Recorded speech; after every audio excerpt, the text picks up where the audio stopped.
Okay. I think we're ready.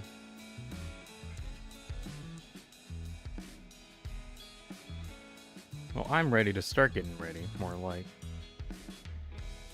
Definitely didn't wait until the last minute to get this up and running. No, Stay hydrated, social event? I will. 1 second, because I have a drinking emote. Oh, sip, sip, sip, sip. Ah, I do like the water. Water is very good. Old School Fan says they're eating tofu? Oh, nice. As much as I like eating food, I like to eat more food at some point, but every time that I do, I run the risk of, like, not liking it. I do try to actually eat other food. It's just I got one of those like weird sensitive stomachs, so I have to be like really careful with what I eat. Either way, food good. Taz is here and says, "Oh, hello." Let's see. Let's see if I can get notifications out, specifically related to my blue sky. Mostly because that's like one of the only other areas that I feel comfortable actually yelling at people saying, "Hey guys, I'm doing a stream." I actually have no idea if people actually go on my blue sky. I don't get any likes on there. Oh well, maybe eventually something will happen. Either way, you could probably just go to subscribe to me and then get notified when I'm actually doing stuff. Yeah.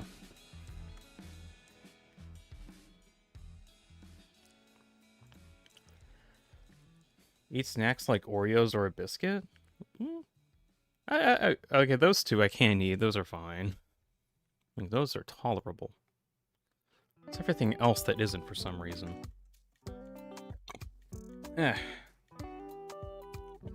Okay, so I made a short. It's not actually up yet because I literally got done with it moments before I got the stream up. Because I spent most of yesterday actually doing the calculations. Halt, Gabriel's alive? Ah, perfect timing. Okay, 1 second. Let me get this working.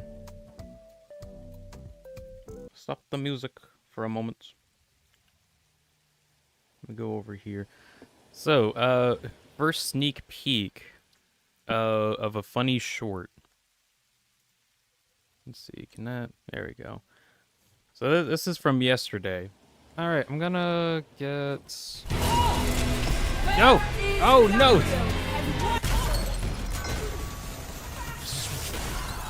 Get out of here! Get out of here! Out of here! Okay, we're saved.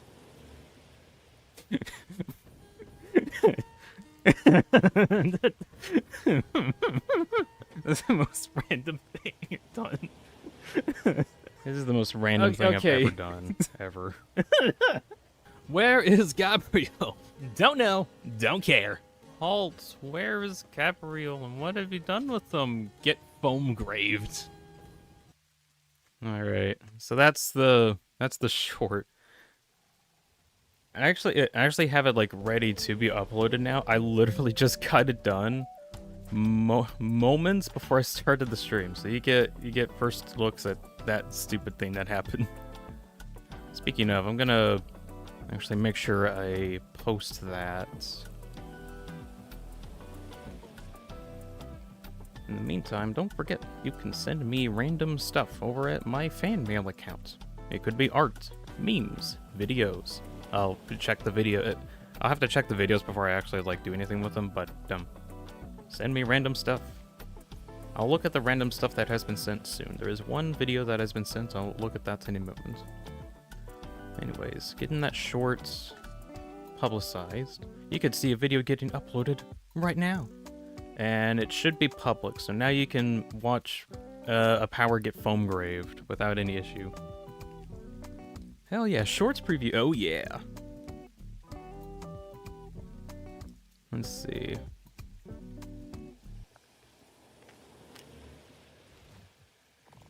I'm gonna make sure that gets sent out to affiliated parties.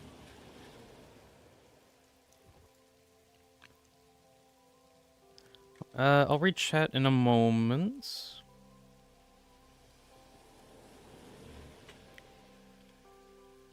There we go. Oh, Dean, did you get mine? That's this holographic? No, I don't think I have. I don't think I gotten anything from you yet somehow. So we're still waiting. We're still waiting on it. Oh well. We got lost in the snail mail. I'll check over here. Totally not doing everything at the last minute. Definitely not.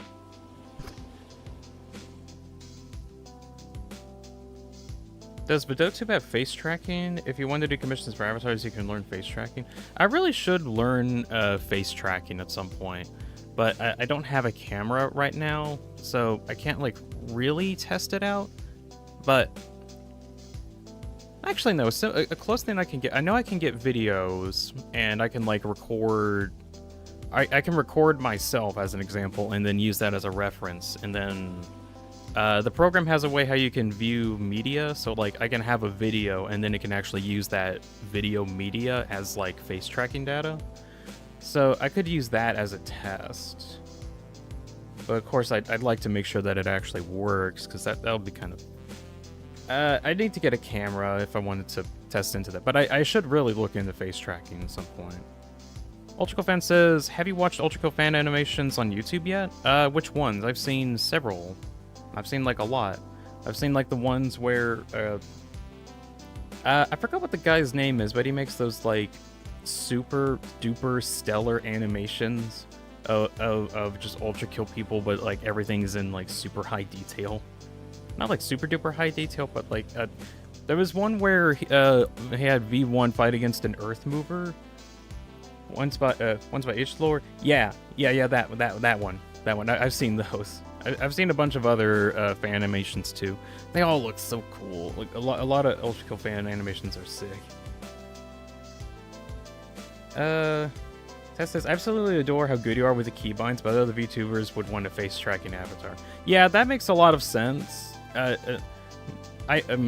don't like using camera very much, so I have to do this crazy thing where I have like poses for everything, which in most cases isn't really needed. But with face tracking, you can kind of do a lot of stuff really quickly. And yeah, I should really look into that just to add that to my repertoire. Need to work on that.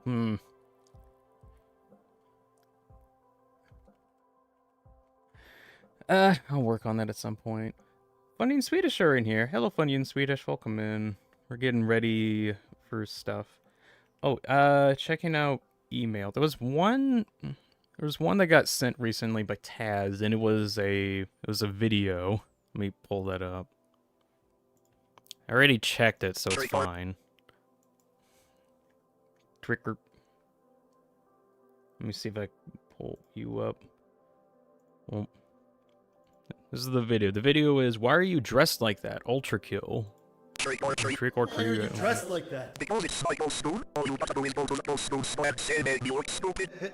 stand like that. That's not how I stand. Don't stand like that. Sparkles. That's not how I stand. That's how you stood like that. That's not how I stand. Oh my god. That was silly. All you gotta go is go to the costume store and make me look stupid, and then he does the stand. No, I don't look like that. Yeah, that's how you stand. That says I didn't even realize that you're using keybinds until you specifically told on stream. That's how good you are with them. Oh, thank you. I really like using keybinds for a lot of stuff, mostly because I can have a lot of preset poses. Also, you can't really do stuff like this with face tracking, or I mean you could, but it wouldn't be needed, or I don't know. There's other options. Whoop, whoop. Oh, whoa. Hi. I'm looking over there. Point, going up. Whoa. Woohoo. Point up. So funny. It's such a cool meme. That was really funny. Bro, is that a party behind you? Oh, yeah, yeah, my collection grows. I got a Flowey now.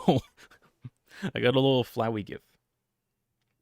Of which I still need to figure out how to send that out, because I want to, like, have that available, but I sent that over on Blue Sky. It doesn't seem like you can get GIFs that way. Over on YouTube, can't get GIFs that way either. I might need to use, like, a Google Drive link or something, just so... I want people to also get the GIF, because it's so cute. I really like the GIF.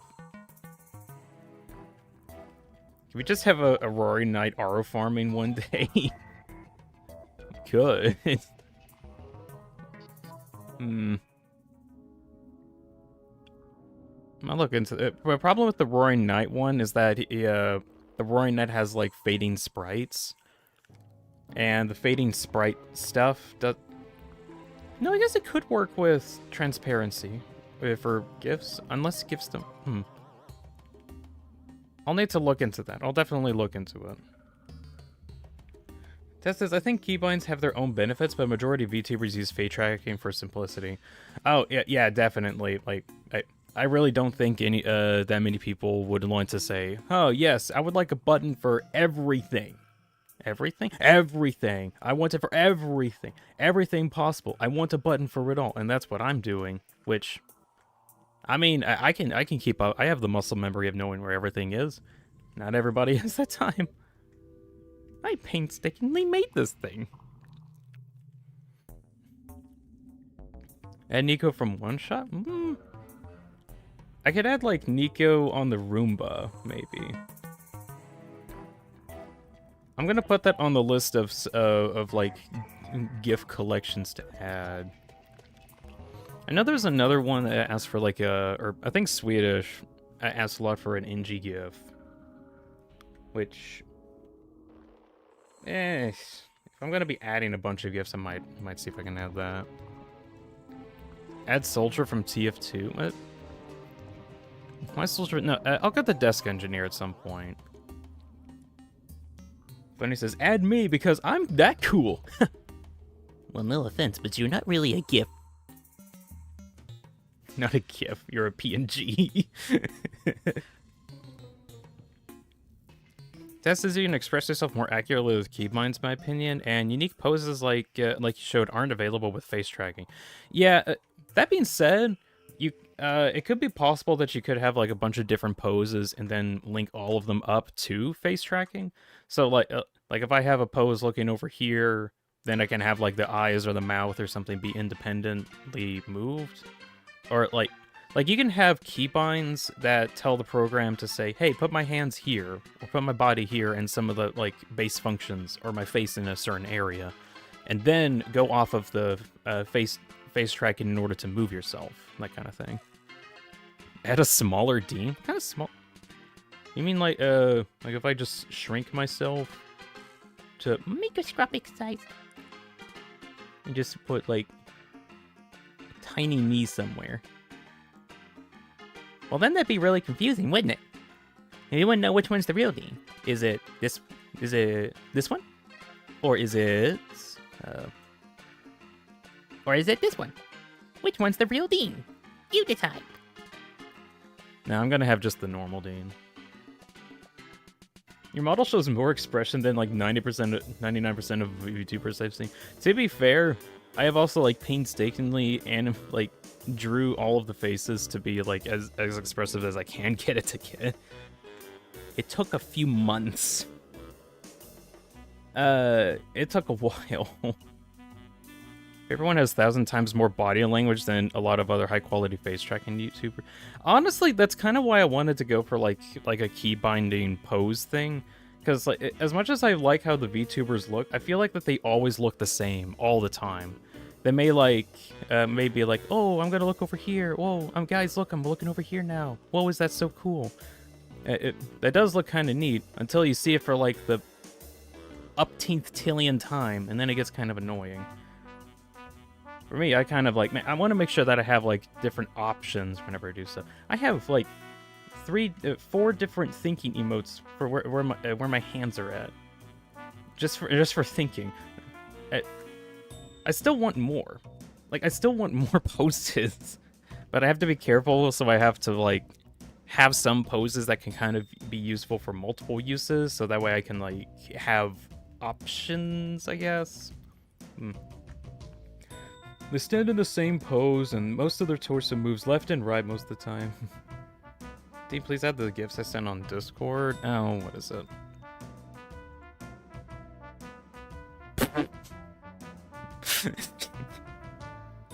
It's just me rotating. It's literally just me on. It's just this thing, but rotating. This pose, but rotating.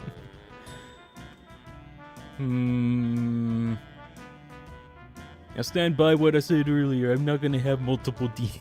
We're gonna get very confused. If I start swapping up which one's a real Dean, which one's a fake Dean, who knows what could happen? Wink.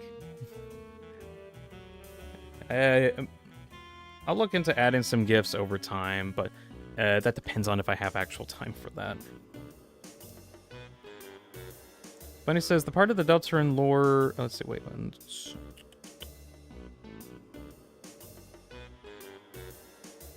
Also about that one video we're going to do about the souls and Deltarune magic stuff. Is it going to be the next video you're working on, or what? I was talking with my girlfriend, and she was really worried about it. Ideally, I want to spend the next 2 weeks getting the soulless video out. That's the idea. Basically trying to dive into the idea of what if souls don't exist in Deltarune, and that's the premise of the video. I feel like I found like something that could be useful, but just I need to actually make the video. I have the recording, I have the script done. I just need to set aside like a week or two of editing time and actually get the video made. So expect that within the next week or two.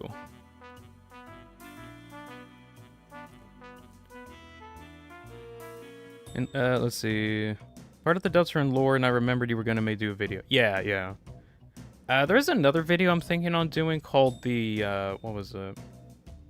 The second voice theory. That one I really need to get done, because I've been like having that on the shelf for months at this point, and I want to figure out how I can actually get that out, but I want to see if I can get the soulless video done first before I go back to that thing. Hopefully I get both of those done this year. That'd be great.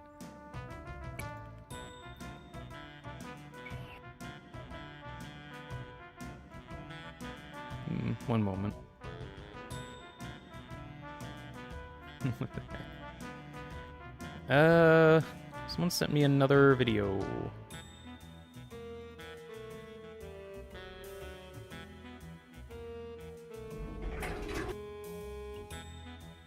Pretty Final Flight. Oh, I saw like a thumbnail on that. I really was gonna look into this. I might actually watch this really quick.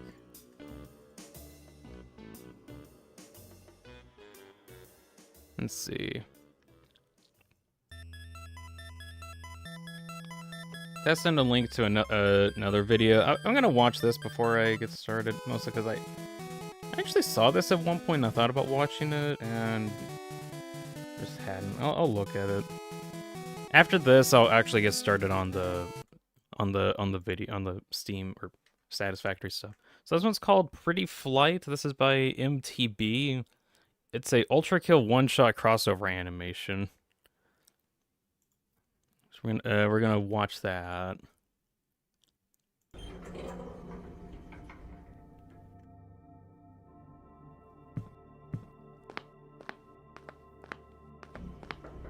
I haven't actually seen this one yet. I just only saw the thumbnail.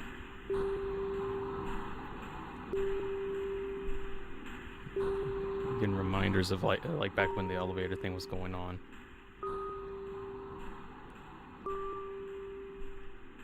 I'm just in Dean's YouTube recommendations, I guess. That we got like similar interests, one or the other. Uh-oh. Hey! He just got sent through fraud. You could drop this. Oh!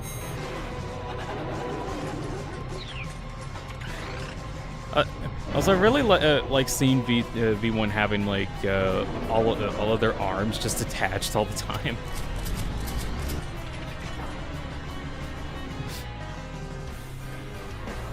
It just swaps over to gameplay.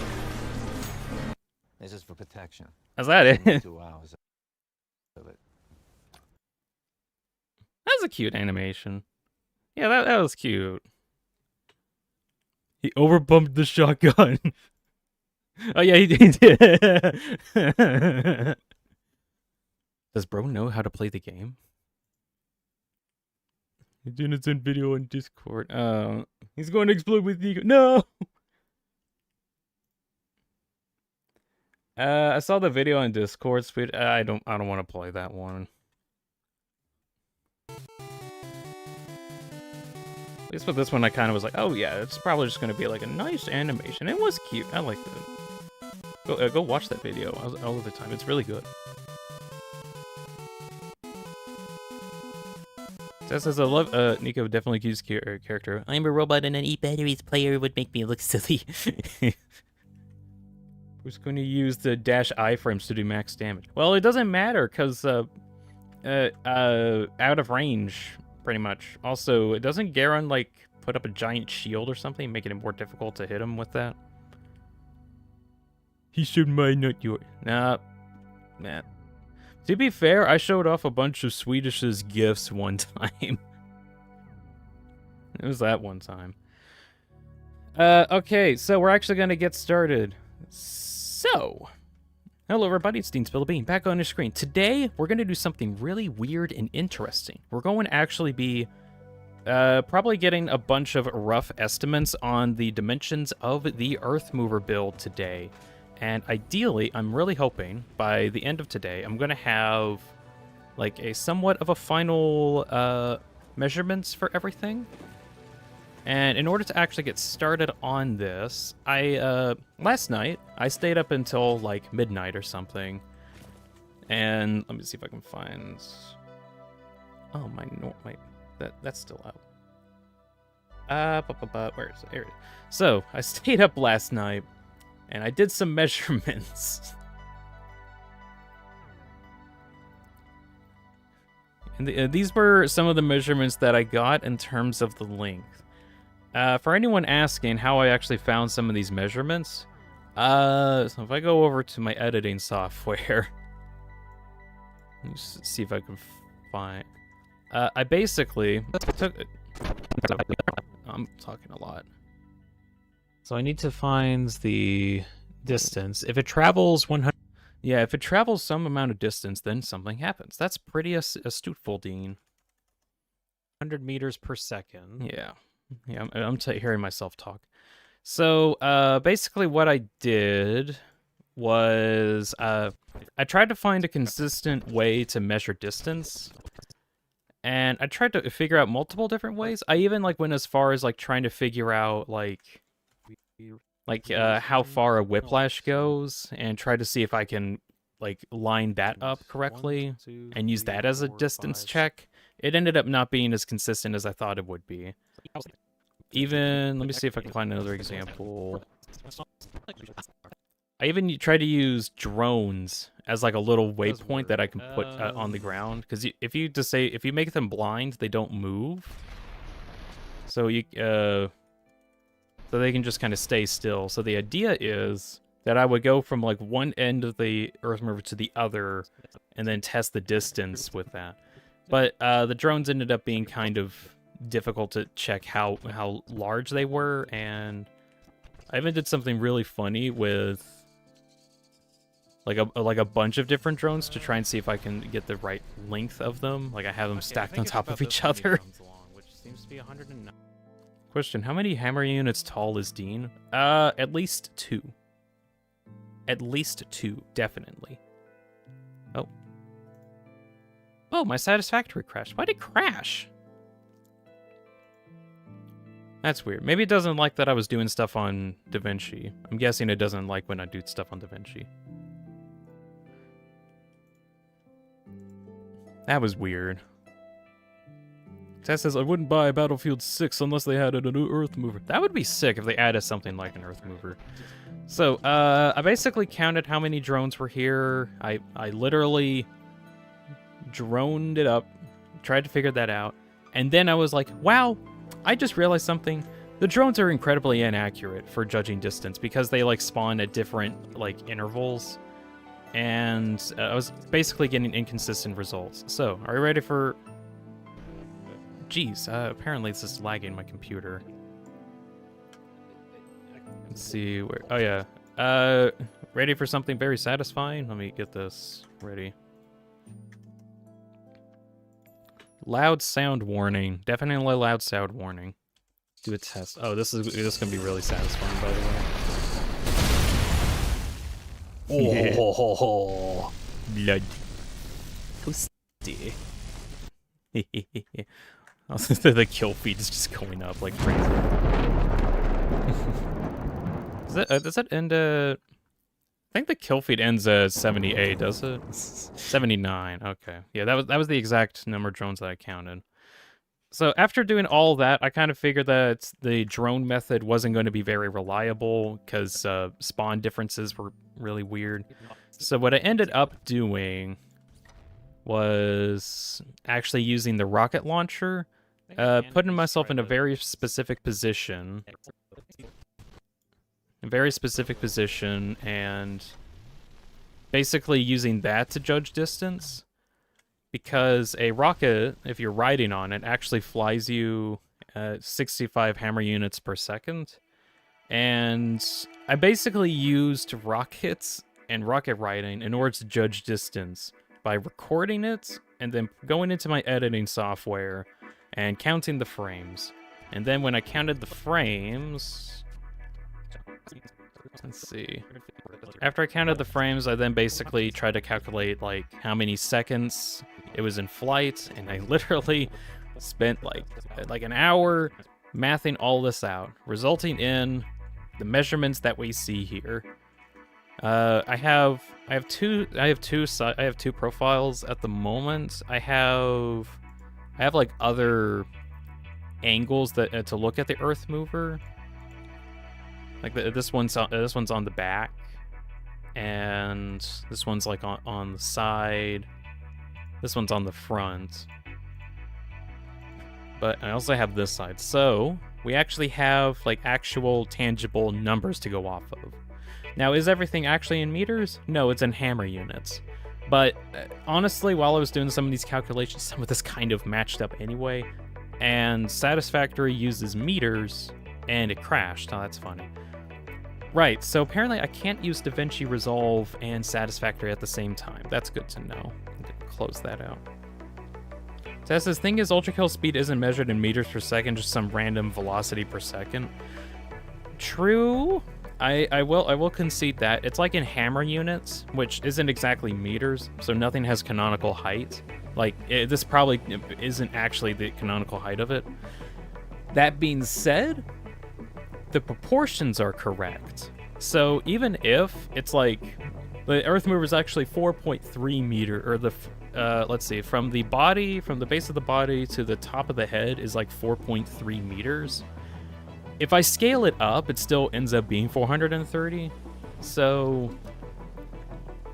even if it's not actually in meters, as long as I get the proportions correct while I'm making the Earthmover itself in Satisfactory, then it should look right. This is also like a prototype scale of the height of the thing, and it feels kind of about right. So I'm gonna go with meters. That and Satisfactory uses meters for everything as well. Like let's see, like this part right here, where you can see like the foundation go up and down here. This is actually a meter. Like it's actually like a meter up. And I think I did a calculation with, if I stand right here and I press Alt and then left click, it does a little ping and it says that it's 8 meters away. So a foundation is actually 8 by 8 meters with a height variability of 1 to 4 meters. So this kind of gives you an idea of how tall things are. So if you think about it, hold on. So if you think about it, if I do this here, our Pioneer is a little under 2 meters high. just really small, under 2 meters high. That's good to know. All right. Ender's here. Sorry I didn't call you out when you got here. I've been trying to explain stuff or how I got my measurements. Can't watch today, but I'm out. But everyone have fun. All right. Hope you have a good day, Ender. Thank you for stopping by for a moment. Let's see. Tess says, yeah, proportions are the most important. We can just call your Earthmover a different name and say that he's just different.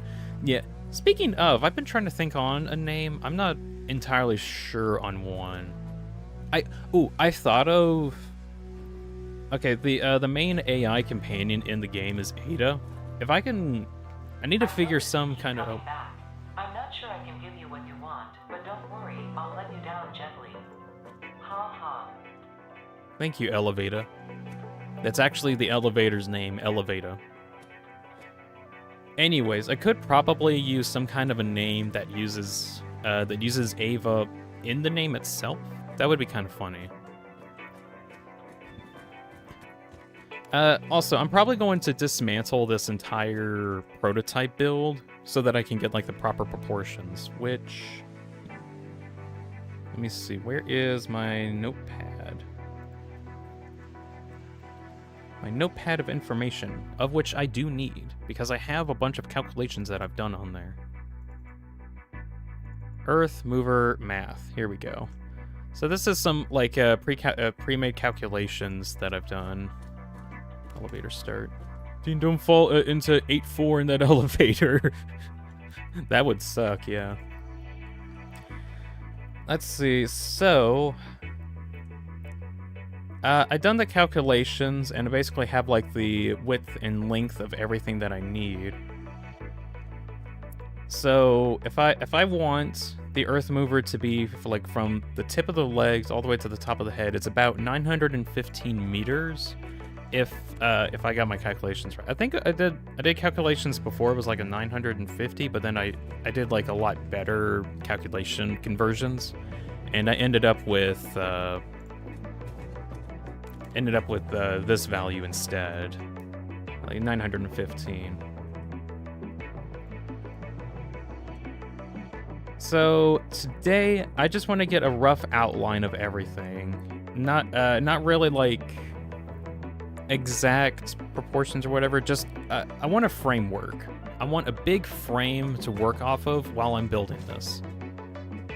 So that's what we're gonna do first. Also, by the end of today, I want to try to get the heart also done. The thing that actually generates the fuel and power. I want to make sure I get that done too. If I do, that'd be great.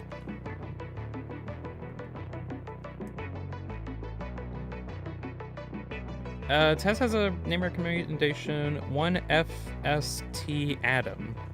Why Adam? Because it sounds like Ava. Evangelion.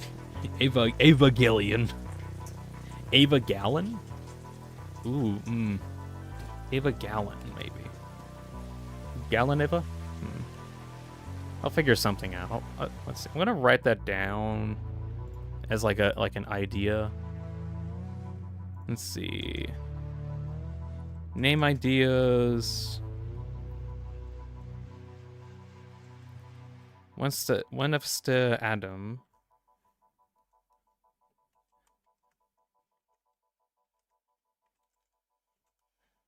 I have a gallon. That's a stupid name that I came up. Adelon? Adelon? Is that how you pronounce Adelon?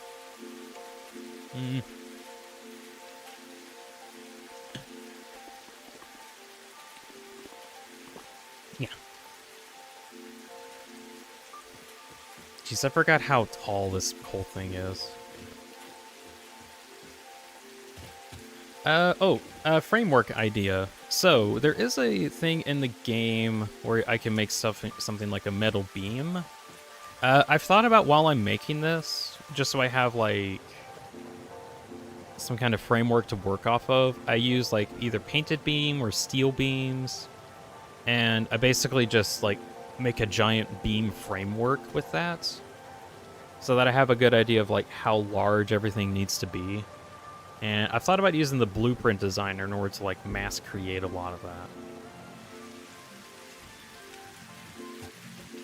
Okay, we're almost to the top. Do do do do do do do do do do do. Yeah.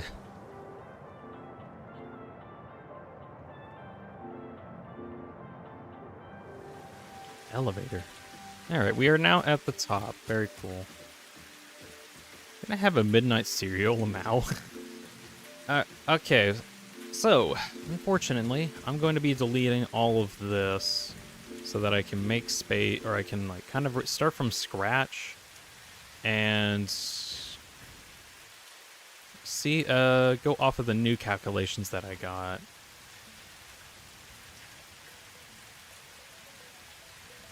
So that's why I came all the way up here in the first place, was to make sure I can get this out of the way.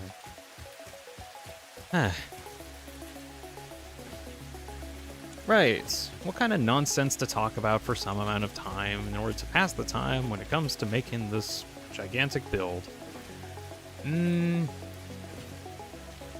Let's see.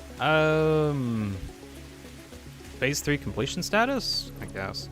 So, all the time that I've been spending doing random stuff over time, over above me, I've had progress made towards completing stage 3. And I'm getting close to done at this point with at least the versatile framework. How many bowls of cereal, sister? 1 bowl. Please, don't do multiple bowls of cereal. I think that would probably be bad. Maybe. I'm not a cereal expert. That's just my thinking. Oh! Oh! I didn't know there was a rainbow in this game. What? That must have been a new feature they added in with the weather update. That's cool. What? I didn't know there was a rainbow. Okay, moving on. Anyways, completion status for this phase 3. Oh, it's Pride Month. It's not even June yet. A whole rainbow of teens. Happy Pride Month, everybody. Remember that not really stupid joke. So, versatile framework is getting close to done. That's good. At that point, I'd be able to have like a lot of steel. I think I have like a lot of steel anyway. St. Patrick's Day? Late St. Patrick's Day. Oh, wait, question. Is there like a pot of gold at the end of there, or is it just... looks like it's just kind of there. That's still so cool. I didn't even know this was in the weather update. That's sick. Whoa.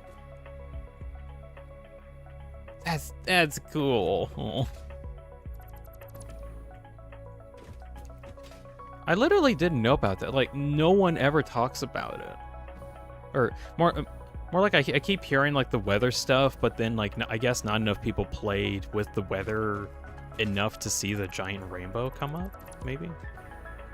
Or maybe it only happens when at like a certain height. I don't know. Whatever. I saw a rainbow. Anyways, hey Void Breach, welcome in. Late St. Patrick's. Oh no. I think it's just a random chance thing that could happen. Either way, really cool.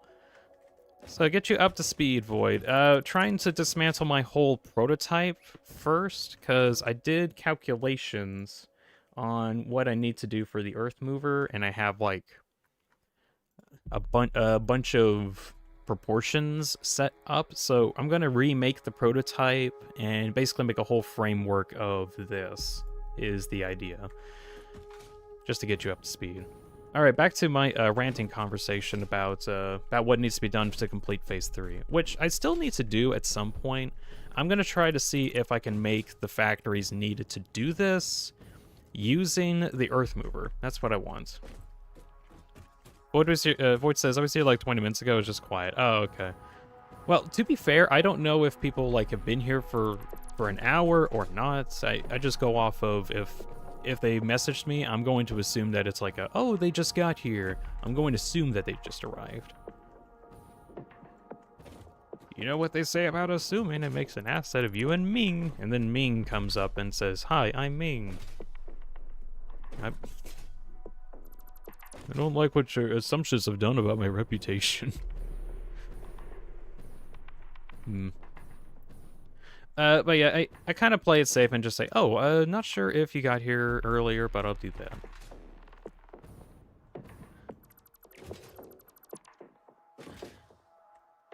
Anyways, so phase 3, in order to get that done, I still need to get modular engines finished up. But, let's see, in order to get mod engines, I need to get a motor factory set up. I need a smart plate system as well. That shouldn't be too difficult. Smart plate is kind of easy to do. What else did I need for modular engines? I think it was rubber. Yeah, so I need motors, rubber, and smart plates. Some point whenever I get like better power, I want to try to get another rubber factory similar to my plastic factory, but just specifically for rubber, so that I just have rubber. That's probably going to be a long time from now stream. Then I need to get the smart plating, which smart plates and motors, that's just going to require a lot of iron pretty much. I do, however, want to see if I can work on the adaptive control units as like a primary next thing, because I have the circuit boards and I think I have the cables needed in order to get the auto wiring done. I also got the computers done yesterday, but I still need to get the heavy frames and get a production line out for that, which that might actually be the first thing that I did do for the Earthmover build. Speaking of, right, how do I want to do this? I'm thinking on having... Okay, I'm trying to think about this. So I can use an elevator, and elevators have like a very specific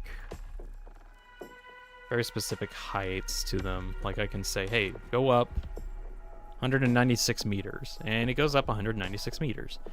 I think it goes up to the floor. So I'm gonna see if I can do that. Tess says, "Oh, Dean released a video called Foam Grave. I wonder who's the guy, and what's the video about?" It's a mystery. We don't know. Do I want this to be the very corner of the frame? Ooh, actually, let me see if I can reposition this. So if this is going to be the corner of the frame, I think I'm actually going to try to use, or have here. This is like the actual corner of it, and then the elevator goes into it. I think that's what I'm going to do. Repo devs are getting sued? What? Excuse me? That's the first I'm hearing of it. Creature's in the way. What do you mean a creature's in the way? Oh, yeah, there just is a creature in the way.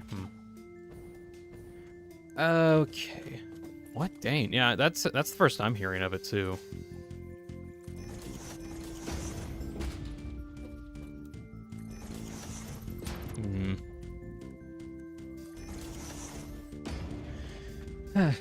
Okay, so if I have this as basically being the corner, and I want to... What is the length that I was going off of? About 300 meters wide. Okay. Which, if I look at my math here, 300 meters wide is about 37.5 foundations. All right. Let's see if I can get that down.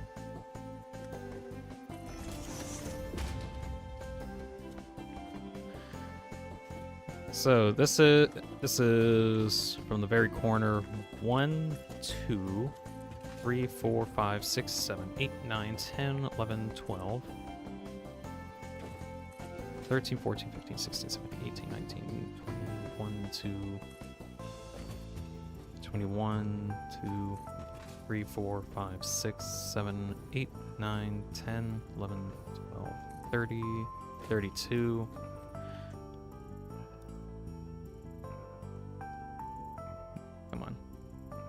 does Notepad do this? There we go. What was it, 37? So I just need 5 more. Yeah, 37. 5 more.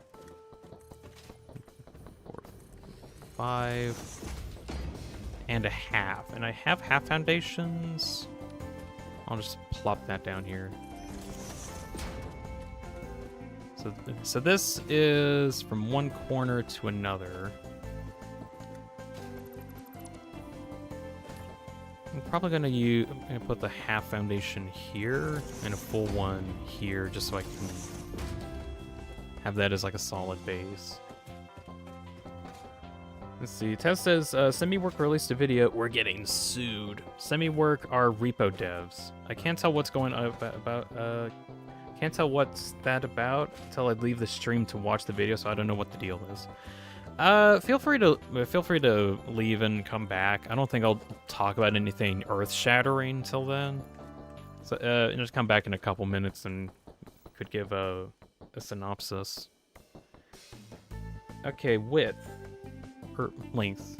How long do I have this? 310.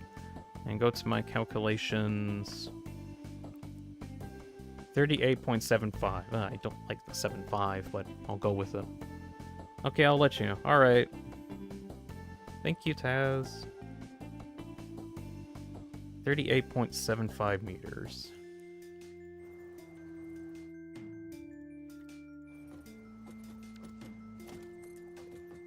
Just some stuff there. It says hello, welcome in.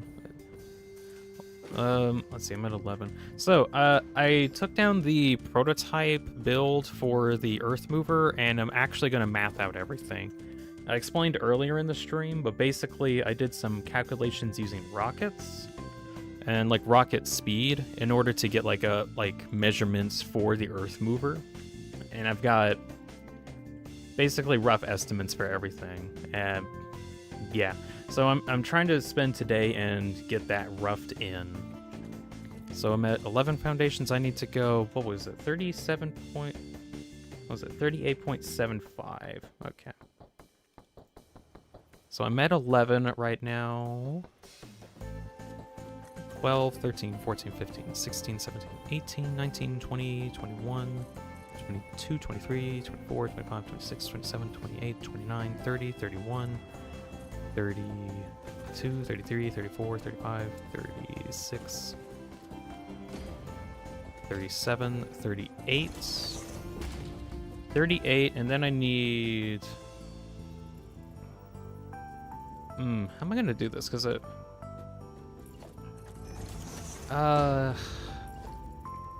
let's see, I can have a half foundation here just to get an idea. So I think this is 7.5.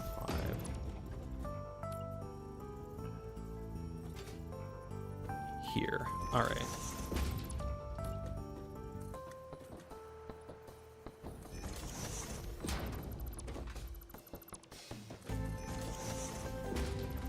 Alright, so that is the length that I'm working with. And then I need, well, shoot, 37.5 foundations long. So 1, 2, 3, 4, 5, 6, 7, 8, 9, 10, 11, 12, 13, 14, 15, 16, 17, 18, 19, 20, 21, 22, 3, 4,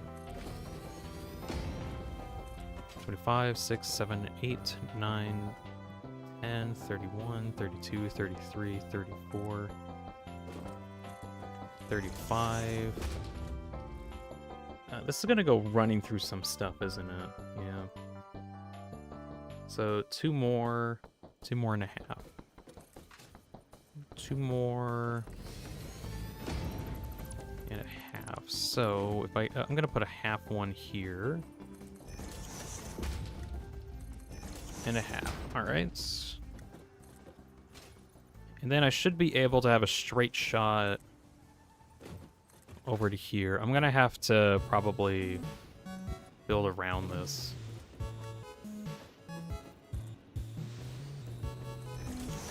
Like this. It's not gonna be as exact, but as long as I get like the length foundations, it should be correct. Okay. That's good. Oh yeah, I need to make sure they're on the same level.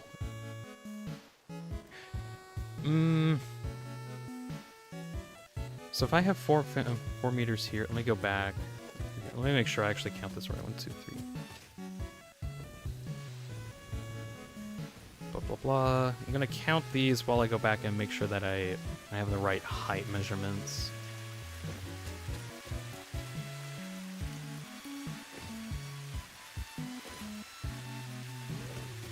And 37, right? Yeah, 37.5. So this one needs to go down 1 foundation here. So like that.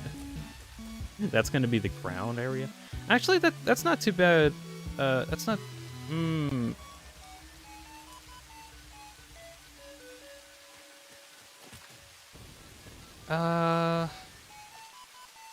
I'm a little worried because that's not actually going to be exact, but you know what? I could lightning. I could probably just make terrain around this so that it kind of goes in. That and the Earthmover also has like some stilts that it goes into anyway. Taz is back. He's got an update on the Repo Sue video. According to him, apparently it was a clickbait joke video. On April 1st, they joked about peak ripoff mode, and essentially the mode is, yeah, we actually won't do that. And they had a little fun with landfall. Okay. Well, at least it's not like an actual thing, and it was just a joke. That was a joke, too.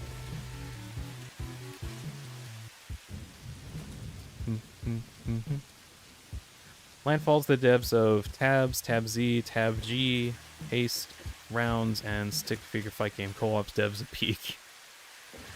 I honestly think it's crazy how like diverse Landfall is in terms of just making games. Like they've made some really good bangers.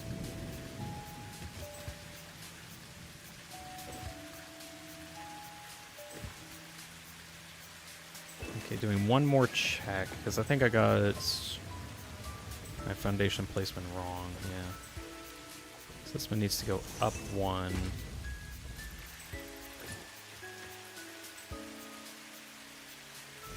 Yeah, this is how it's supposed to be.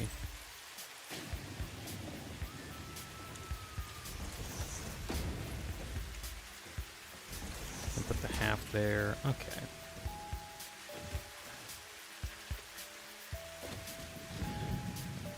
After I get this done, I'm gonna get the height set up next.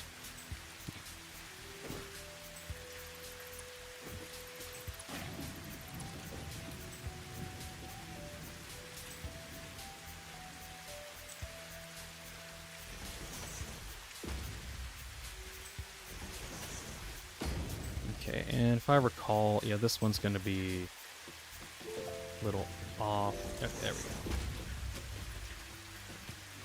That says Landfall are goats. They also made content warning. I forgot they did, yeah. Like I keep forgetting like how many different games they've made. It's honestly very impressive. Of all other games, though, I really love Tab G. It was like the totally accurate Battlegrounds game. That honestly was one of my favorite games that they made. It was already like really fun, and then at some point, I remember Russian Badger made a whole video on it, and it just gained like insane popularity, so much so that they like actually updated it and added a bunch more features. They eventually stopped working on it too much, and I kind of understand because eventually it just gets kind of to where it's a lot to deal with. But it's so fun. They also make cluster trucks and battle royale about gay nights. Wow. All right. Nothing bad about it. It's just, huh? Wow. Okay, so. Okay. Sip water. So that is the range that we're working with here. So if this is the corner, And let me make sure I actually get this powered.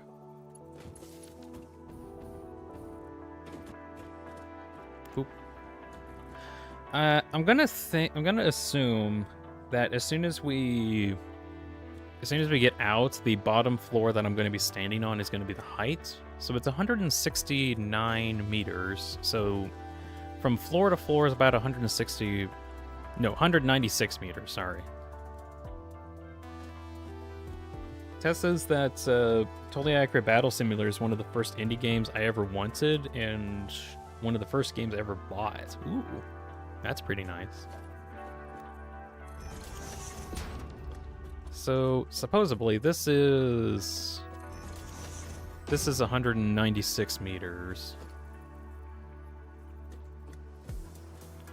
Get our elevator up. Go up here. So we're at 196 plus 196. So we're at 392 meters at the moment. And let's see, the height, legs to the top of the body is 485.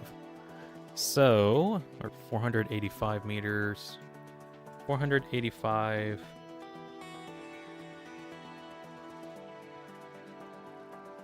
Minus this amount ends up being 93. So once we get up to the top of this elevator, we'll then need to go up about 93 meters.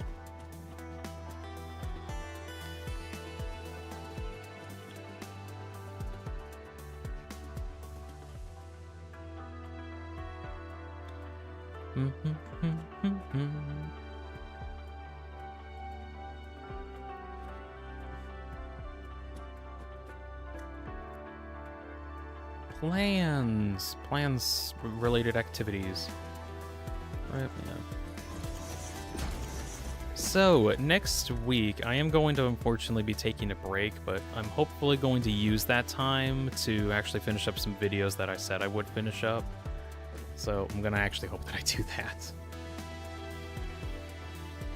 Let's see, I need this to go up 93 meters. So I'm gonna focus on that. 92, close enough. Quite satisfactory. Blah blah blah. Next week, I'm not gonna be doing streams. It's gonna be a time for me to basically recover from doing streams and kind of work on videos. I've already mentioned a lot about this stuff. I'm gonna make sure to post a status update post on YouTube whenever I like get around to it. Let's see. So technically this is the actual height that we're working with here. Can I make this go up one more at all?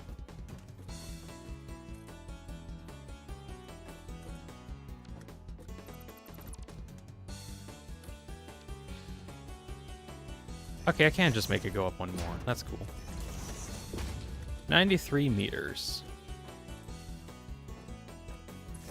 So this is the top of the body, if I did my calculations right.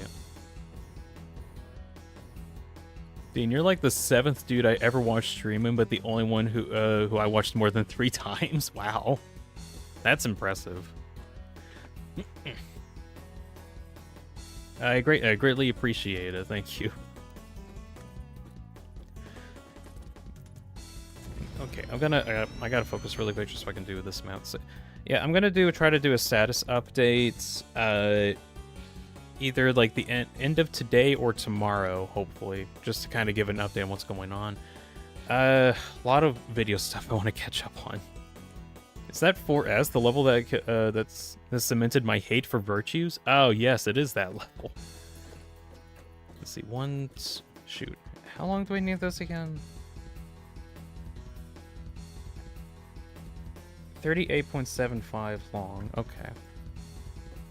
So 1, 2, 3, 4, 5, 6, 7, 8, 9, 10, 11, 12, 13, 14, 15, 16, 17, 18, 19.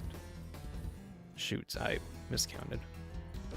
I don't know how I miscounted so bad. It's because I counted too quickly. Alright, so I'm at, according to this, 19, so we'll go off of that. 19 foundations, 20, 21, 2, 3, 4, 5, 6, 20, 30, and then I need 8 more.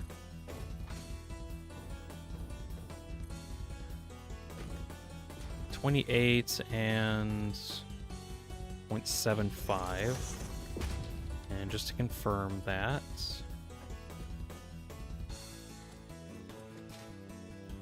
1, 2, 3, 4, 1, 2, 3, 4. Yep, that seems about correct.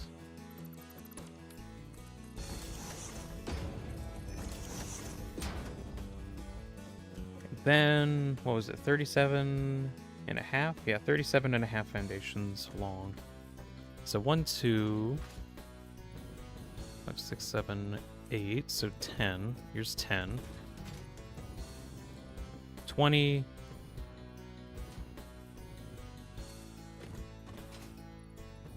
30. Oh. 37 and a half. Tess says it once appeared on a stream. Dude was playing Repo with viewers, and I played for a bit. I'm a famous person, you could say. That's nice.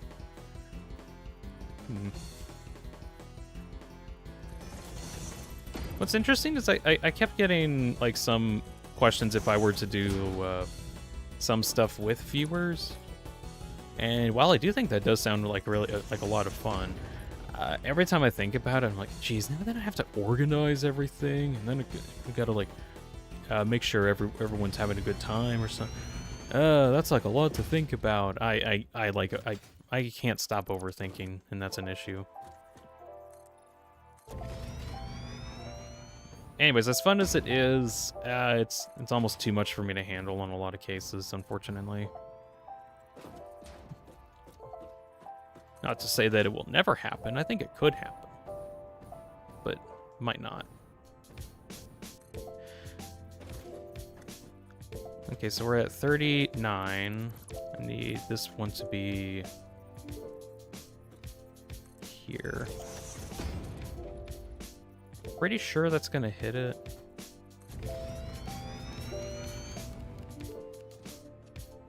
Yep, okay, cool. That's good. Good enough for me. I'm gonna eyeball it. I didn't actually count. I just got like a rough estimation.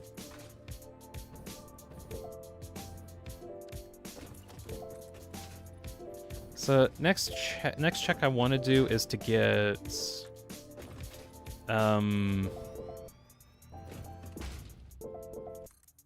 I think because this is from legs to the very top of the body. Tess says, yeah, I asked her like 3 weeks ago because I was playing with that streamer. Also not used to streamers, so I'm assuming playing with audience was a normal thing. It entirely depends on the streamer, I think, because like some people can handle coordinating with total strangers to get everyone in the lobby. It's not that I can't, it's just that it's a little too much for me to deal with at times. Let's see. So the main body itself is about 95 meters tall, right?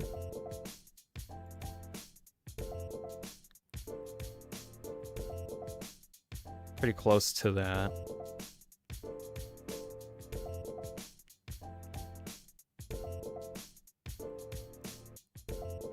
Okay, so this part is about 95. And going off of here, the main body itself is about 200. Let's see, 75 goes... Oh, shoot. Do I not have proper measurement? Because this 95 only measures, like, the joint length here. Oh, I'm not even showing that. Okay, there we go. I was looking at over here. 95 meters is the joint length, and I don't have... Do I not have the height? Ah, shoot. Do I need to go back into my program, my ultra kill?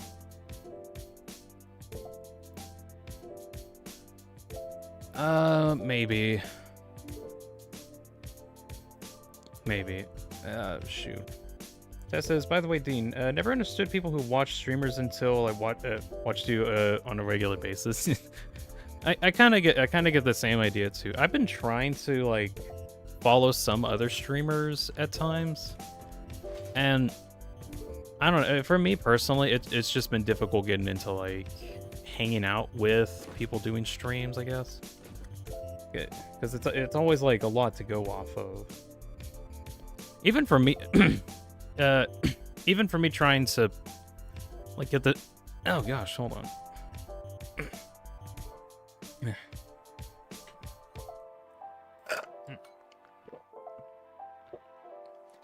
Okay. Even for me, like trying to figure out what to do for a lot of these streams has always been not difficult, but kind of demanding, I guess. Trying to make sure to talk with a lot of people. Can I guesstimate how long this is, or do I have to open up Ultrakill and do some calculations there? I'd rather not do calculations right now. I mean, I could say that that's like 155, and I got... Nah, I'm gonna have to go in there and see, like, how far below this is. Yeah, okay. Open up Ultrakill. I'm gonna go do some last-minute calculations.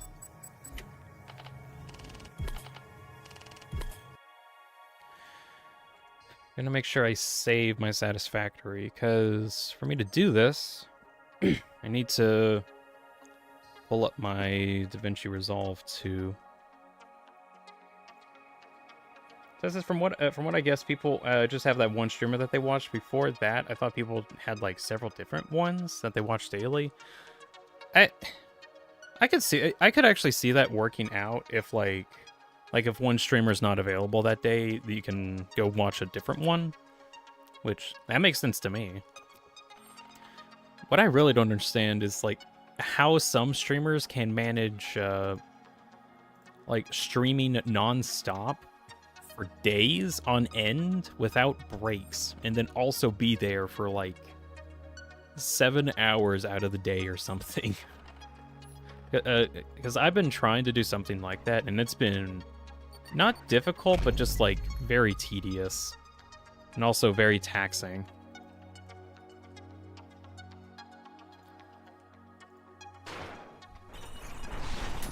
Let's see, so Fulbright, keep cheats enabled, invincibility, we'll start no clipping, no cooldowns, blind enemies, enemies ignore player. We'll go off with that. No,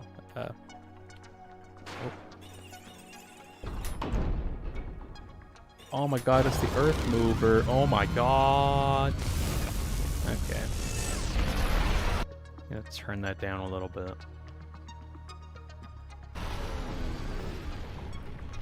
Maybe when streams are your job, it's easier to have working on the stream. You know what? Yeah. Because as much as it seems like that, it's like a thing that I do. I don't really get a lot of money off of this. Okay, I'm trying to figure out how to do this calculation. So I want to figure out where this part, the tip, is in comparison to how until it gets to the top of this leg, and then also calculate how tall that is. Yeah, I'm gonna do that really quick. Outline master computer here to see an Earthmover. Oh hey, Cogito. Hold on. I got calculations for this Earthmover thing, and I'm trying to see. Oh, hold on. Let's see. Let me focus on this really quick.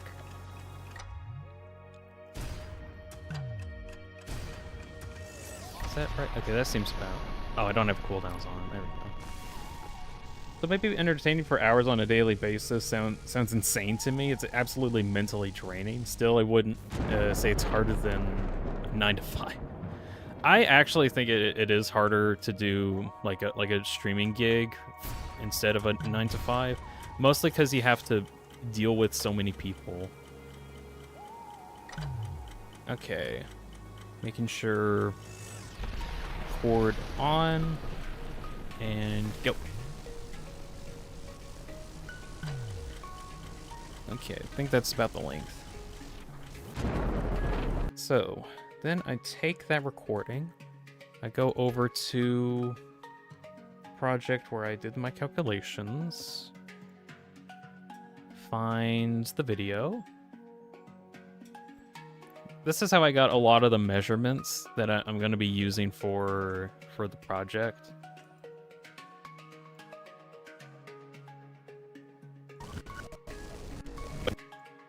And so I'm going off of the speed here, the little speedometer down here, as soon as I trigger that. And trigger here. Put a marker. And right about here-ish, it seems to be that's the height. Going off of approximates most of the time. It's about 1 second and 24 frames. Then I pull up. Let's see, I'm going to jump scare Tenna. Hello, there's Tenna. Here for a moment. Not really. He's gone. He's gone. He's vanished into the ether. Pull up video tube because I use this for like a bunch of calculations. Plug in 1 second plus 24 divided by 30 frames, because the whole thing is in 30 frames a second.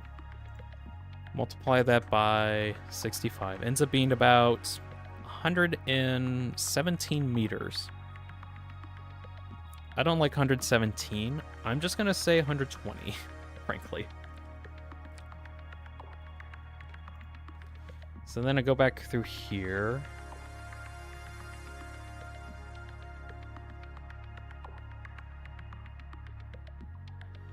Okay, I'll go off of that. So if I find the 200 meter one and say that this is now 120 meters.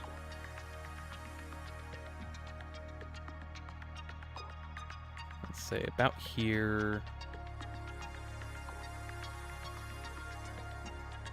What do you look like now? Alright. Goes from the top.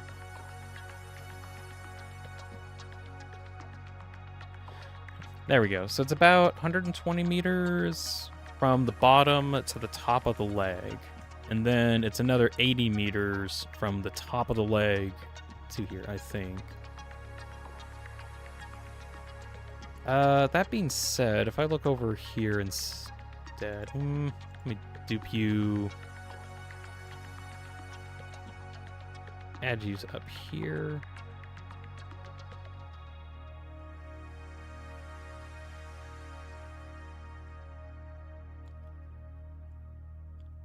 About that, okay. I love measurements. Okay, I'll check up on chat now. Tess says, probably still a type of personality that handles streaming stuff better. Maybe the personalities you can handle in the 9 to 5 better. Also, what kind of 9 to 5? They're absolutely some chill 9 to 5 jobs. You know what? I don't have a place to really say that because I haven't done a whole lot of 9 to 5s. I've done like one, maybe. And it was okay. And then it wasn't. But now. And I just think they're mentally taxing to some extent.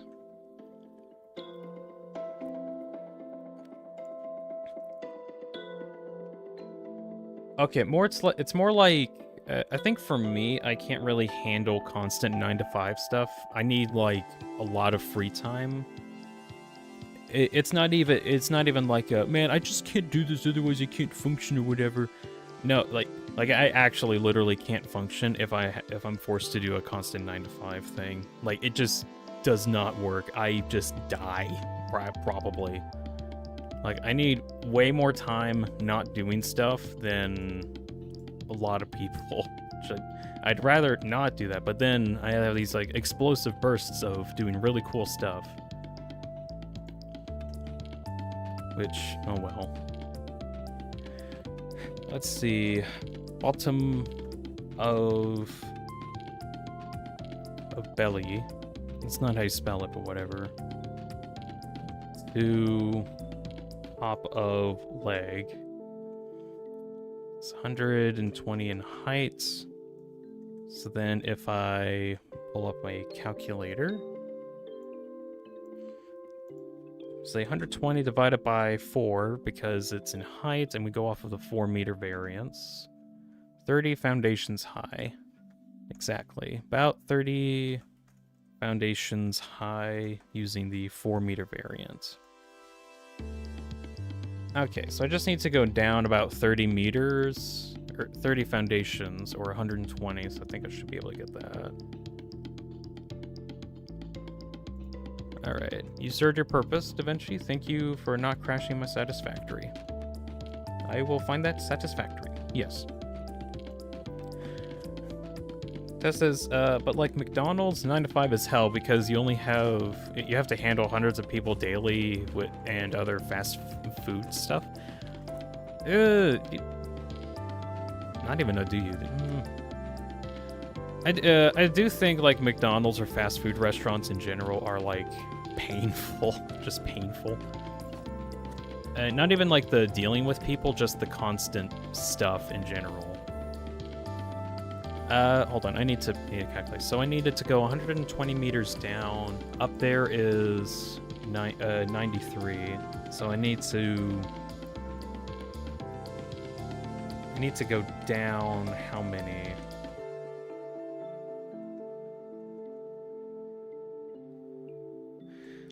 Uh, 120 minus 93. So I need to go down about 27 meters. Okay. Shoots. What do I mean, shoot? I mean, like, I don't know how to properly say this. So let's see. If it's 27 meters... And let's see. So we got 27. Divide that by 4. It's about 6.75. I'll go about 7 foundations down. And then you go up. Or, let's see.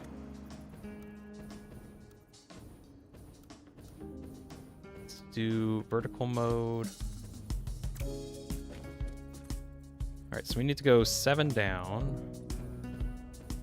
7 down.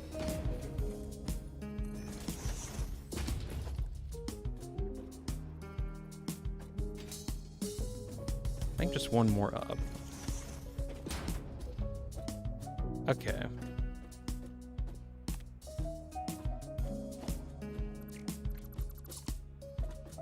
I believe those are the calculations that I need to get this to work. That says with 8 hours of sleep, you get and only 2 hours to wake up, go eat, go to work, go back to sleep. Shifts longer than 12 are illegal in my country. I honestly don't know enough about work ethic in the U.S. to know like how some of these are, because honestly, I just really could not handle a 9 to 5. It could pay consistently well, but I don't think I can literally handle one of those. Let's see, that's 11. I'll subtract that just so I can have a 10. Let's see. In fast food, you're always on the go. There's no time to rest. You're constantly at the register or cook. And if you have free time, it's cleaning time or you have to refill something. Yeah, in fast food, it's like there's always a lot of work to be done. I feel really bad for anyone that ends up having to be forced to do a lot of fast food just to make ends meet because of how much suffering they have to go through on a daily basis. It's not even like hard stuff to do. It's just it goes on forever. It just goes on forever and it never seems to stop.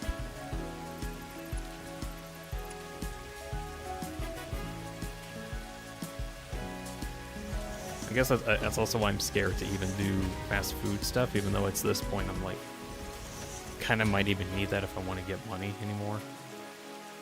Not that I can't get money otherwise, but I'm running out of options.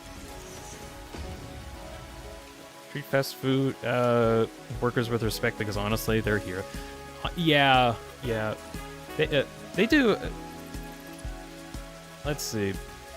Of all of the fast food restaurants that I've been to, I think like Wendy's and Culver's so far have been like consistently the two that I go to a lot because the food is really good and the people are good there too. Although I try to go to Culver's as much as possible if I get the option.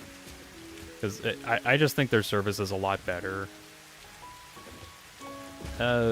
Wendy's, honestly, if there's no other food option, I'll go Wendy's. But if I can, I try to go to a Culver's. I don't know if you have Culver's where you're at, House, but it's really good. I mean, it's literally just like normal food stuff, but it just feels like the service that they provide is really good. I don't know how to properly describe it.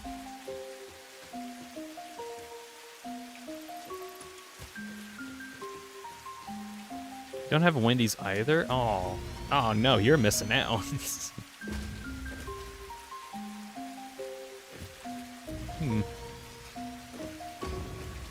But yeah, on the original topic of like streamers doing this as like a job, I could see if a streamer gets paid like tons of donations in order to like basically stream their life. I mean, why wouldn't you do that? If people are just gonna throw money your way, or you're gonna get a lot of money through ad revenue, why not? I mean, your sanity will take a hit, but I mean, if you can keep up with the scheduling and constantly have like have yourself be available, then it's a pretty good gig. That's also how like I think like Charlie Penguin Zero it gets like a lot of viewage. It's mainly because he's like always around. If only there was somebody out there to get like direct thoughts about, oh, Charlie made a video about the topic. And literally all he does is just talk about stuff that's going on, and he just has a really honest opinion about things. Sometimes I'm kind of iffy on it, but like just always having an opinion is very valuable to people, especially in a day and age where they just demand everyone's opinion on something instantly. Anyways, while we got that, I got that conversation. I got this whole area cleared out. So this is basically where the body is going to be. That's taking up, like my calculations, this whole area here. Can I like, yeah, this whole area is what we got. Roy Knight here says swoon. Oh no, I've been swoonded. Wait, one sec. Oh no, I've been swoonded. I've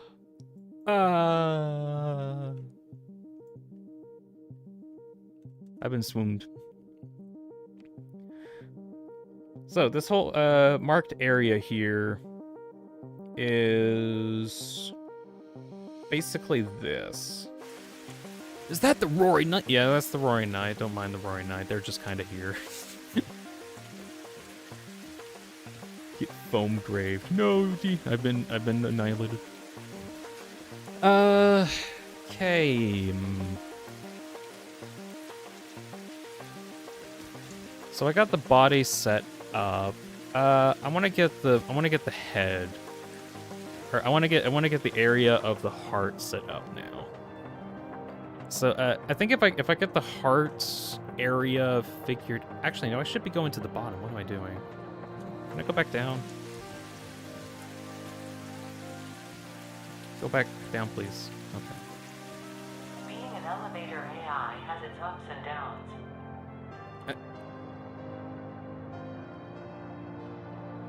Right? You're correct, Ada. Good grief. Yeah. Pun. It's very funny pun.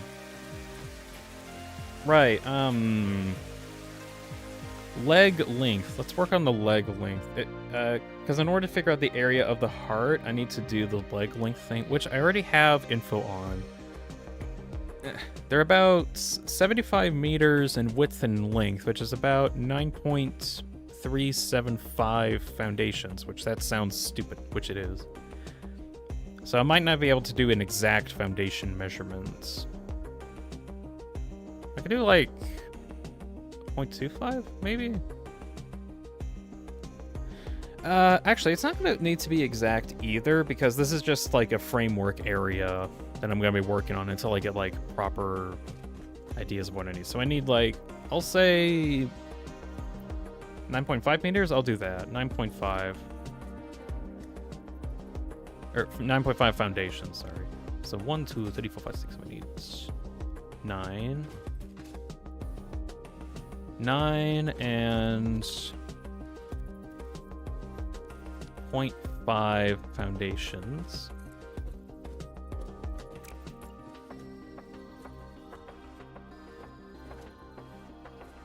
Say about here. 1, 2, 3, 4. So I need 8.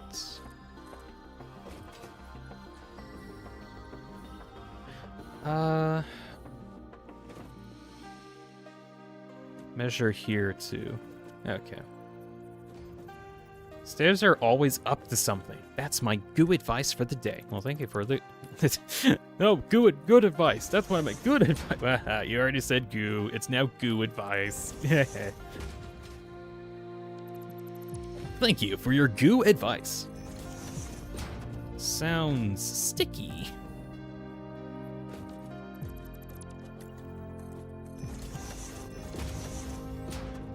So this is actually going to be like the area that the legs are going to take up, which that actually kind of matches up, really. Now, I'm going to do that for the rest of the corners. See if I get that in. What if Azrael God of Hyperdeath from Form in Undertale is Deltarune Azrael's Edgelord OC that he drew in DD style with Chris when they were like 12?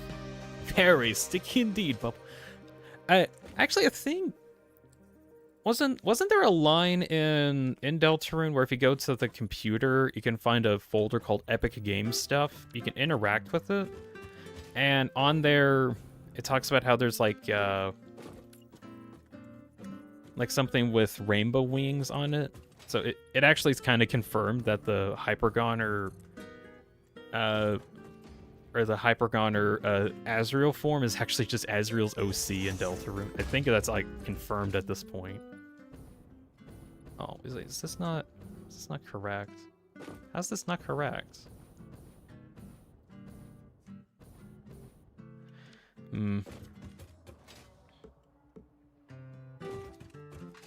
How are you not correct? 9. Oh, it should be over here. Okay.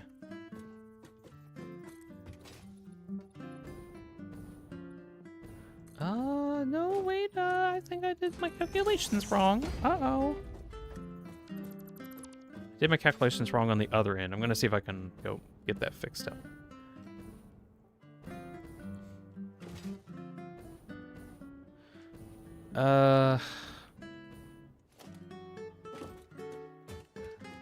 Oh, because this is a half. That's why. Okay. Let me use this as an actual measurement stick. So that ends up being 9. Oh, okay, so this is actually not quite right. It's actually supposed to be 9.5 here. So this is the actual length. Yeah, and then here over. There's the actual length. All right. Did my math wrong because I overestimated a calculation. Blah, blah, blah. Here we go.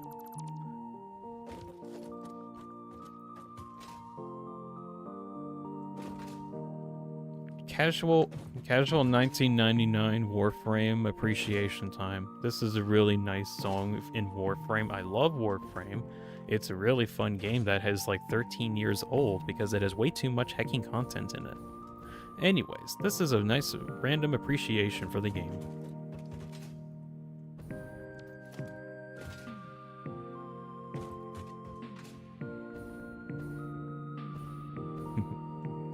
Oh, I need to make sure I actually do my calculations right here. So 9, all right. 9.5.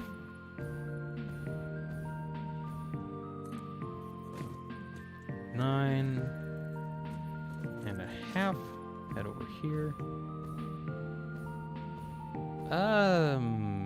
That's...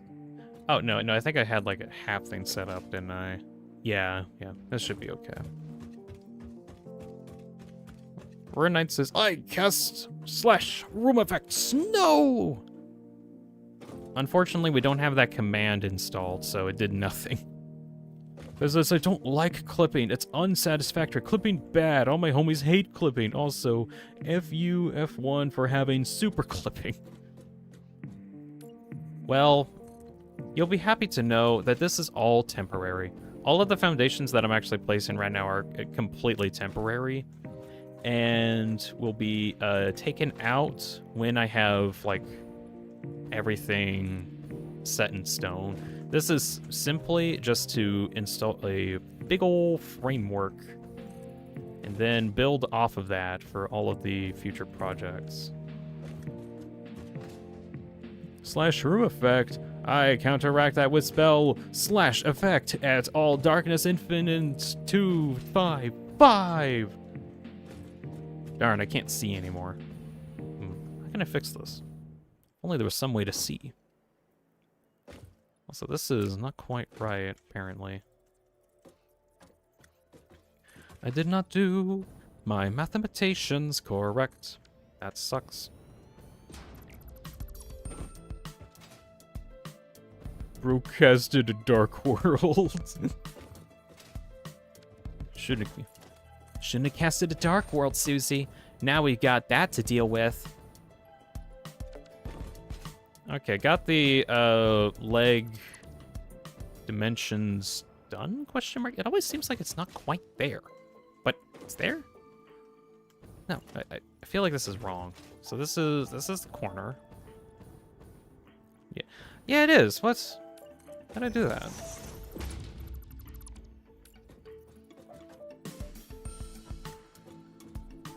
Yeah, it should be here. Yeah, there we go.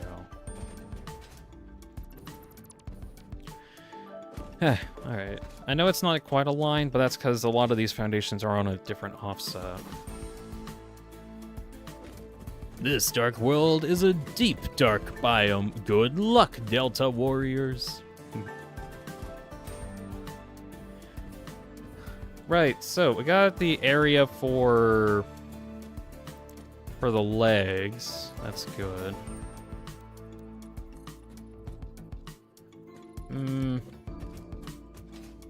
So that means this whole area here is basically going to be set up for the big guy. Yeah. Can I do like quick recalculations? Why do you keep wanting to recalculate? I don't know. I keep thinking I'm wrong. You just gotta believe in yourself. Well, I don't want to believe in myself. I want to believe in math. Okay, that's correct. Dude, you should change the thumbnail for the stream. Like, I build Earthmover Satisfactory or stream or something. I'll put that as a could. Problem is that whenever I want to make a new thumbnail, as cool as it would be to have a thumbnail that matches everything that I'm doing, I don't got the budget for that. Barely have enough budget to make thumbnails as is. Basically, if I try to make thumbnails for like everything, it's gonna be take too much time out of my life. That and like, what, am I gonna not use the thumbnail again or something? I mean, I'm still playing Satisfactory. Like, I'm still playing it. True, though, I could probably put in, like, working on the Earthmover or something like that. Like, I could do that. That wouldn't be too bad. But, let's see. Let me check this one more time. Ah, ha, ha, ha, ha. You are not quite right.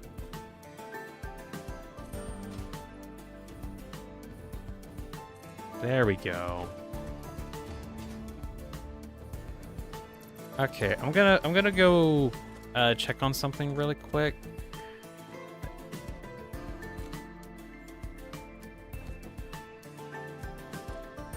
That's misaligned too. Why is that misaligned? That should not be misaligned. There's no reason for it to be misaligned. Why is it misaligned? No, hold on. I want to go check up on something really quick. I'll be back in a moment. It really won't take me too long. I'm just gonna plop this dude down here.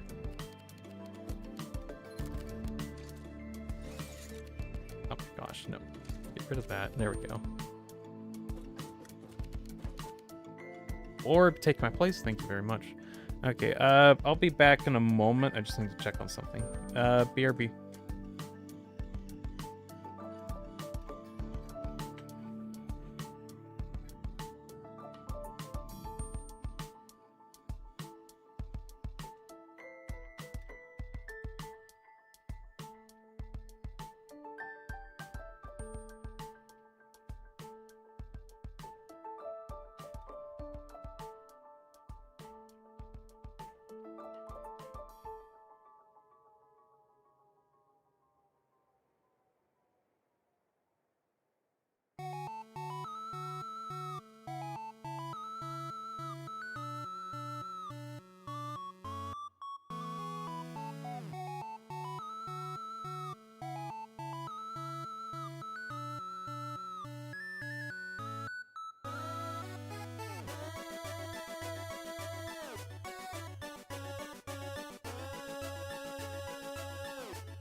What's this one got to say?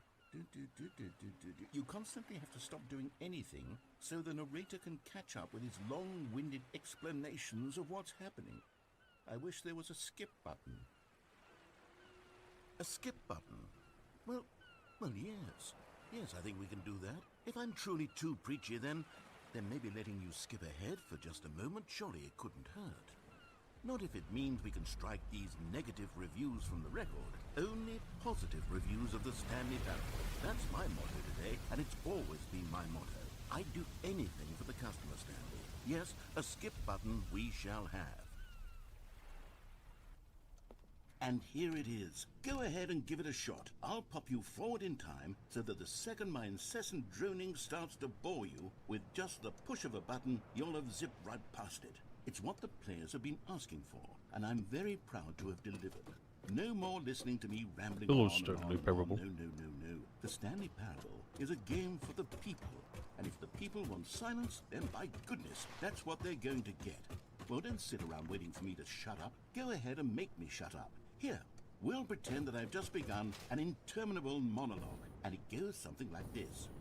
The story are the choices for what have you, and therefore by becoming it is, so on and so forth until inevitably we all until the end of time, at which time everything all at once. So now you see, blah blah blah blah blah blah blah blah blah blah blah blah blah blah. We've eaten too much and it can't be just yet. No, until 245. 245. But the logic of elimination working backwards, the deduction therefore becomes impossible to... Okay, just move on. Okay, I'm back. Hi. What's going on here? I need you to be over here. Oh, shoot.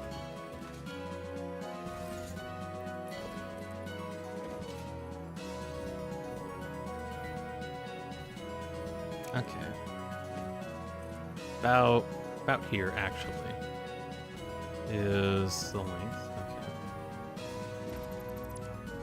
And does that line up better? Okay, that actually does line up better. Alright. I'm getting kind of close to getting at least the leg areas covered. Seems like that they're all proportional enough. Yeah. Alright. Let's get the area for the heart up and running. So it should just be as simple as basically this whole section, and then up is ideally it. Ideally.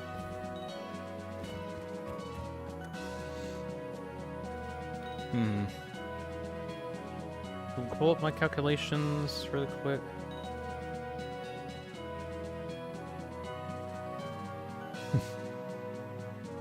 Let's see. Taz continuing on with the idea of like different thumbnail stuff. Not like do a thumbnail for every stream, just like Earthmover in the corner, or say I build Earthmover. That would bring more people in,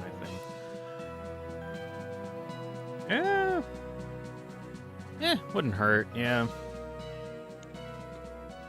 Let's see if I can update that. Let's see. Building and Earthmover. I'll update that. I don't know about like updating the thumbnail very much, because again, that's just like some work, whatever. What the heck? I think my cat has the zoomies. I just heard him like bolt across my house. What? That was weird. That's what I went to go check on, actually, because I heard him, like, scurrying around earlier, and then he was like, hey, I'm really cute. I'm really cute. I'm just gonna sit here and mind my own business. Oh, okay. Well, that's good. And then he just zooms everywhere. Like, yeah, he just is like, I'm super chill.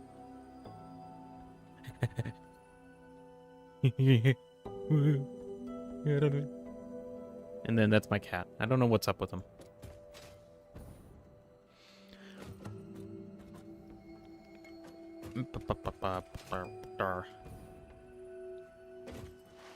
Also, shut up, Stanley Parable. You are scaring me. Why does Stanley Parable scare you? Alexis here says, hello, gotta leave for class F1. Wee! Alright. Hey Alexis, I'm trying to get, proportions set up for a giant Earthmover build.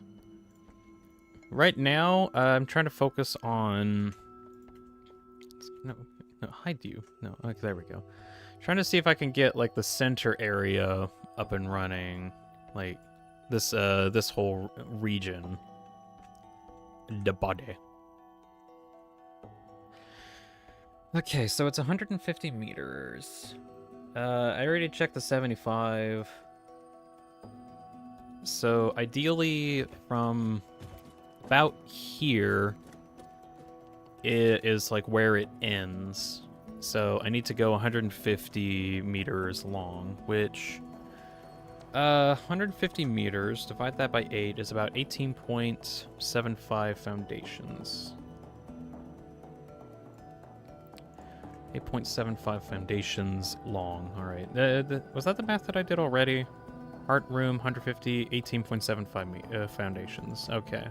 Let's see if I can mark that on here. Starting, not here, here. Let's see, 10. And then 8. And then, what do you know? 7.5, there it is. Alright, so... Can I mark this in a way? Oh, I could probably mark it with, like, painted beam. Yeah. It's kind of, I'm gonna mark this out with a beam here. Just so I know which parts for what. Ooh, you are not correctly aligned. Oh, are you not full? Let's see. 9. Ah, yeah. Yeah, you are. Okay. 9.5. It should be here. There we go.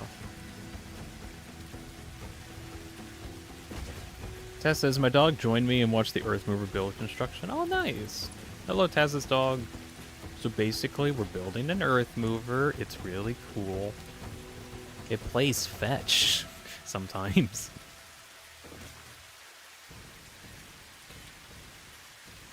Nine and a half. Yeah. I have it at 9.5. Why is it that this doesn't align correctly? Do you don't think he knows English? Yeah, but he knows intent. Animals don't know English, but they know intent, and they're really good at that. How come I keep like doing the math wrong on this? What's going on? How come that keeps happening? Halt! Where is my math? Where is it?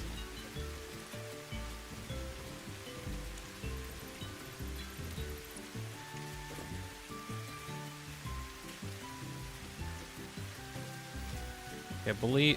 No! God damn it. There. I think I was, like, aligning it off of something that I didn't realize I was. Yeah, there we go.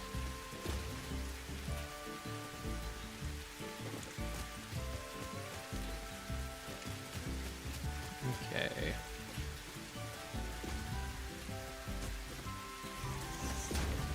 So this whole... I'm gonna have this whole pipe area here basically dictates the construction area.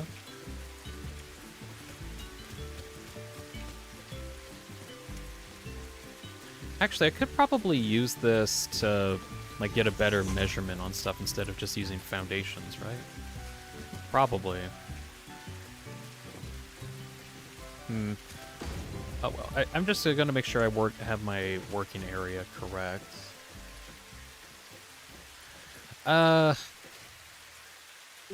Maybe you got the entire length wrong? Check it now so make sure you don't cause further issues. Yeah, let me check it. So I'm pretty sure I got this one right this time.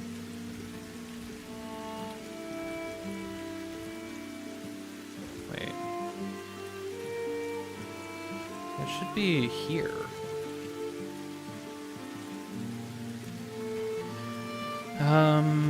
Actually, okay. Let's redo some of this. So Instead of using foundations, let's try to see if we can use this instead. So it's 75 meters in each direction. So if I use these pipings here, which I can actually dictate the exact measurements of, let's see, painted beam, and I go in a direction until I reach 75. So we're at 40, and then I go 35. 35. Huh. Oh, yeah, because it's supposed to be like a corner. Yeah, so this is actually correct, I think. So if I go this way until I reach 35. Wait, what? Now this is where it's okay. All right, this is actually a better way to measure stuff, I think. Yeah, so 35.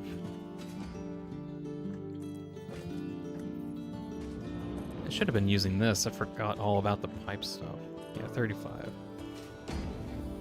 So that's the area that I'm working with.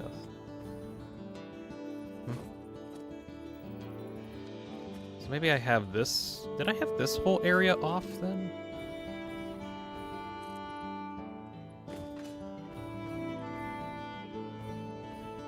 No.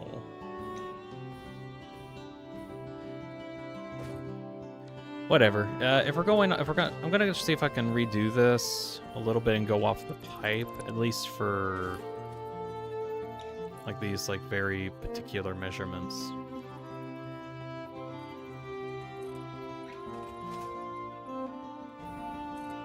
It'll at least help with like making some of this work, I think.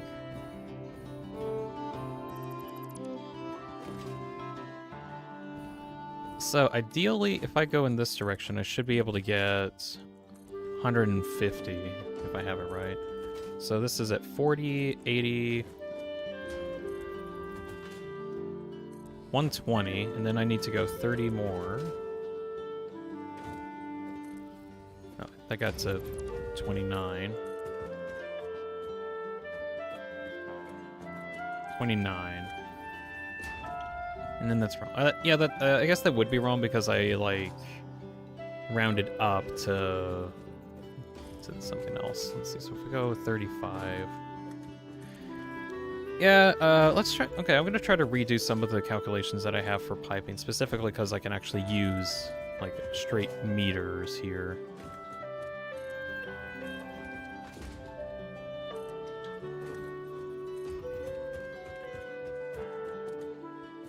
You don't like that. Okay. Well, at the very least, can I get you to here? Yeah, alright. Check out, I'm sure person human will be summoned by emoji.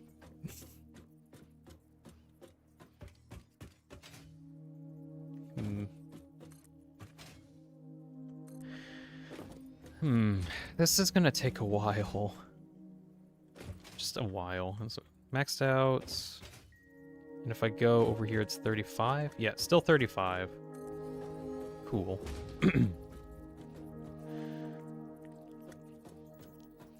I think problem is I can't really go up, or I can't check like heights very much, because I don't have a hover pack. So I can't like easily check heights with this, but I can definitely check length and width a lot easier doing this. Okay. This is gonna take a while. Yeah.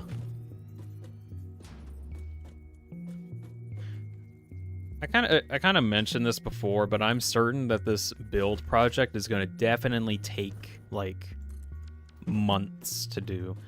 I might even like at least factory-wise, I want to make sure that I don't. Excuse me. Factory-wise, I want to make sure that I don't make factories with the at the moment until I get like stream time, because I tried to make sure that I do that. Or let's see, make sure this is 5, so this is 40. Basically, I don't want to make factories until I'm streaming. So 80, 120, 160, 200, 240, and 270? 270 exact. Okay, so I at least did that. Make sure you have a reserve save for the world. Ooh, I probably should like before in the future if I do like much bigger projects, I'm gonna make sure that I have like backups in case like I'm building something and then I'm like, oh gosh, I regret everything I ever done. Or ideally, I make things out of blueprints. Actually, that'd be interesting if I could make like a lot of segments of the Earthmover out of blueprints.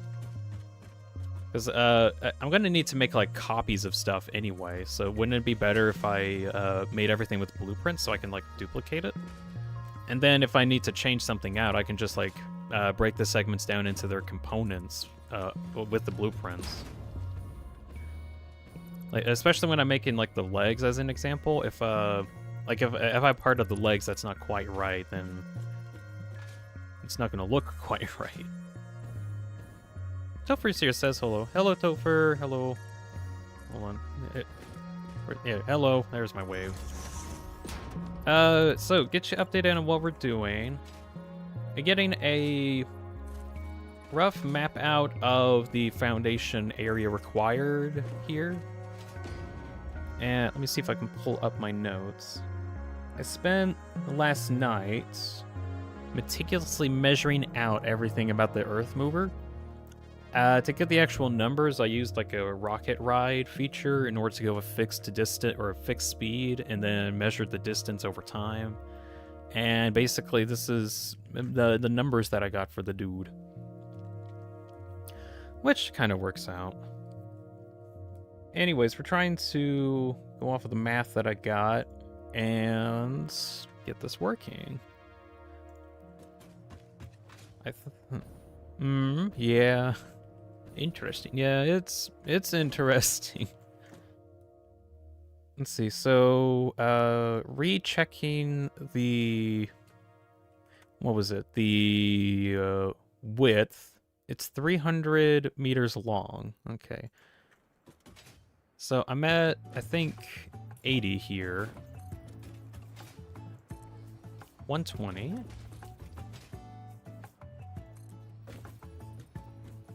60, 160. 200. 240.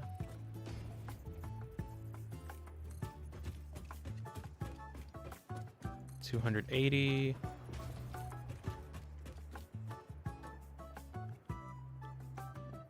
280, 300. Okay. Didn't I have a different length now that I think about it? Wait a second. Did I not update something? 1 second. Earthmover is 310 meters long, 300 meters wide. So I got that correct. I'm looking at some other calculate.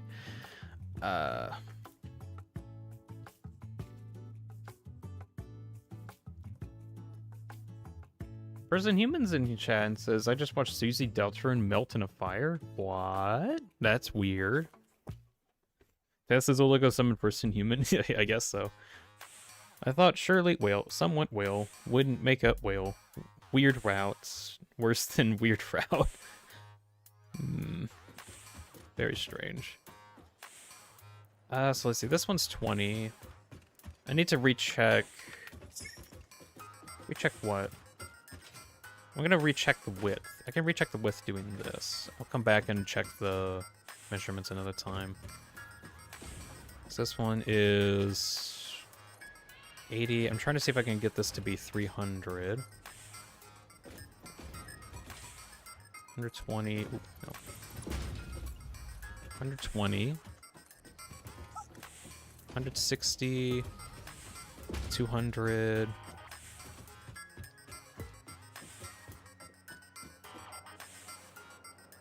235.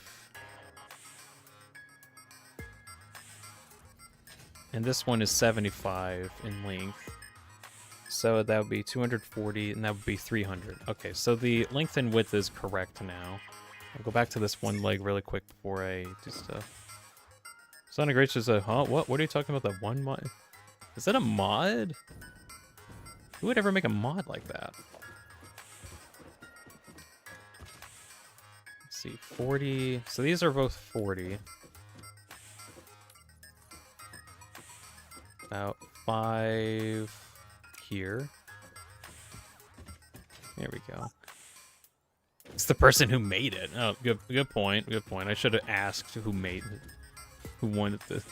Anyways, hey Sonic Racer, hey Person Human, and Jello. Thank you all for coming in. Did I miss the email reading? Well, the email reading's at the very start of the stream, so yeah. I watched a couple videos that Taz sent in. They were kind of nice. Let's see. Did I measure that one as 40? I can't remember. Let me recheck measurements, because I'm very picky. Okay, I did measure that as 40. All right. Why would you want to make me? Hey, that's my line. How dare you, Dean? Ha ha ha.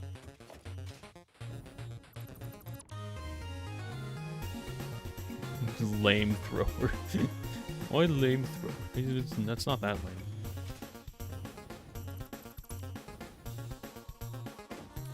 Fireball. Anyways, I see a bunch of people coming in. Welcome all. Get you all up to date. Been working on Earthmover. Got some calculations. Spent like last night up until midnight or so to actually do the calculations, which I'll show off in a moment. And basically took down the old prototype Earthmover build and am completely redoing it according to these calculations that I did. And how I got the length and width of everything, it's basically a rocket road and measured the distance over time. I even went into frame data type stuff in order to get that done. So we got the legs kind of marked out, I think. Unless I missed that one. Oh, well, that's mine. Oh my. Yeah, I did some calculations. Okay.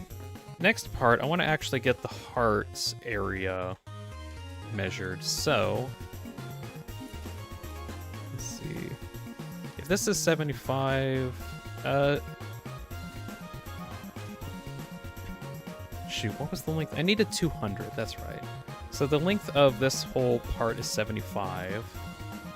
Let me do one more 5 here just to round this out.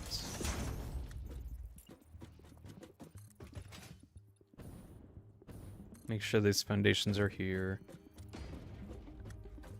Fork, utensil, pronoun, money, currency. Wait, no. Let's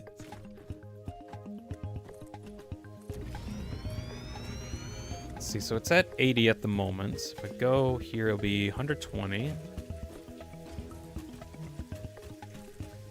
160.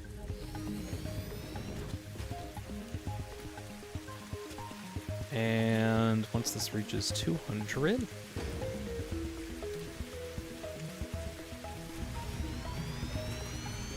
Wow, I'm now realizing like how large the like heart area is in this. It's gonna be big. Actually, if this whole area is gonna be like reserved for basically power, I can go kind of wild. Let's see, I'm at 120 at the moment. I need to get to. I need 30 more meter. Here we go. And then zoop in that direction. Well, here we are again.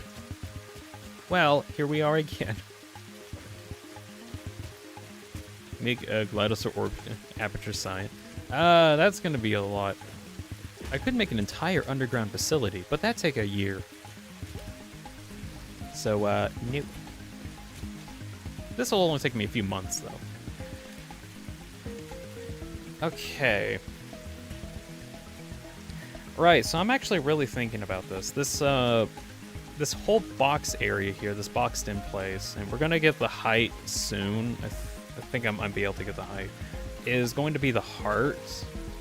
This is a lot of space to fit stuff, actually. Like, I could fit a lot of fuel generators in this.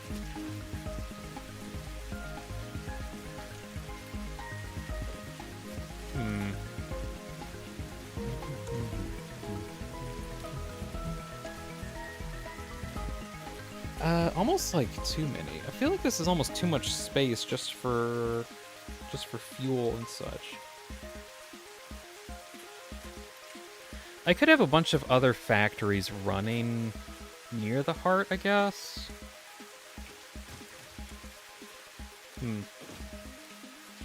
Tess says an isekai anime about a salesman reborn in a little girl then pursues to commit war crimes had a second season announced like 5 years since season 1. Wait, really? Oh, cool. I actually watched that anime. I forgot what its name was, but I remember watching it and I remembered it being really cool.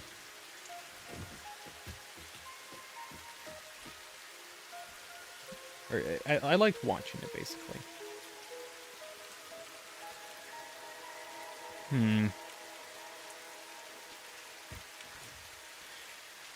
I'm just trying to figure out, like, what I need to do here. So the Earthmover build is definitely going to be, like, the heart is definitely here. I guess I'm more arguing, like, how big I actually want the whole area to be, because this is, like, taking up practically 70% of my real estate. Which, that's a lot.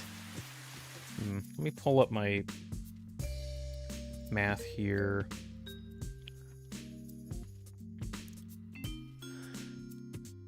So, yeah, that whole section's just big.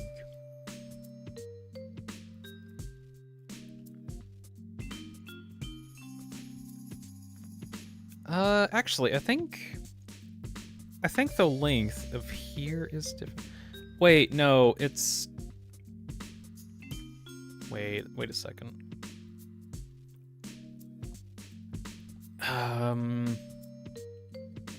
Pull up calculator. So if the length is 310, 185, so it's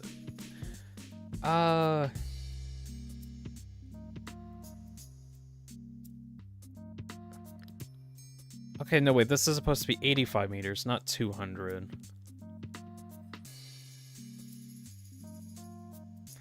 Okay, let me redo some of my math here. So I thought it was 200 in length. I didn't check my math. It's supposed to be 185. In the void consumed Jello again. Oh darn. Hey, tell me if no, the void is taking me. Uh-oh. Jello's gone. Sonic Adventure 2 soundtrack. Oh yeah, I like it. Let's see, if we could just 15 here. There we go. Since I measured it at like 200, I can safely like subtract 15. And then use that as my length instead.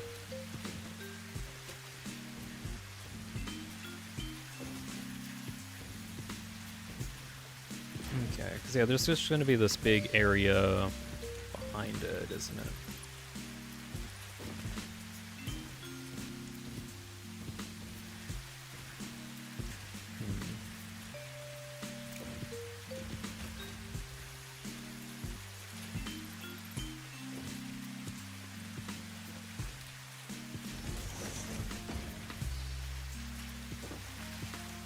I love the rain sounds. It's so calming.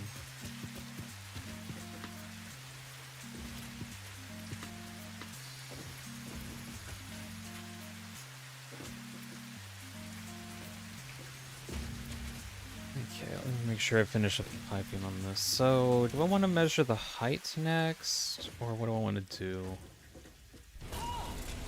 Alt, where is Gabriel and what have you done with them? I don't know. Poke. Get out of here. Thanks.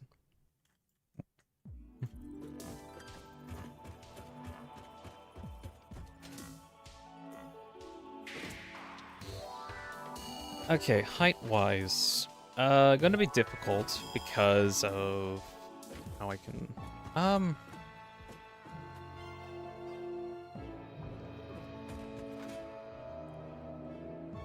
Let's see. Okay, I want to find the middle. I want to find the middle of this whole plate, or of this, and then if I can find the very middle, that's where I'm gonna put the neck. I love the whole Gabriel bit. I love it too. It's really funny. So, let's see. If I need 100, half of 150 is 75. So measure from here 40, and then I need 35. Measure to 35. This is supposedly the very center.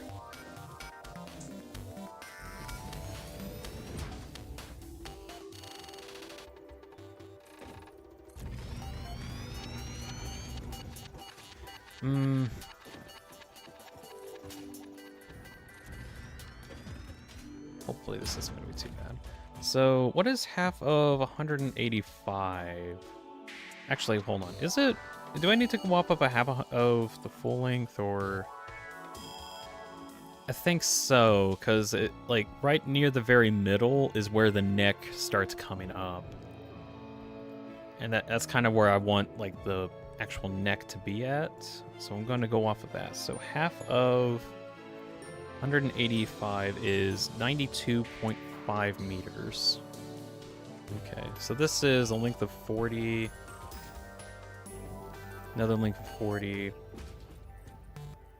Dean, Invincible, character or Homelander? Who would win?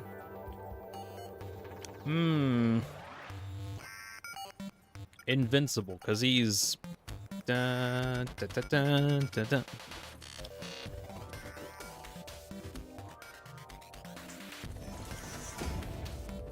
It would be a difficult fight, though. So, 95... What was... No, 92. No. This was 10 meters. Yeah. So now I need 92... I'm just gonna say 92, so I can have it a little above. So... He's title card. Let's get a ladder. Do I not have rods in my my depot? Oh gosh, I don't have rods in my depot. What? That's bad. Why is that bad? I'm gonna run out of ladder pretty soon. Unless, no, wait, do I? No, I don't have it. Okay. Well, I'm gonna go back down there and get some more rods, because if I'm gonna be using ladders for a little bit, I'm gonna need rods.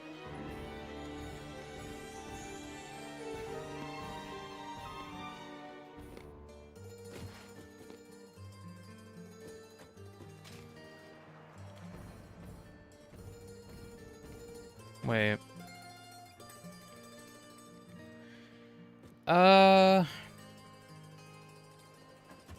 Oh, yeah, this is gonna be like the base height, and then it's gonna go lower down here. That's right. I need to remember. Okay, when I come back, I'm gonna have to make sure that I kind of mark this this layer too before I forget. Because I'm gonna forgive it at some point. Receiving Fix-It Elevated announcement. Bring your turtle to workday has been cancelled indefinitely What? due to yesterday's incident. In other news, we're still searching for the missing Pomeranian. Huh? What do you mean there was a turtle day? What? What? Whatever. Ada's not gonna explain anything.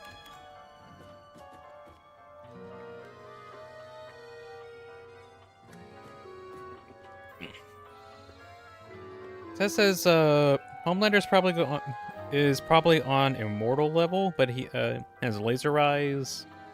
Also, last episode, currently Mark went through being exposed to at least 3,000 degrees Celsius, so I don't think the laser would be much useful. Oh man, I forgot to bring my turtle to work day! No, don't worry, it's been cancelled because of yesterday's events. Also, still trying to find those Pomeranians.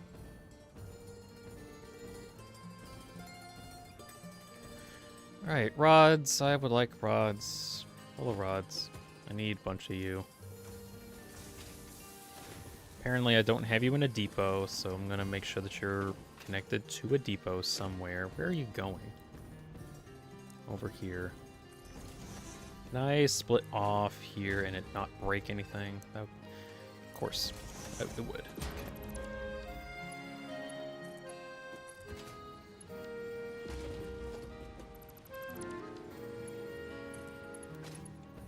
Make that curve again. Thank you. Love to let my turtle see all the beautiful spaghetti. I don't know. Can it even comprehend the spaghetti? I mean, probably not, but it'll be like, oh wow, look at the spaghetti. Isn't it neat? It's so cool. Wait a second. Taz says that he stole the Pomeranian? You're the reason why we can't have take your turtle to work today. How dare you? Taz was the reason for all of it. Everyone blamed Taz.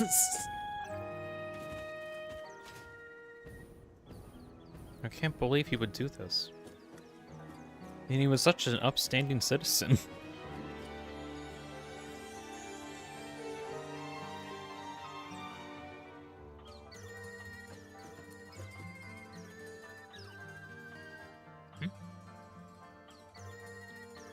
What happened down there for some of the foundations to be deleted? Did I accidentally delete some of those down there? Maybe. Oh well. Jeez, this thing's big.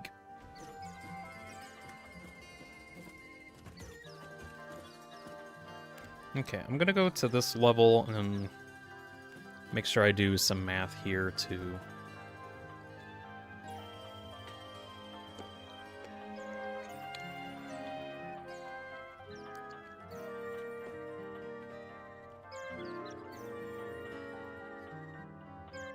Right.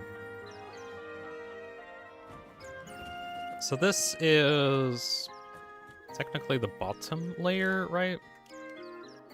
Detach camera. Yeah, so this is like the bottom of the top bottom of the layer here, ideally. And the heart will actually kind of go around this area. So I'm gonna see if I can make this get boxed into. Luckily, I don't need to do too many, like, piping calculations, I think, because I can just go off of where a lot of this is coming from.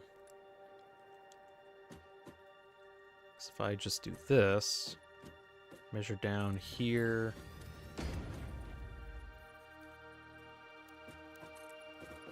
There we go. Get rid of this. What?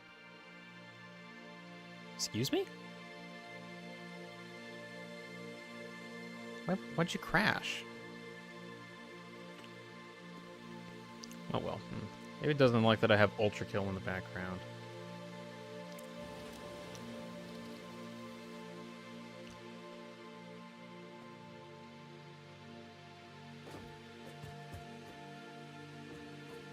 Wait. Oh my gosh, that autosave sent me back for like 10 minutes. God damn it. Great. Great. Why'd the crash happen? Oh well.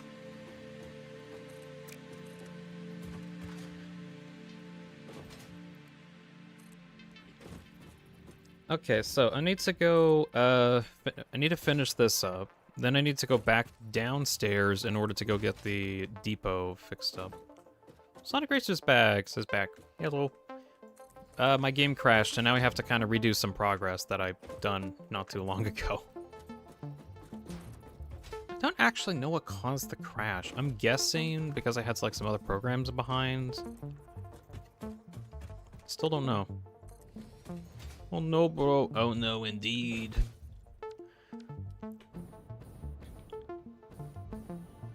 Luckily, it's not like too far back, but it's like, oh man, it's kind of aggravating. Let's see. I'm gonna. while I'm here, I'm gonna see if I can make this. Can I actually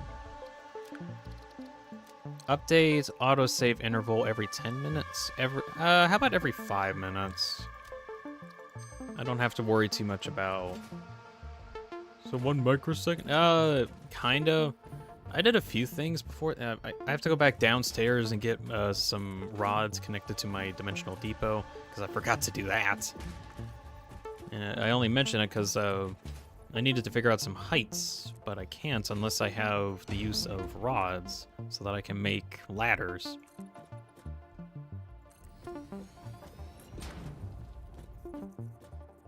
Let's see.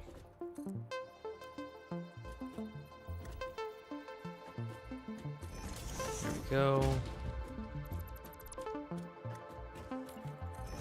At least in this case, I really don't need to worry too much, because the main layer here is what most of my calculations were on. So as long as I just, like, mirror it, I think I'll be alright.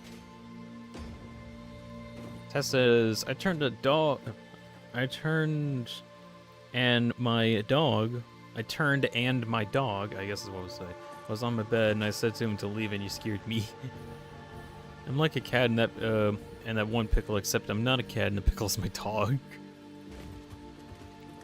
There's been a couple times with, like with my cat especially, where he would just like spontaneously appear, and then I'm like, oh, geez, you scared me. And then he's like, meow. And I'm like, oh wow, okay, you're just gonna meow after that? Alright.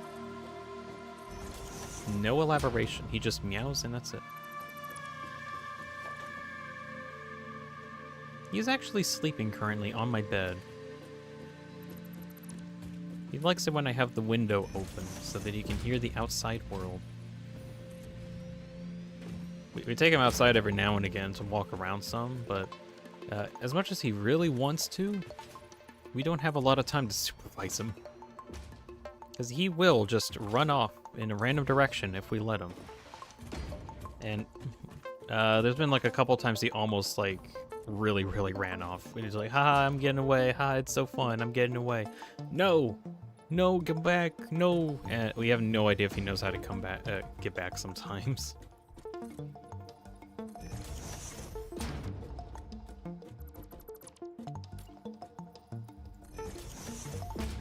Was there times he went missing? Maybe years ago, I think. Maybe. Like once, or let's see, he's a 16-year-old cat, so he's like senior cat. Years ago, when we weren't like so super protective on where he was all the time, he would just like come and go as he pleases, and just like shows up sometimes and then goes away some other times. Until I think he got into like some kind of a fight or something, and we were just really worried about him, so we've been like keeping a closer eye on him ever since then. And we've been very attentive on like where he's been and where he's going. We try to still go outside every now and again just to make sure he's supervised while doing that. We've had a pretty good track record of keeping up with. I think there's been like sometimes he like found himself in like some of the neighbors' yards or something, and then it took us a bit to get him back out.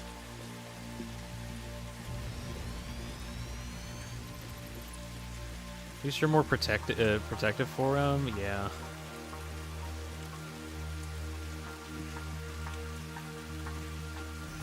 So for the longest time, we've actually had him as an outside cat, technically, still.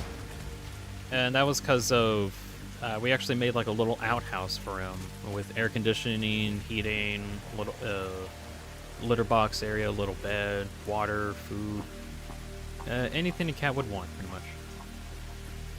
And every day we would always make sure that we would go outside, feed him, make sure he's well taken care of, go outside, do stuff like that. Until kind of recently, within like the last couple months, he's been showing some like health concerns, so we're like, okay, maybe we should probably keep an eye on him.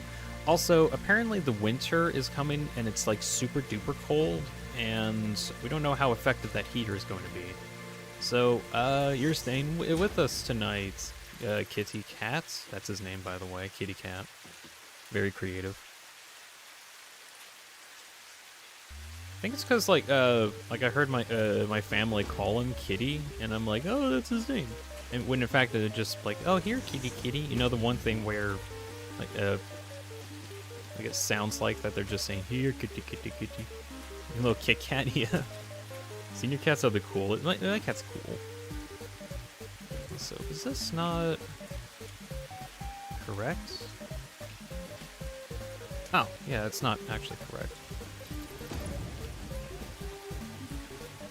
Thought something was odd here.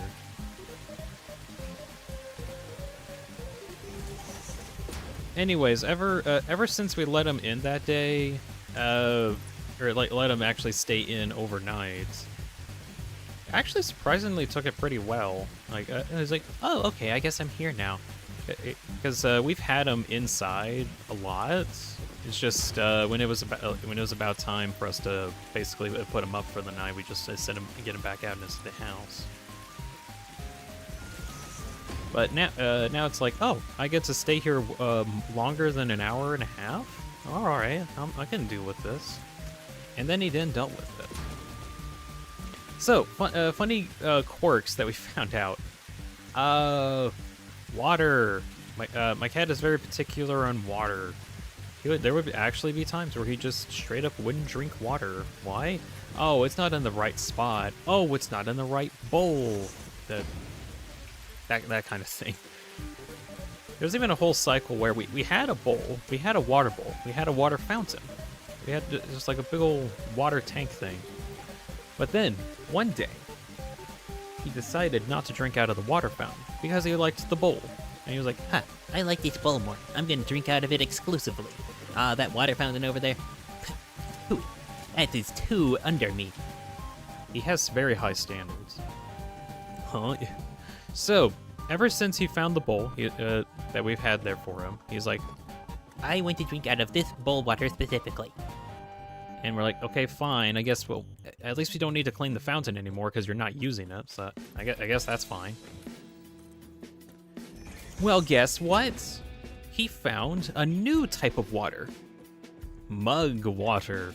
Water in a mug. Why in a mug? Because I don't know. He got on my brother's desk one day while he had like a mug full of water, and he just started drinking out of it. And he kept drinking out of it. Oh, he loved it. He loved it so much.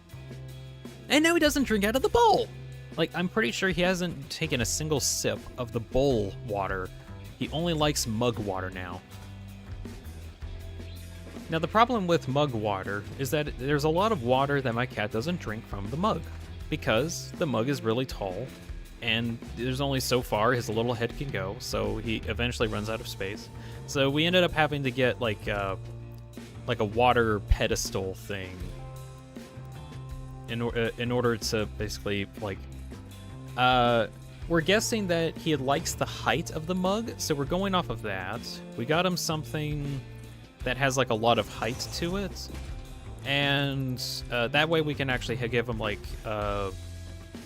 something that gets him some water and doesn't just have like, hold on,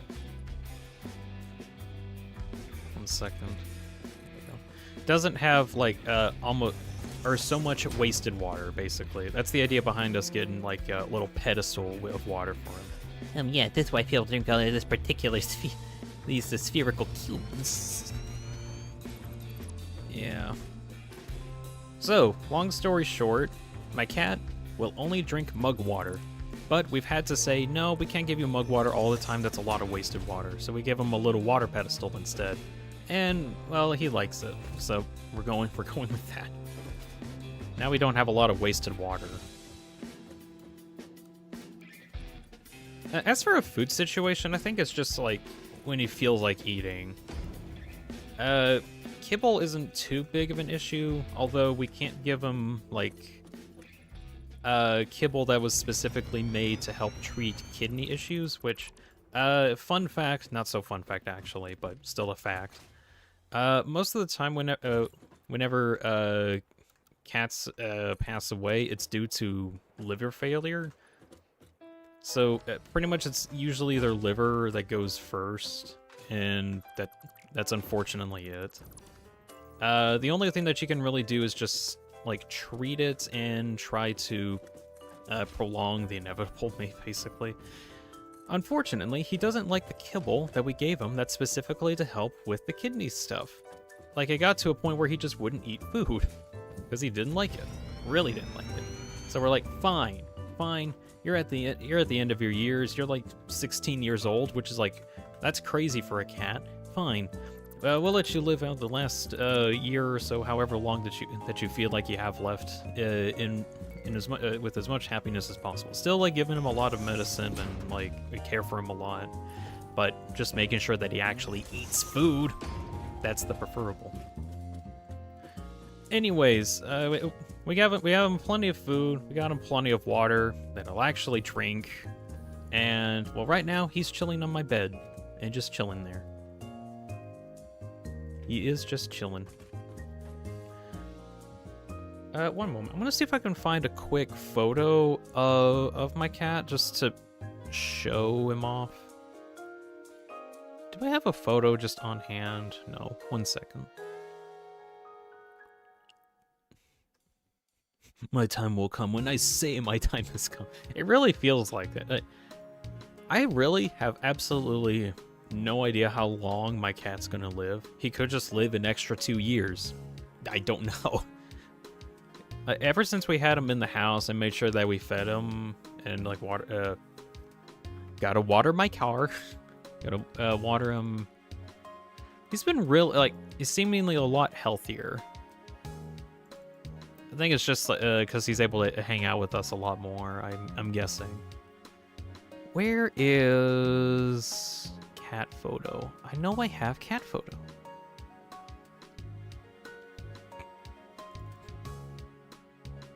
Is it in here?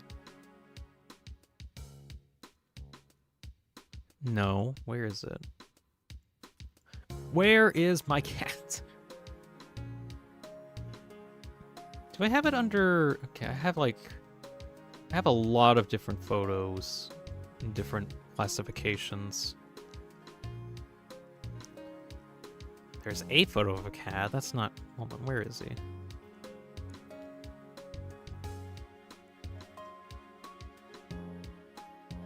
I swear, I have photos of my cats, but I have like a bunch of photos of random cats that I found, and I just don't have one of my cat. I know I have... Where is it?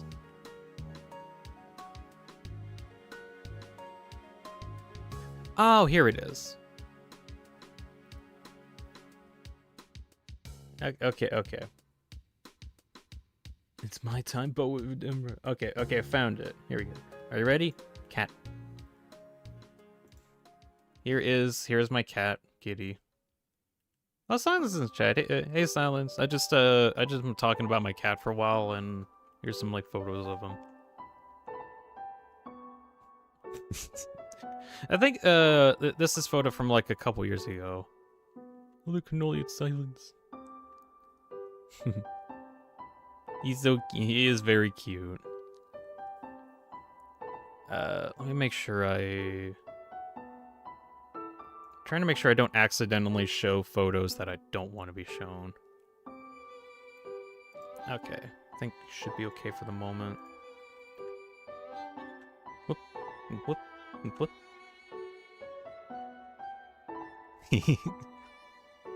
Here's a kitty cat, and a couple more.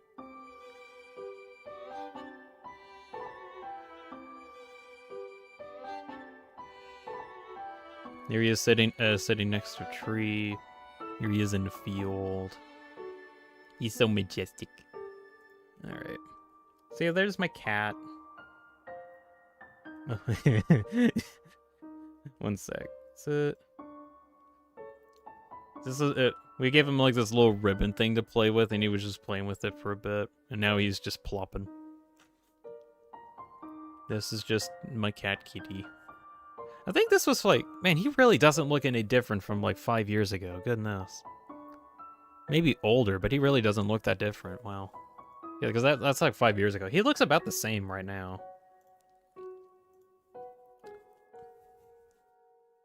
Rainbow already knows their location. Whatever. He's gonna dox himself. Nah. Can't figure out where I am based off the blades of grass. Also, there was like other photos that I could have shown off, but I'm like, nah, I gotta be careful. Cat is a cat, always. Yeah, but this one's like ancient. He's 16 years old. Cat is very cat. Anyways, hey Silence, thank you for stopping by. Anyone else that also joined in recently, get you up to date. We're trying to get everything calculated for the Earthmover build. Basically just getting a whole framework set up.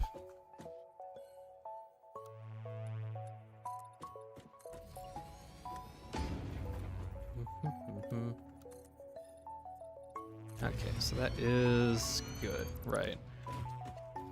Let me see. He existed before the Big Bang. I don't know, maybe he did. Show this, yeah.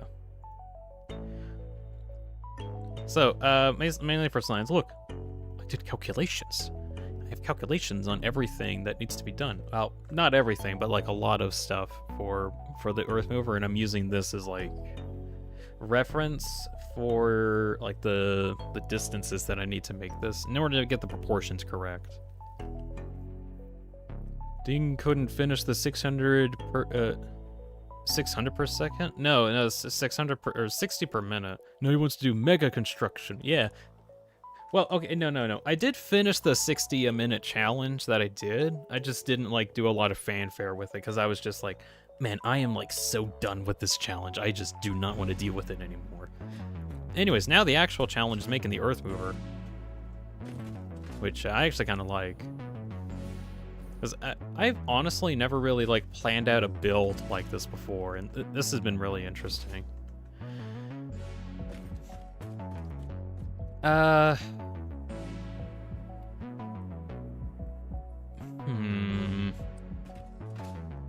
yeah, I need rods, that's right. 0E with Prelude Weapons Challenge win? Whenever more Prelude maps come out. There's only 2 at the moment, and frankly, that's not enough content.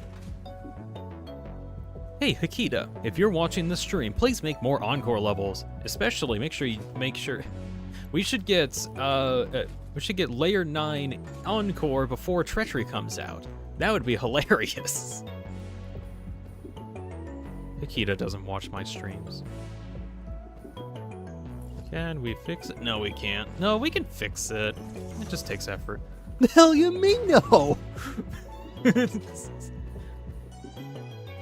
The hell you mean no? No, okay. I'm very sad because now I have to delete this and then replace it.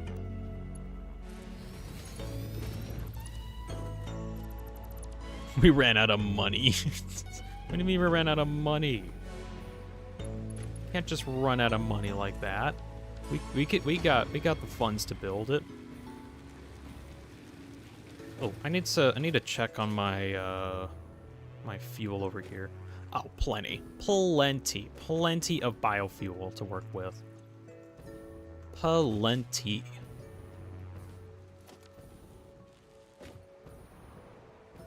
This is going to be really interesting when I actually get the whole system up and running, and I actually have like a fully functioning biofuel generator system. We spent all our money on a bazillion copies of Adam Sandler's 8 Crazy Nights DVDs. Wasn't me? Definitely wasn't me. Nope. Why would I do that? I don't watch Adam Sandler. And no, it wasn't me this time. 9E before 9-1 would be insane. That would be really funny, though. It would be funny. Hey, Dean, you need more sponsors to finish the project? Why would I need more sponsors? I already got enough sponsors. You guys are my sponsors. I don't need any more. Although realistically, I know there's probably more people that are invested in the project besides those that like stop by on the streams. They're pretty nice, right? Customizable, functional, they have indicator lights. The full package. I think they're neat. Thank you, Elevator.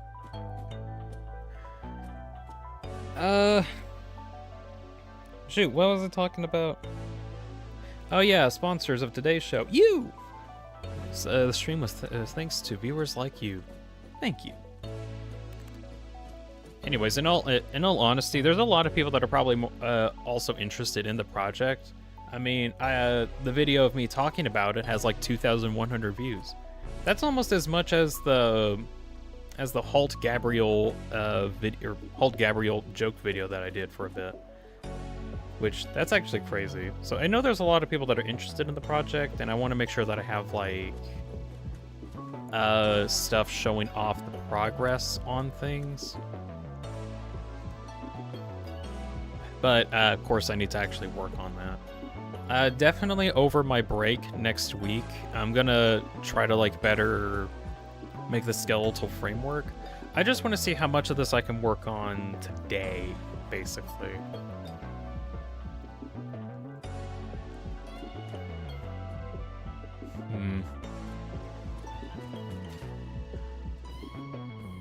Let's see. So, 150 here. We need 75.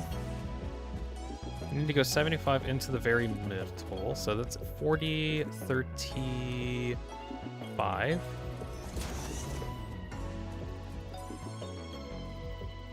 Stretch out here. And I'll put you in the middle. So that's at 40, and I need to go, what was it, half of 185, which is 92.5. I'll round that to 92 or 93.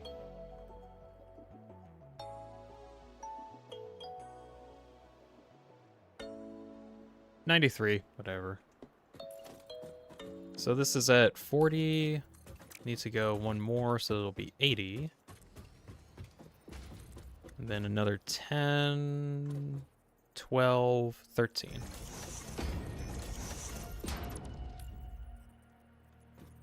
Okay, so now this will be the center of the head. Cool.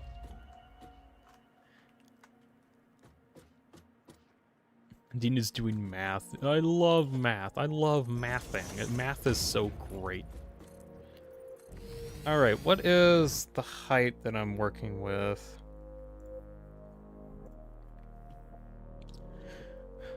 Okay, so from the bottom to the top is about 120 meters, which I've already done. Do I need to math out? Did I already math out how much that is? It's 200, so if that's 120, so this needs to go up to this top area here. I think about 80, so we'll do 80. Education class reference.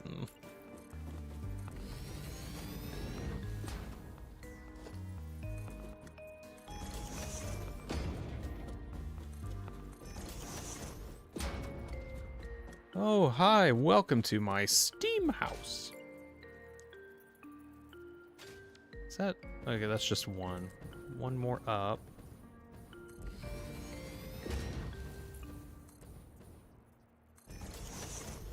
Okay.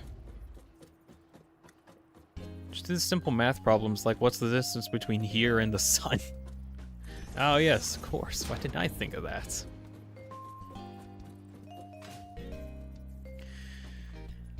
Right. So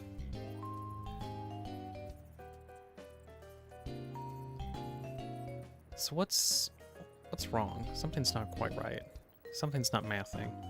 Hold on, let me get rid of these guys. Do I want to get rid of them?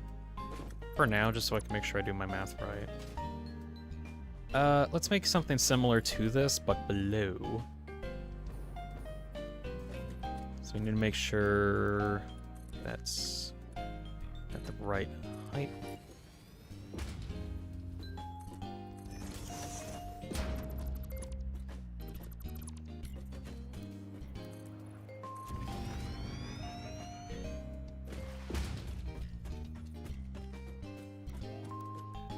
Vertical, make sure that goes down the way down.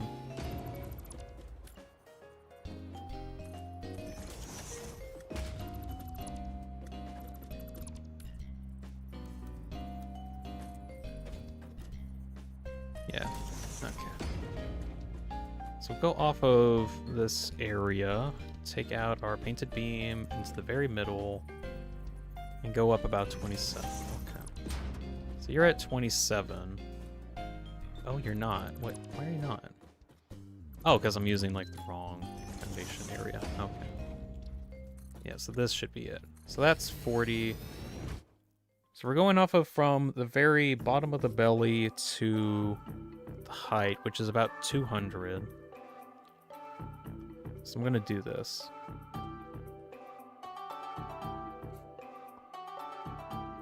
It's 1 millimeter.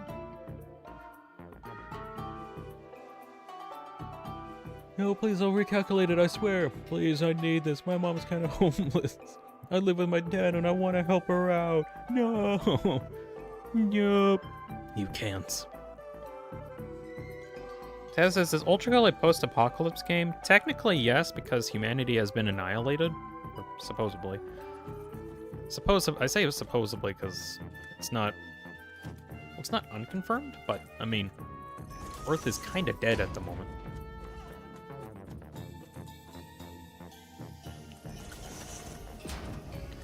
Alright, so I need to go 200 meters. Let's go up, so this is 80.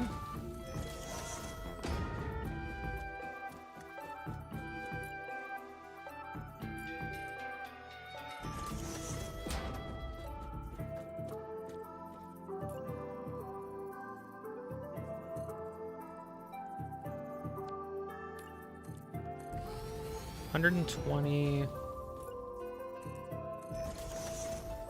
Apparently math is very intense.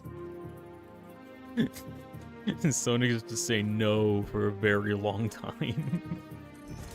No. No. It continues. 120, so 160. So should just need to have... nope, get back up there. Thank you. Would Nikita be a god of Ultrakill? He chiseled the game into existence and he's not all-powerful? That's kind of meta, I think. I think there's definitely like an actual god. Because if Nikita was the actual god, then he would have kind of leave it behind or something. But apparently Nikita's not.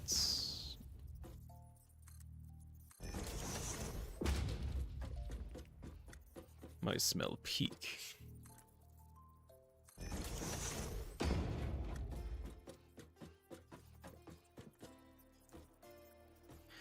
Okay, so this is not exactly where the neck will be, but kind of close. Let's see, make it about 4 meters in each direction, please.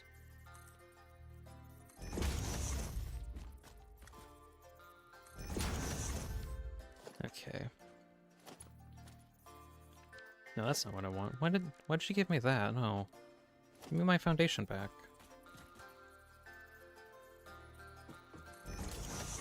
Oh, rescale it. Go down. Side up a little. There we go. Sonic says, I kind of want to play Persona 5 again, says Silence. It's really good. You know what? I keep telling myself I need to play it too. And I really do. I need to check out Persona 5. I use some of the music and it's really good. I really should play it. And then I get busy, and then I never have time to work on it, which sucks.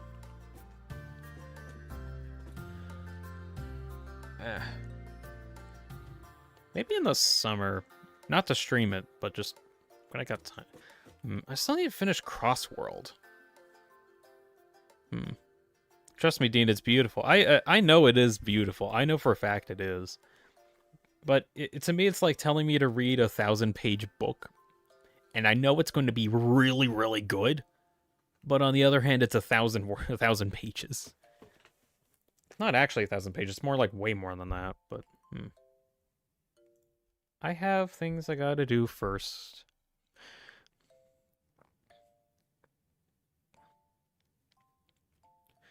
Okay, so I have like a rough estimate on where the neck is going to be.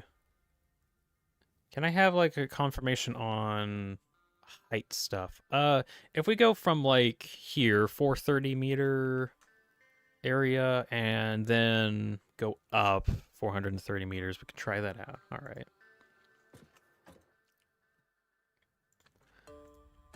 So how do you want to try that?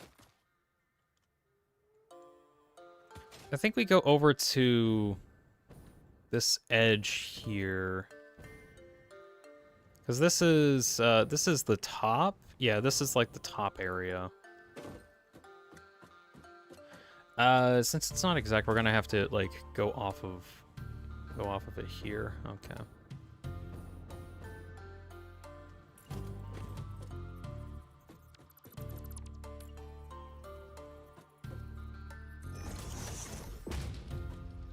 Make.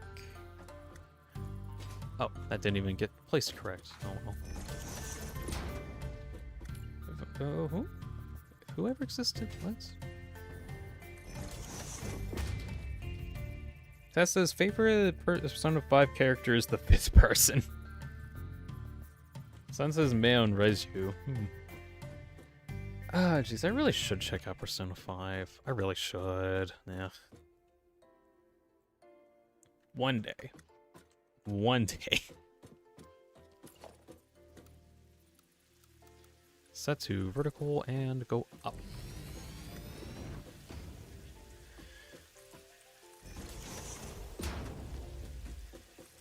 I'm gonna hope I get up here.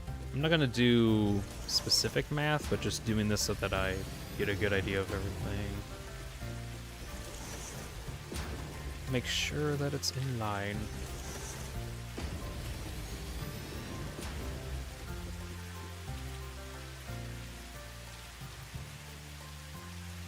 Okay, this looks about right.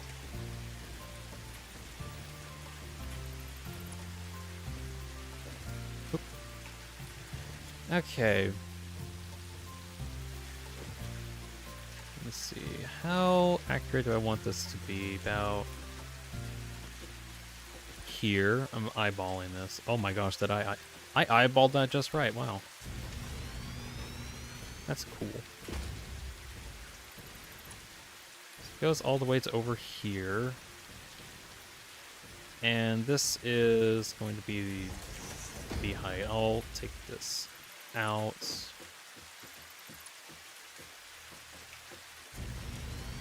Zoom in that bit.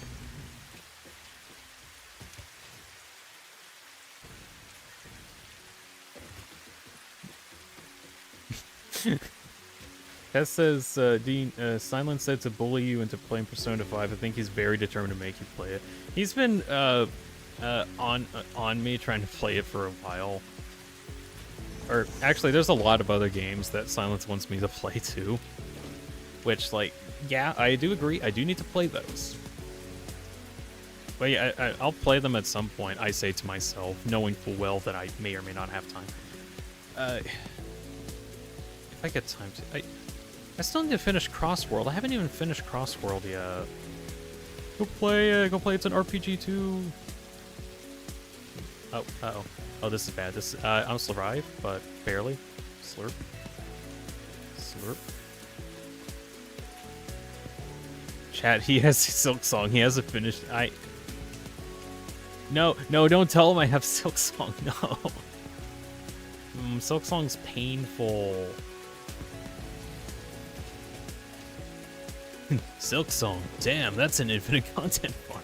No, I don't want to play Silk Song. I don't want to be painful like that. I just want to play Satisfactory and make factories. That's what I want to do.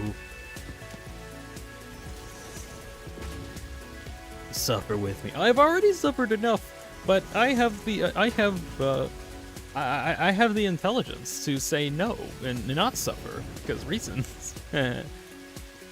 Oh, Earthmover's here. Says, I didn't miss your stream, mate. Ah, great. Oh, well, I hear Earthmover, and everyone's complaining about me not playing Silksong. Let's see. So, I did calculations, and I've done, like, some math as to, like, anyways, it's not exactly 100%, but it's the math that I'm going off of in order to actually make this in the first place. So, yeah, Earthmover, here's your stats. Your height, 910 meters. Large. No way you'll end up on the short category. Beanie Boy, I know what you're gonna do in the stream in a week-long break. This or P2. No, I have like videos that I need to make. What are you talking about? You think I take a break whenever I take a break from stream? Ha! No. I don't take breaks, actually, and I really should. It's just I have so many things that I want to do, and it just takes a while to do, so I don't actually have breaks or something, whatever. I really should try to make sure that I have time to, like, actually take a break instead of, like, thinking about taking a break, because I've had way too many times where I've been thinking about taking a break and then not actually take one because I use that time that I'm supposed to be taking a break working on either videos or other projects. It's like I never have any downtime. It's like this hobby is turning into a job. This is supposed to be a hobby.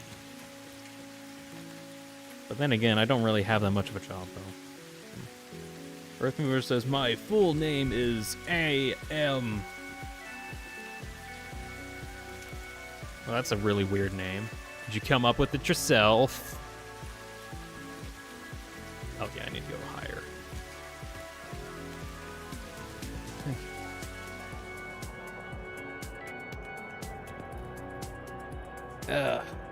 It says I could probably do a P2P rank over my break. If I did, I would actually try to do like a stream on that, because that actually would be stream worthy. Anyways, thanks for posting my comment on a short. Yeah. I was able to, yeah. What's funny is that I got that short done like moments before I got the stream up. Because most of last night I was going through my streams and making sure I got footage for like a recording. So like I was gonna get like the bit that happened there where, oh, where's Gabriel? And I was like, I need to make sure I get a short on this. And then I got the recording, and then I told myself, wait, shoot, I need to get the measurements. I need to get the numbers on the Earthmover size. And then I was like up until midnight last night doing that. And then, like a doofus, I decided to play Ultra Kill because I was like, well, I've been measuring the Earthmover for so long. Why not play the game instead of, like, measure it forever? Worst mistake I ever made, because then I was like, well, now that I've defeated the Earthmover, I might as well beat Fraud, because why not? I said to myself. And then I played through the entirety of Fraud again.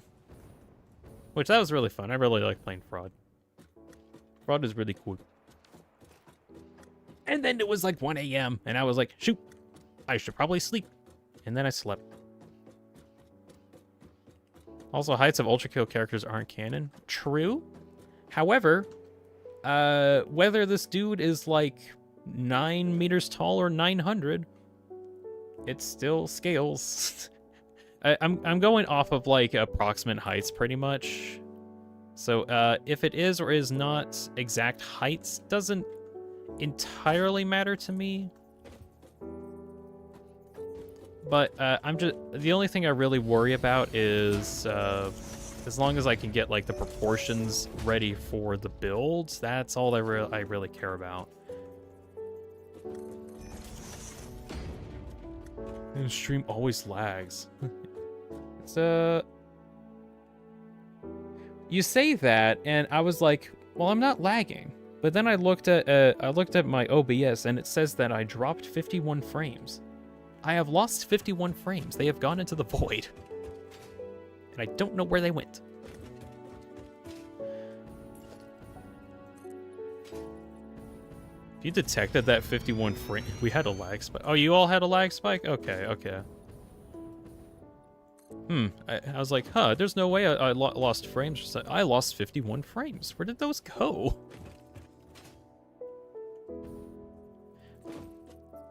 Everyone's saying they had lag. Okay, okay. So, I guess that was like a weird universal thing. That's weird. Alright. Dean, do you enjoy suffering? As long as it's consensual. Like, going through this crazy project, I'm gonna suffer trying to make it.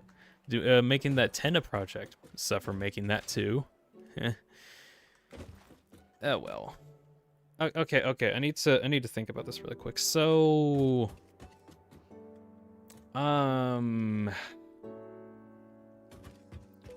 height stuff, right?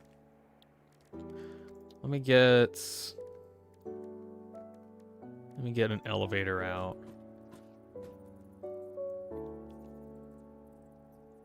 Do you want it to be here?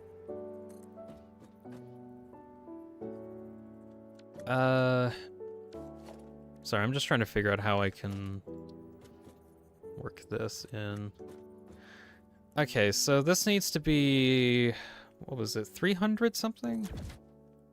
What were the numbers on the height? From top of the body to the head is 430 meters. Okay.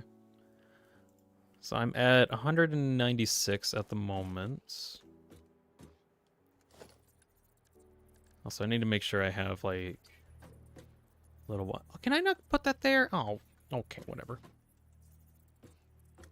Put you here.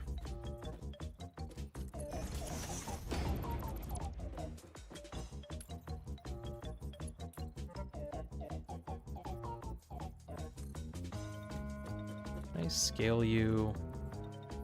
Not really, but oh, wait, can I put you on like a half size?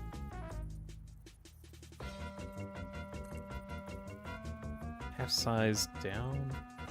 Okay, yeah, this can work.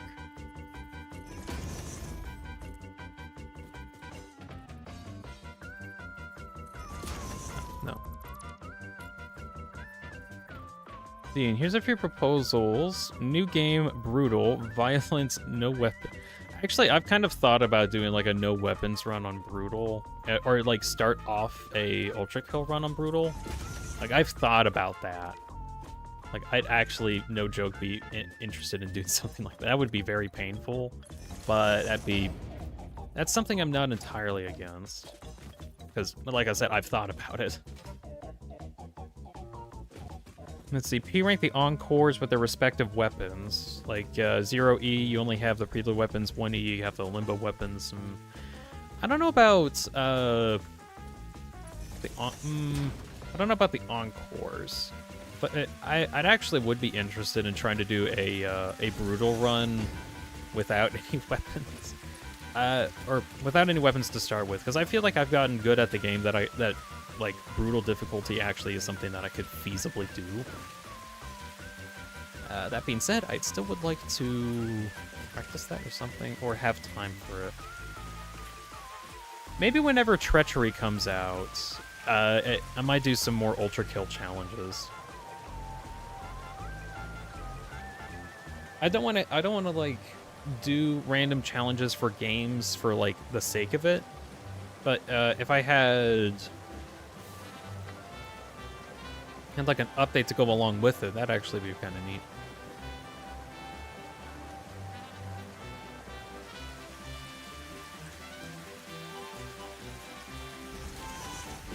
People who are pro at brutal difficulty think harmless mode is lazy. Well, to be fair, it is a little different. Shoot, 430 minus 160, 196, sorry. So 234 meters left. So I still need to do one more elevator up. Power that and start heading up there. Harmless isn't lazy. It's not, I don't want to call it lazy either, but it's more like, it's a much slower experience. Brutal, one mistake and you're dead. That and there's a bunch of enemy differences that you have to keep track of. Like, some stuff is parryable, some stuff just isn't.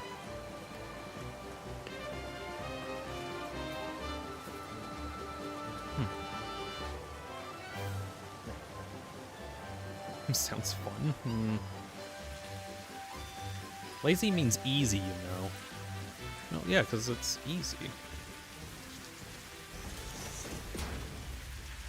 Okay, one more height, so minus that, so about 38.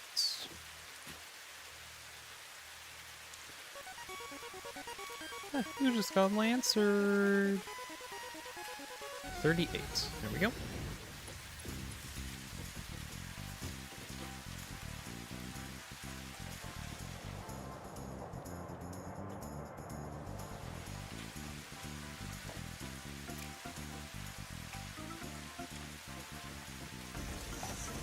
Alright, and here we are. Here is the new, very top of the head.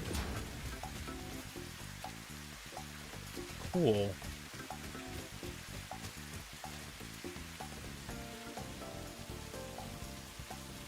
Yeah, it's starting to feel like an Earthmover size thing.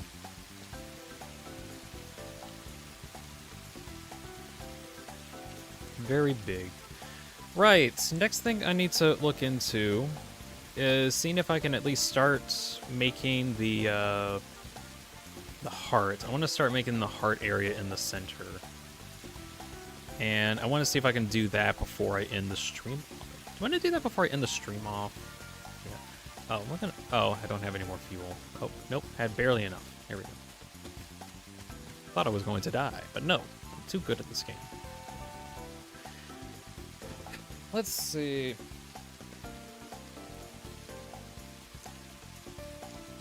Oops.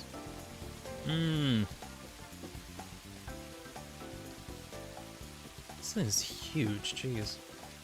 Actually, I thought about something. Let me move kind of far away from it, just so I can get like a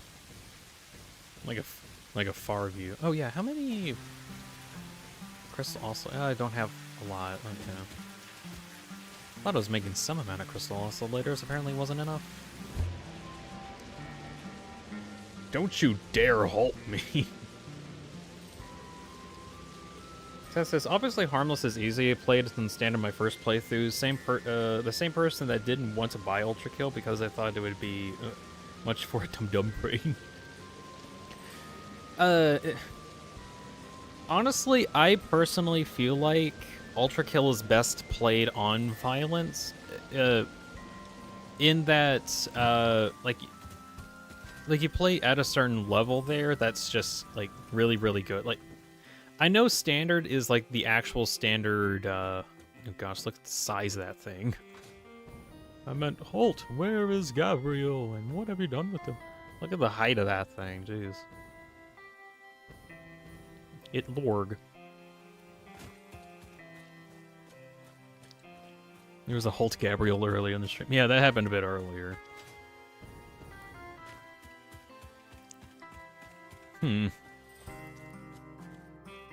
Yeah, so the very top of that is going to be the top of the head. Wow.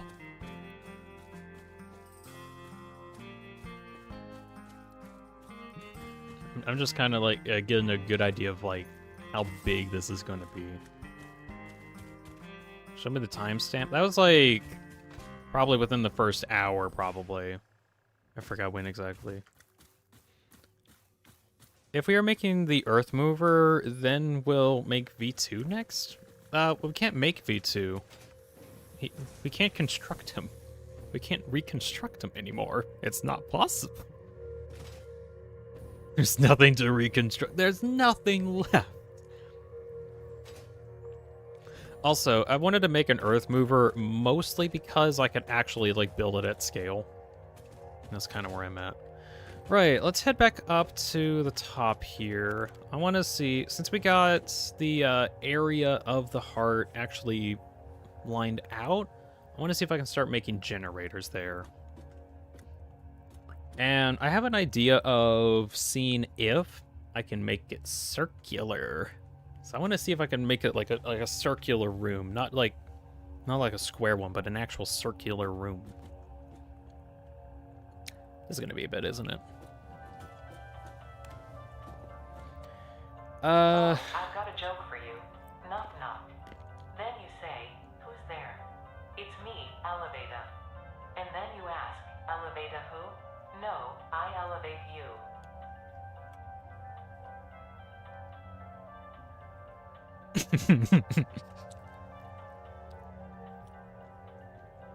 But yeah, no V2. What'd be kind of funny is if I build like a V2 grave. That'd be kind of funny.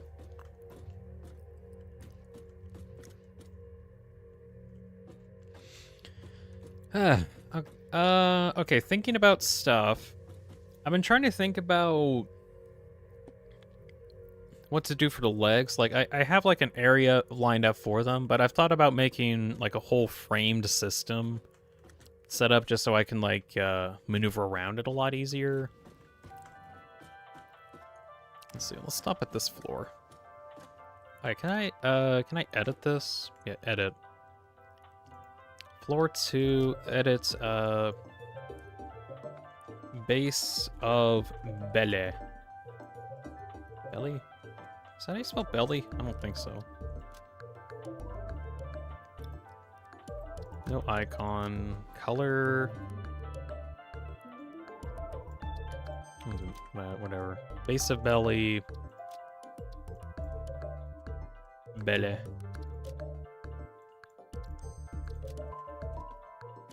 Do that. Welcome to the base of the belly. The belly of the beast. Okay. I'm gonna try to fill in this whole area with foundations first. I kind of plan on probably redoing how I do all the foundations here, but I'm just doing this to get a solid floor, a solid foundation to work off of. And then after that, I'll see what I can do with placing a bunch of the generators down.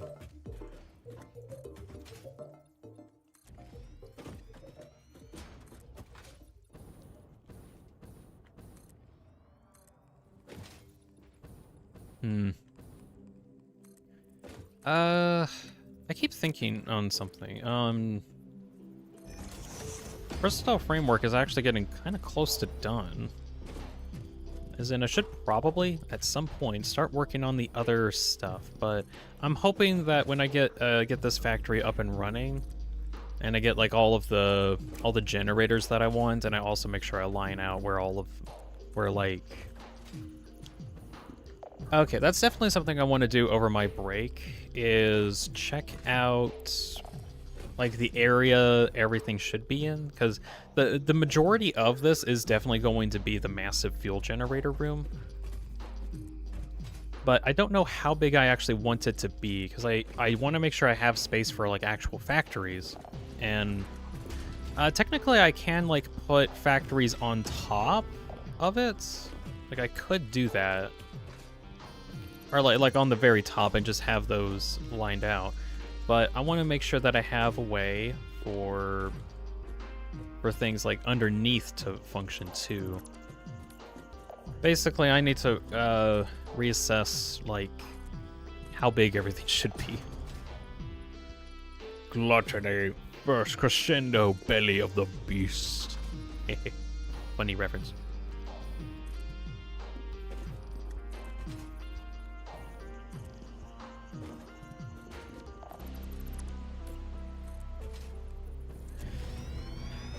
Oh, this is gonna bug me, isn't it?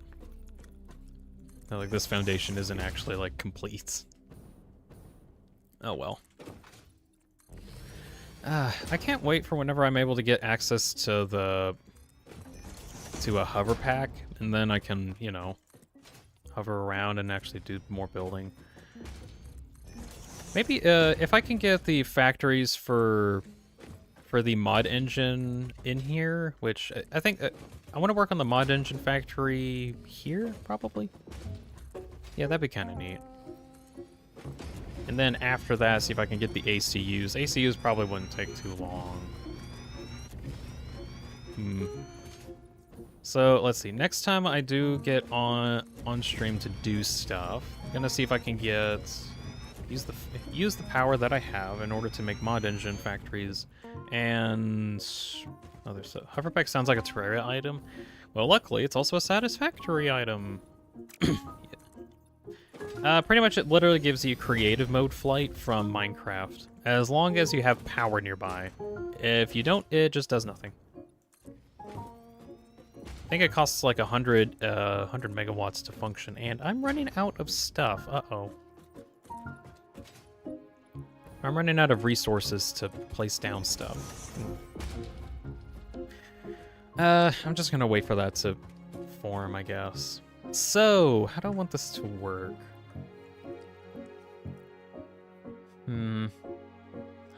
I think I'm gonna want to make sure I have room, as in like room to place stuff down.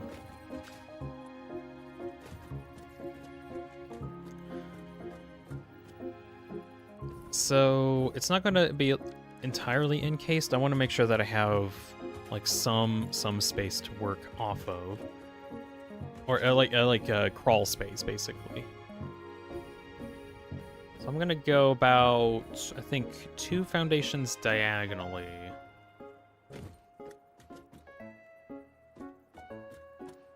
Is this diagonal? Not quite. That's diagonal. Okay, redo that. Redo that.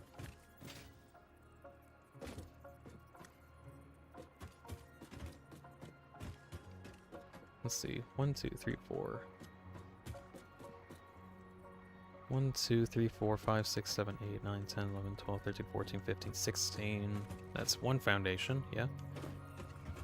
1, 2, 3, 4, 5, 6, 7, 8, 9, 10, 11, 12, 13, 14, 15, 16. That's 2 foundations. So I'm gonna have a 2 foundation area. At this point, I'm just gonna have to go get some more foundations, don't I? Yeah. So yeah, I have a buffer area here.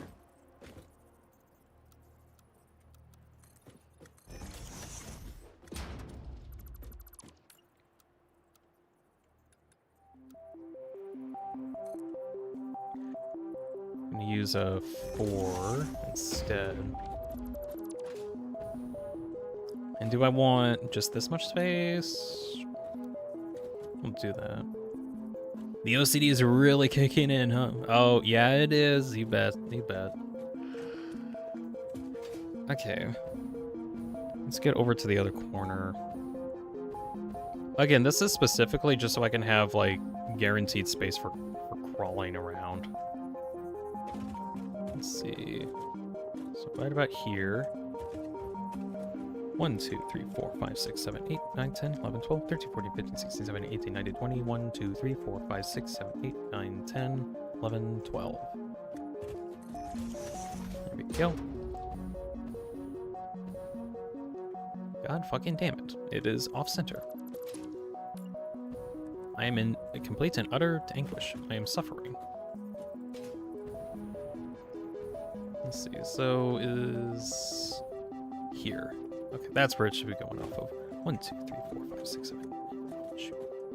OCD kicking in. No. 10, 11, 12, 13, 14, 15, 16, 17, 11, 12. 16.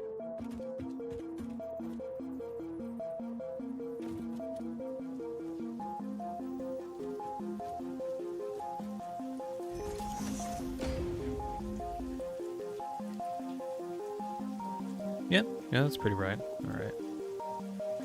I'm making cereal, and nobody can stop me, says Taz. I'm pretty sure you're right. I don't think anybody can stop you from making cereal, because that's like a God-given right to eat cereal. You are allowed to eat cereal.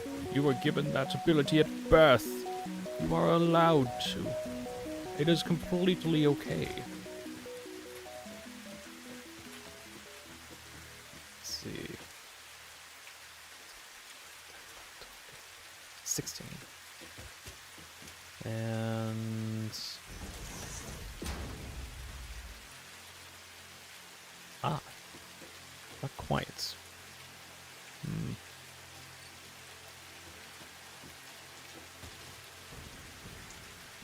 I'm gonna go off of that one's measurements.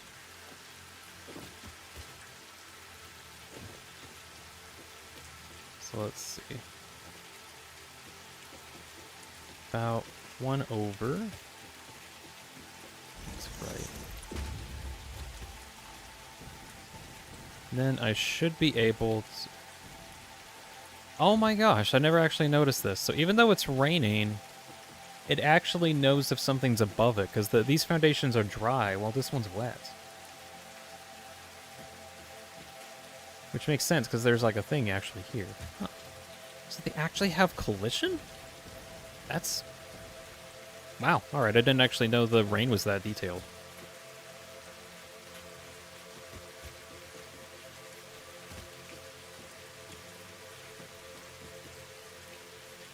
Wow, water exists.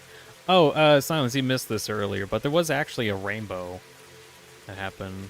Like, an actual rainbow just kind of showed up at one point. Heck, we might even get to see it after the rain goes away. Maybe. Determined to recommend me some Deanspillabean guy. Huh? Tess says, I would not be here if I did not press that one stream that one guy that drew his thumbnail for a fraud stream on paper. What's funny is I'm gonna look at stream several times, but YouTube is very determined to recommend me some Deanspillabean guy. It's really good. Yeah, that hand drawn thing that I did for the fraud update was really, really good. I think by far that is like the most detailed drawing that I've actually ever done. Like, ever. Well, I say that, I think there's like other ones that I have done, but of all of the drawings that I've done in my life, that one is definitely one of the more detailed. One of the most detailed, even. Heck, it even uses color. I barely ever use color.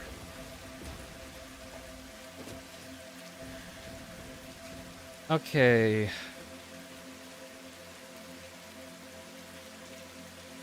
So I want the fuel generators to kind of be in a state of... Oh, hold on. Can I get just pipes? I think I'm going to use piping just to measure stuff out.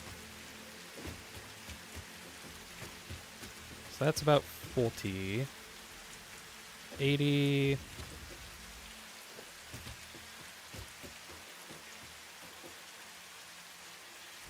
101. Actually, that's not bad. I'm okay with it being 101. Can I divide that? 101, divide that by 3. Ah, it's repeating. No, that's bad. Whatever. Silence says, when I get back into video editing, I may draw my thumbnail. Silence does some good job on thumbnails, too. No joke, I feel like Silence draws a bit more than me. Like, in terms of, like, more... Not really... No. Yeah, I do feel like Silence draws more than me, like, comparatively. Like, I'm not even, like humble brag or anything. I think you do draw more. Like... I draw whenever I want to have a reason to draw, like for a video or something, and you draw because you're actually... you want to actually make something.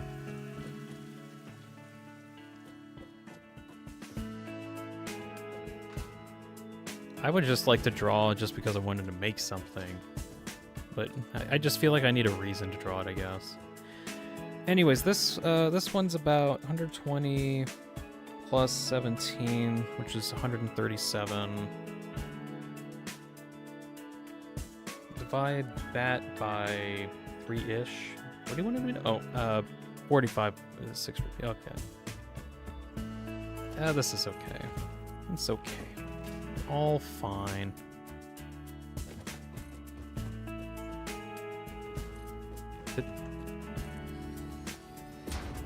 I thought the sound broke. Like everything went quiet and then the music kicked in, but it was like independent. That was weird. Okay, come on. Over to here. Yep.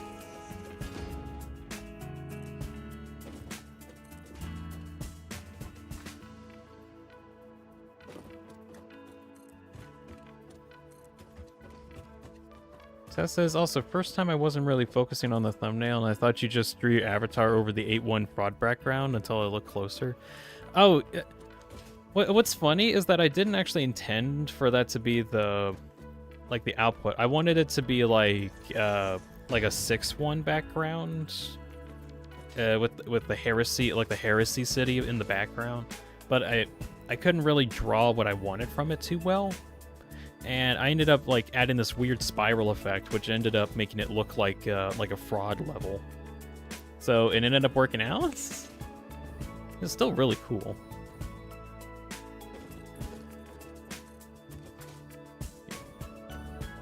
Yeah, you told that it was a 6-1 already. Okay, to be fair, I don't know how much I've like said about my drawing to people, so I just keep repeating myself.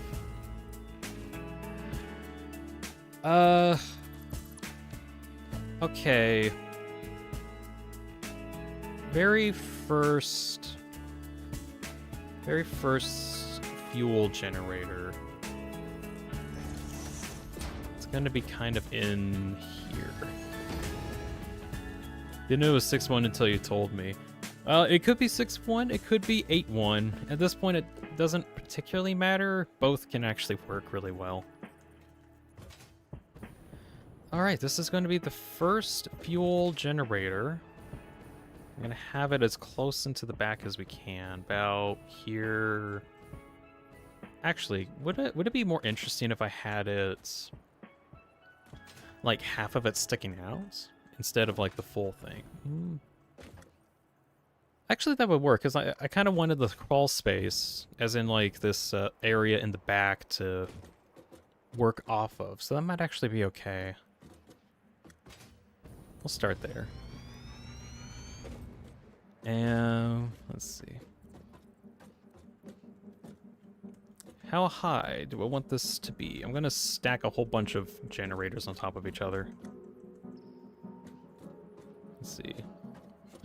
That looks kind of funny with how it like spouses. Right, how high can I make it?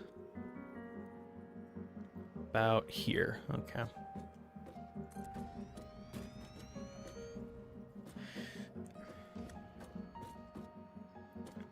Let's see if I can get some height. Hey Dean, do you know what a Pokemon Nuzlocke is? Yeah, I'm aware of a Pokemon Nuzlocke. I do think that actually would be kind of fun to do one day, but... Okay, I've thought about this. I was able to get a Pokemon White ROM hack thing, actually. Not really hack, but just to... I can play Pokemon White. I want to play it again at some point, and I'm thinking on... this isn't set in anything in stone, because there's a lot that could be changing over time, but whenever my birthday comes around in October, I want to see if I can, like, set something up to play, because I'd like to try to play Pokemon White again.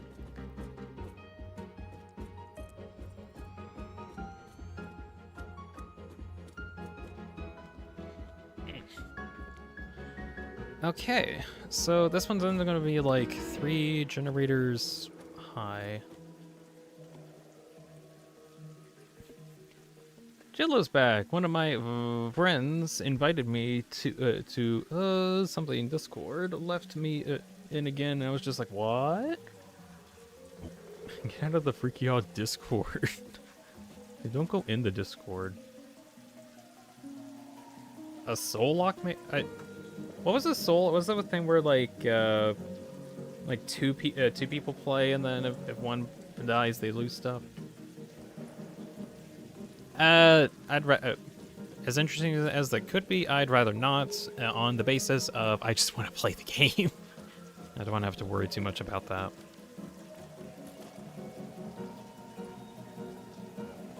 Or close enough. Okay. I want to add a curve to the generators here. This is going to be a pain in the ass. Frankly, because I'm going to have to see if I can rotate this around.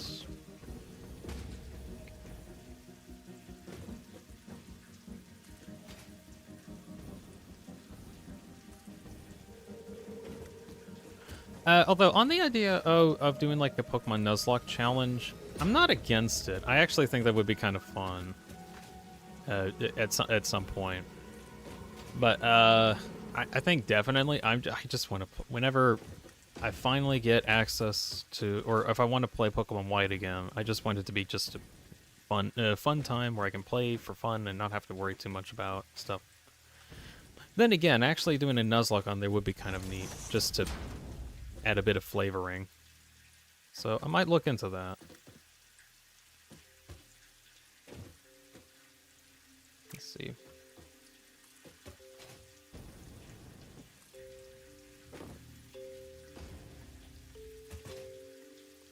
This is the part where I have to do math. Not really math, just to get kind of like an approximation of what I need.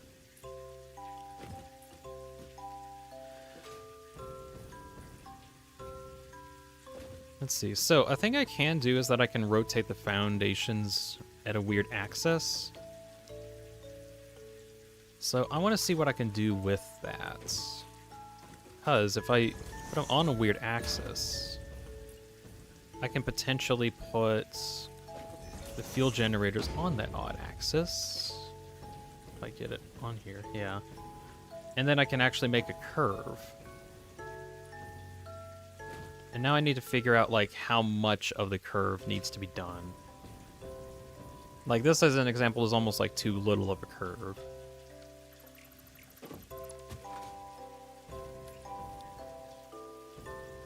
Well, let's get this back and put it in the middle and align it here and do kind of the same thing we did. No, I don't think we need to do the exact same thing. What are you trying to build, says Jello? Earthmover. Earthmover, just casual Earthmover. I got like the measurements that I need here, and I spent like most of the stream actually getting all of these lined out. And I'm trying to see if I can get the heart made today, or at least get the generators down, ideally. This would be so much easier if I had like. Actually, wait. Can I use? Where is it? Do I use a radar tower or a lookout tower? I'll use a lookout tower for this. There we go. I got a bit of height to work on. Silence says, I wonder how Game Freak will deal with Pokemon Black and White remakes. Will they add like Black and White 2 and make the same game, or have different remakes?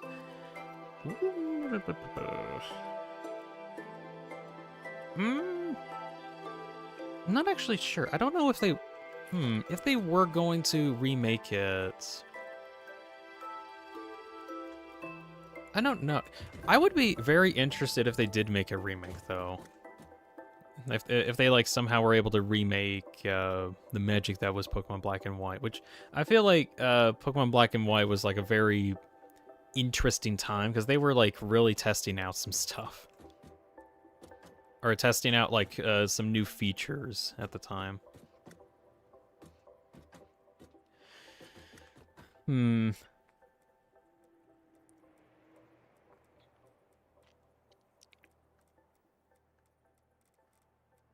So that's at a 45-degree angle. Can I like split the difference almost?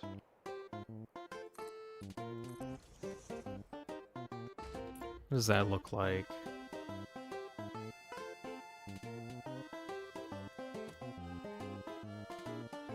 Come on, you not want to register that you're on a different foundation type? No, it does. Okay, I'm crazy.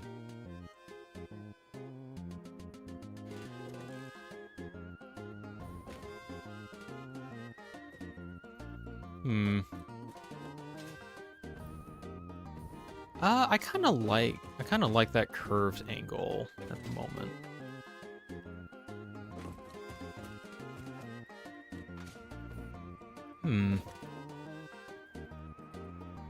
Let me see if I can squeeze this in, because I had an idea of where I could do like a honeycomb design, where I have like the foundation or the generators kind of lined up. Ooh, okay. So let's see. They're kind of like in between each other like this.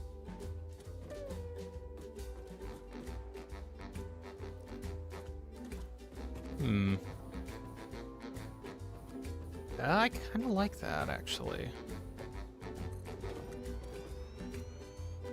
Alright, let me see if I can place these like that.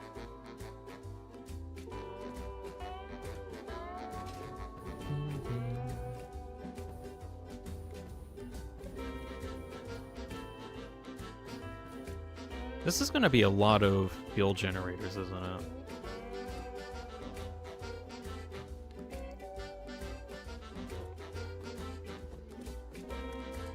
I think I can fit like one more up there.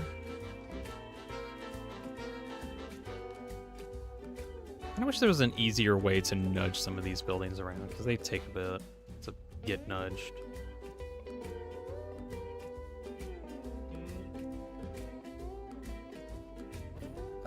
I need to get some height. Let's see.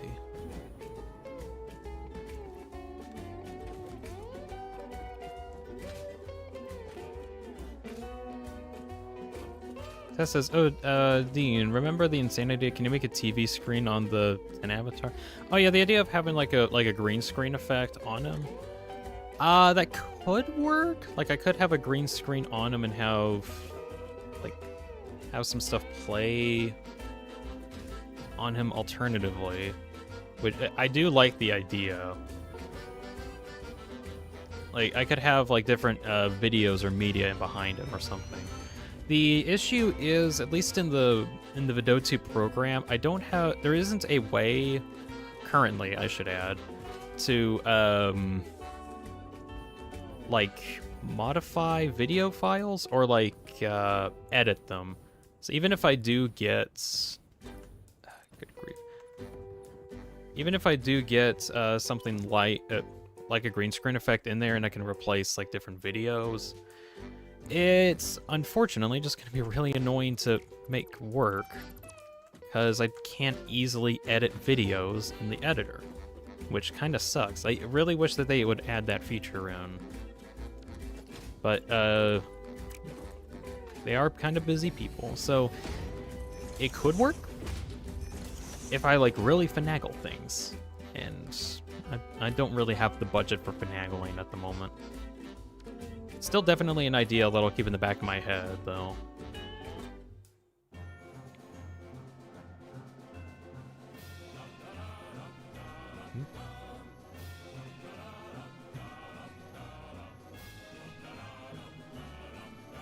Let's see, does that work okay? Pretty close. Yeah, that works. I don't think I can fit another one on them, but that's alright.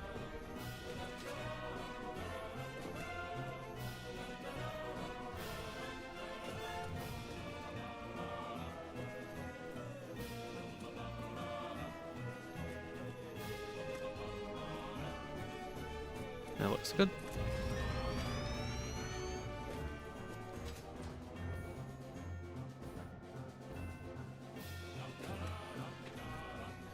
Yeah, this is going to be very, very big, but I think this will be really cool.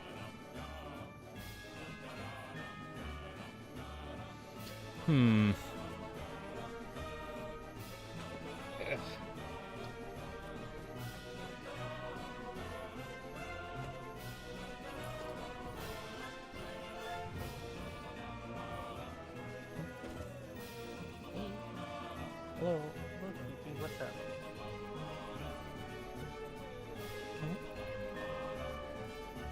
Did you wake up from your nap? Hey there, Keith. Hey there. Hey there, Keith.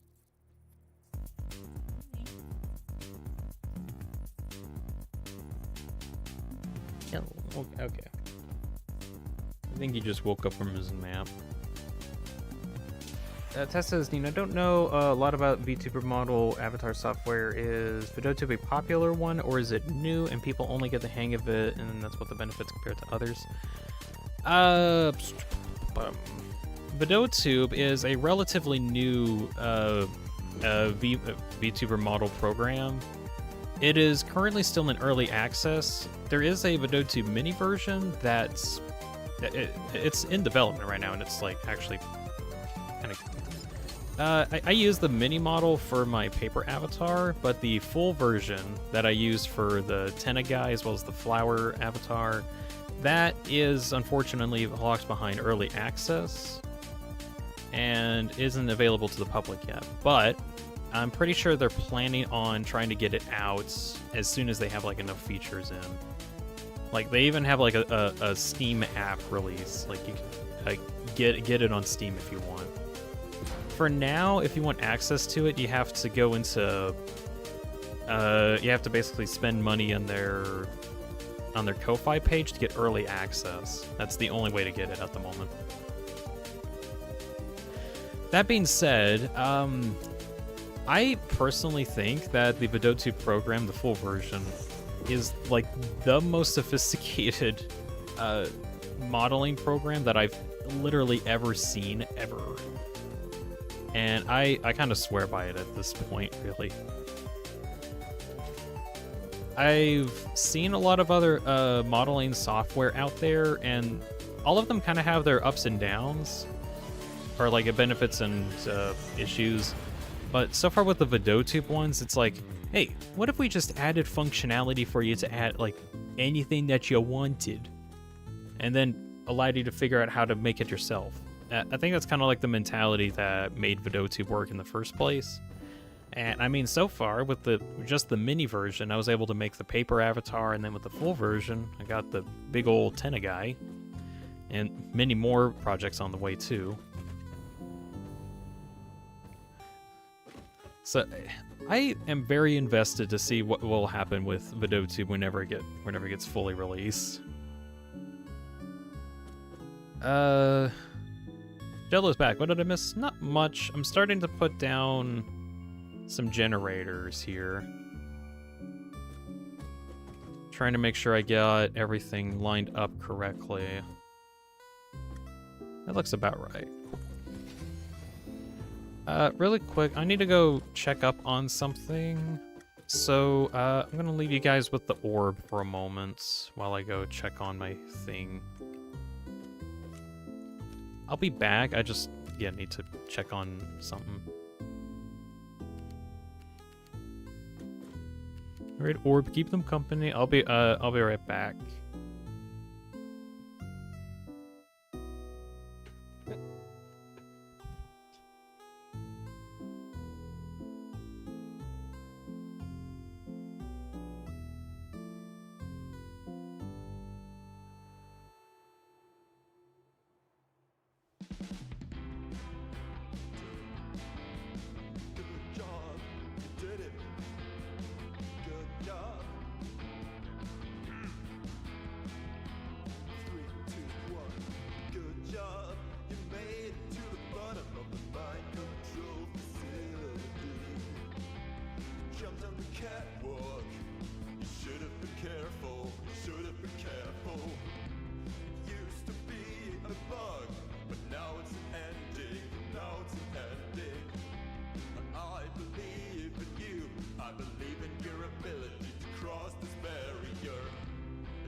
Okay, I'm back now. Welcome back. That says, thanks for the explanation. Anyways, I'm getting tired. Oh, that makes sense. Yeah, I hope I kind of explained it right. I really should try to check out other, like VTuber type programs just to get a good feeling for how different VideoTube really is. There's like some programs that I checked out, but so far with VideoTube specifically, it feels like weirdly unique to it, and that's what makes me interested.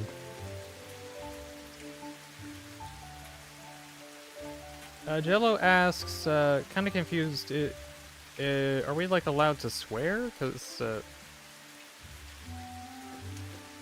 like what's my take on the whole swearing stuff? People are allowed to or not? Frankly, you can say whatever you want. And then I kind of choose if I want to say it exactly as you put it or not.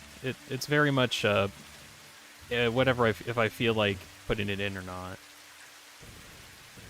Although for me, I'm kind of like, if I end up swearing, oh well.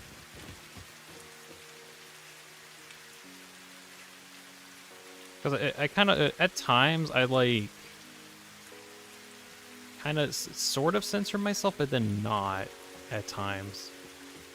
And I do kind of get how that can be kind of confusing which one I'm fine with. It's pretty much bound to whatever I'm feeling at the time, really.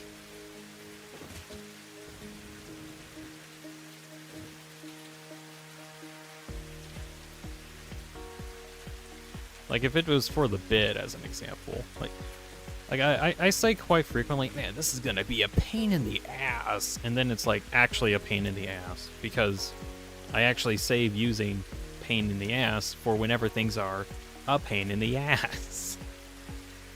Like this, what I'm doing right now, it's a pain in the ass.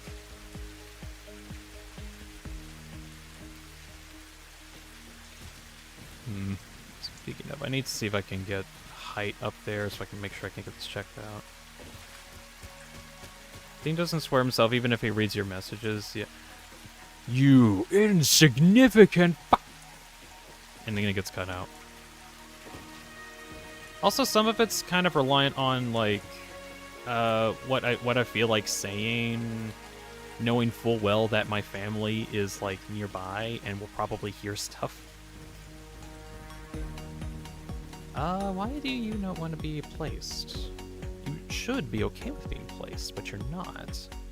Why are you not okay with this? Is it because this is actually not the... It's not the right height! Damn, this one's not right. Pain in the ass.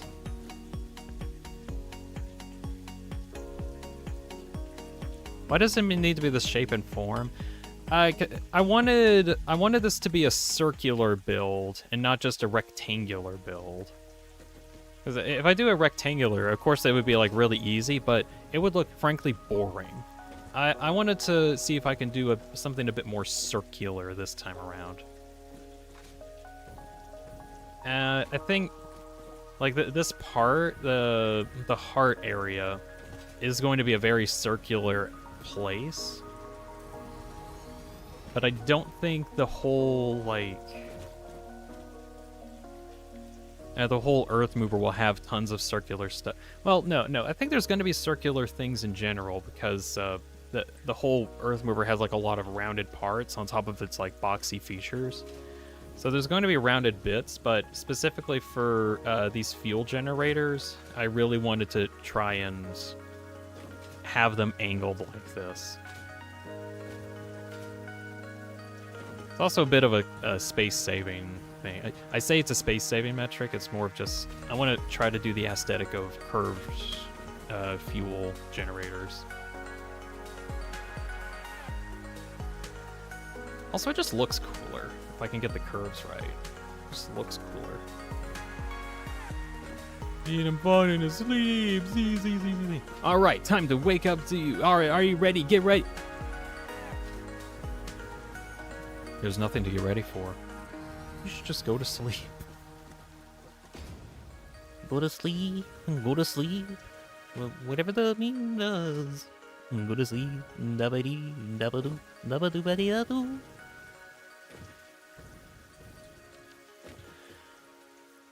Dean, I split a bean. You fool, you've unlocked a nuclear bean energy. You will now explode everything for some reason, because that's how it works. Alright, got that part done. On to the next part.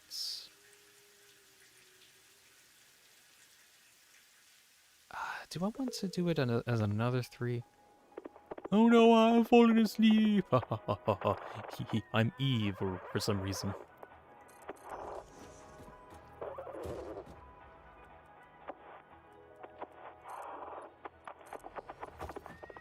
Do I hear horses?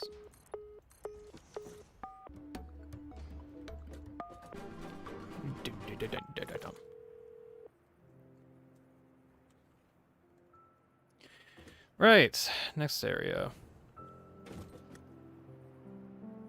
Amadas Johnson's here. It's o'clock. Oh, it's 8 o'clock time.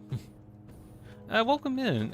Get you up to speed on what's been going on. We're trying to create an Earthmover. That's what we've been doing for the past several bazillion hours.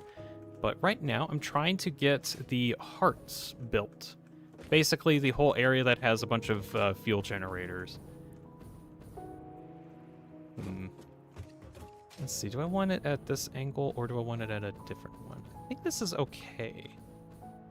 Can I place it any better? Ooh.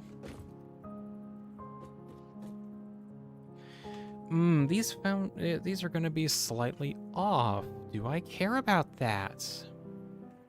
Are they gonna be slightly off? Actually, no, that's like inconsequential. Yeah, that's inconsequential. That's fine, whatever. Inconsequential amounts of degrees off. You're an engineer's orders for some reason, says Ahmed. Huh. That's a very strange order to have. I'm just going to be using blood as a power source. Why would any engineer want to actually do that? Why would any self-respecting engineer actually use blood as a power source?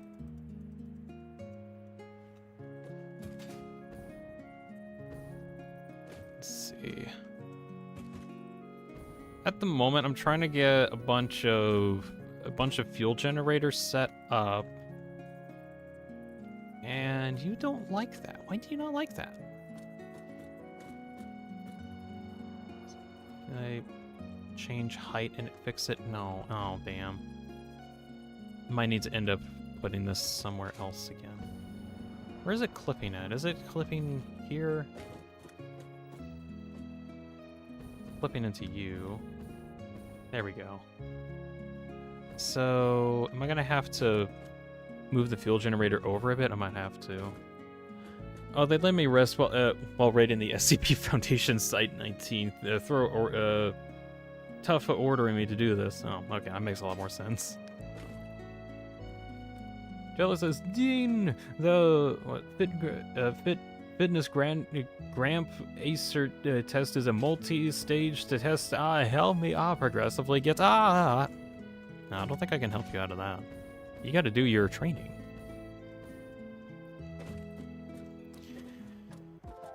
I think. All right, this is the only place that these can fit, I believe. So I'm just gonna have to see if I can angle you, get down to the ground, and see if I can just plip it underneath.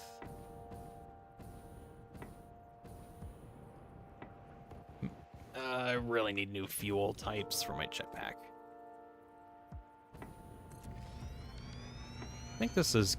Oop, shoot. CJ is here. What the heck? This isn't PK Dreams. You're right. This is. I say pointing at cell floating in the corner.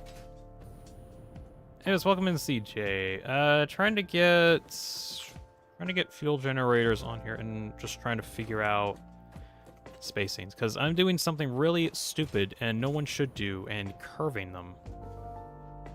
Am I curving them? Oh, I think it'll look cool. And I think it will look cool. I just need to, you know, make it is the thing.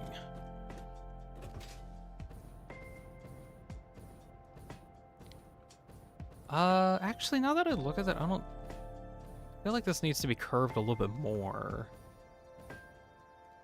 Yeah, I might actually curve this like one foundation degree more. I'm not even going off of exact math, I'm going off of just approximates.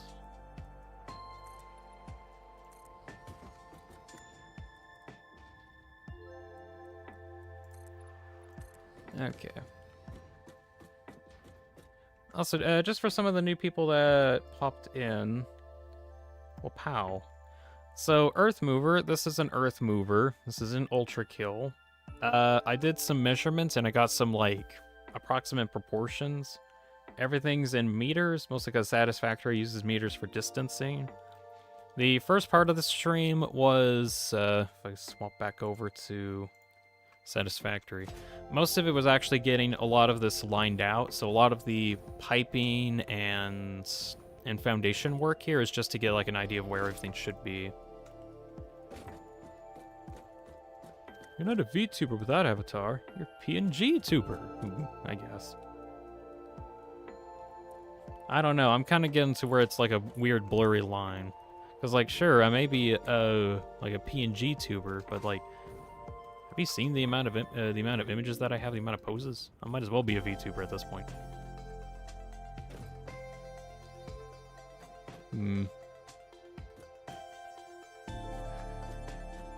Do I like how this looks? Question mark. Actually, I kind of.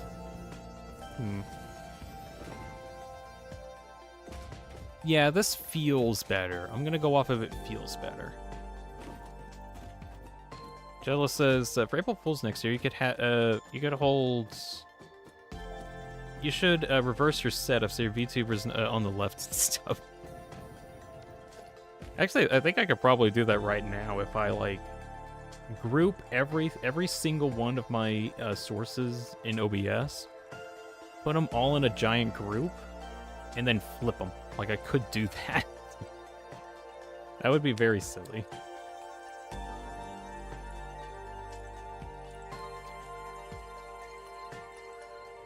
Recursively getting works at spelling and grammatics. Like Daybreak, the song, it's funny jump scare for some.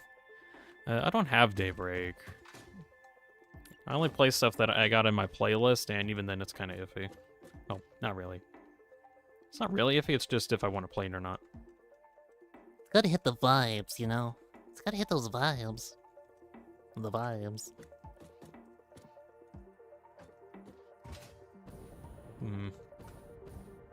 Yeah, this feels right.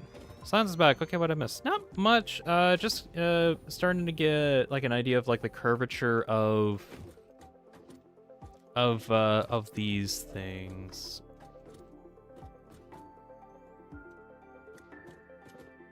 Maybe a little bit less. Actually, no. I think this is fine because the whole area is going to be an oval shape, so I can actually afford to have it stretch out a little bit.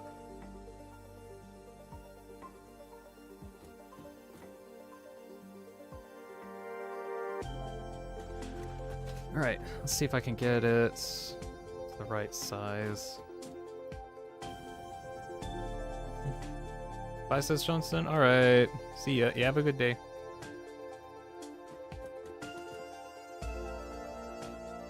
Oh, no, I undid it. Shoot.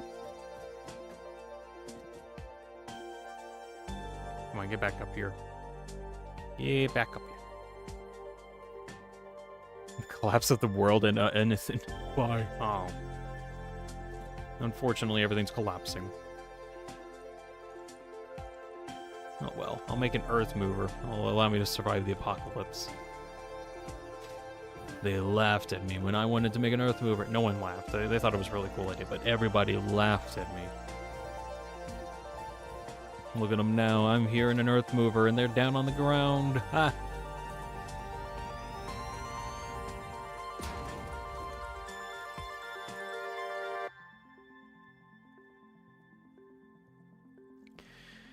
Let's see, so we're reaching about the 4-hour mark. I still want to try to, today, see if I can finish this part, which could just be as simple as I get the furnaces in. I would like to see if I could get them powered, but I might not be able to have time to get them all powered, because that's going to require a whole, like, production line, and then I got to make sure I hook everything up. It's what they might say, a pain in the ass. For you, the world ended. For me, it was a Tuesday. And it was, in fact, Tuesday. But it was actually Thursday. No, wait, it's Friday. We're getting our days mixed up. Alright, so that's as many as I can put in on that side. Now I gotta work on the other. I keep wanting to make sure I get these, like, worked on at the same time, otherwise I just forget which one I'm working on. Or what degree everything is at.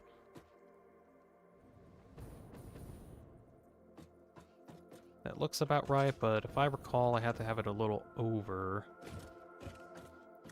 Right? No, let me place you. Okay, I think that's okay. Yeah, alright.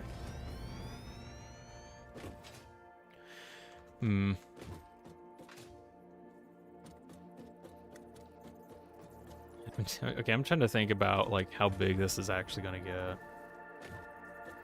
So, if we got 1, 2, 3, 4, 1, 2, 3. So that's gonna still be a lot of generators. How many do I have now? About 15 now. If I take that out, then that's 14. If I put like another 14 here, double that for 28, and then double that again. What do I get? 28 times 2. 56, so I might get like 56 to 60 generators. Which, if I multiply that, that could almost equal 1,400 megawatts of power. That's actually great. And then I can also overclock it if I need to. That's good.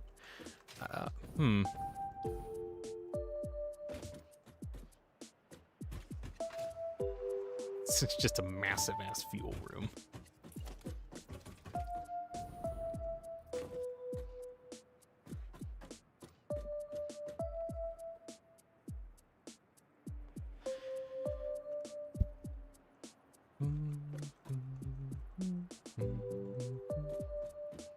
Let's see. Anything I want to yap about? Anybody got any yap topics? I could yap about stuff for a bit. Actually, no. Do I have stuff that I want to yap about? Do I want to yap about stuff? The FNAF. Do you want me to yap about FNAF lore? You know, that's a dangerous question. I might actually second guess myself on that. I don't know about the FNAF lore. There's some guy that yapped about it for 9 hours just for a theory. Yeah, we got time. Oh gosh, do we have time for yapping about FNAF lore?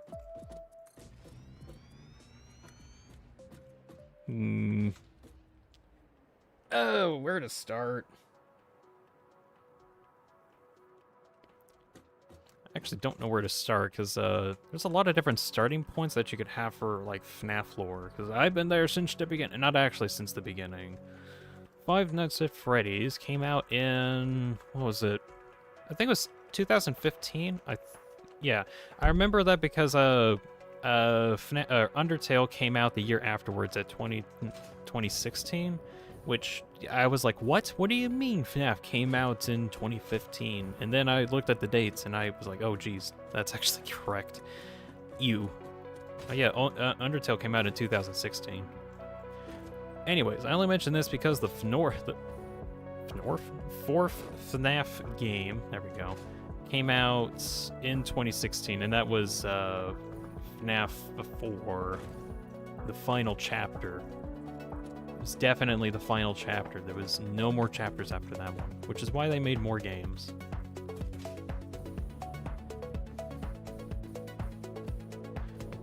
Anyways, I mentioned like the actual release of FNAF because it kind of adds up to what it ended up being today, where it was just this like insane meme.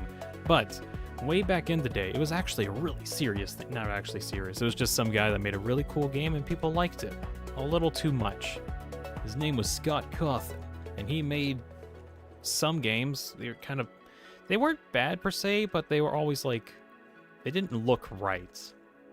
In some of the games that he made, this was also back when like CGI wasn't as good as it is today, or not that his CGI was as bad, but maybe his skills as an artist, maybe.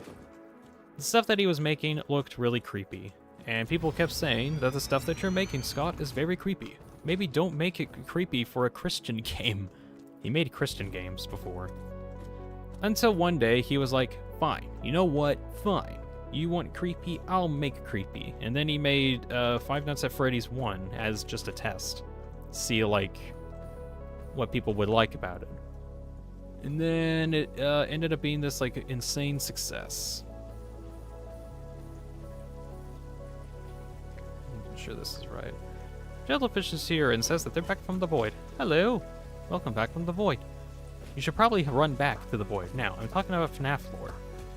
So, we're going into the first game, starting off. There was a lot of mysteries that were in there, but didn't actually mean anything, question mark? We're not sure. That being said, I feel like the first game was probably the best in the series at the time. Just, let's see. Why do I remember the one SCP I didn't want? Just forget about it, easy. Forget about it. I don't even know which SCP that is. I don't know their code names very well. I'm emotionally weak. Well, you should probably get that checked out. Anyways, FNAF 1 came out maybe some year, and I'm trying to make sure I get my facts right. You play as... Was it Jeremy Fitzgerald? I forgot which Fritz.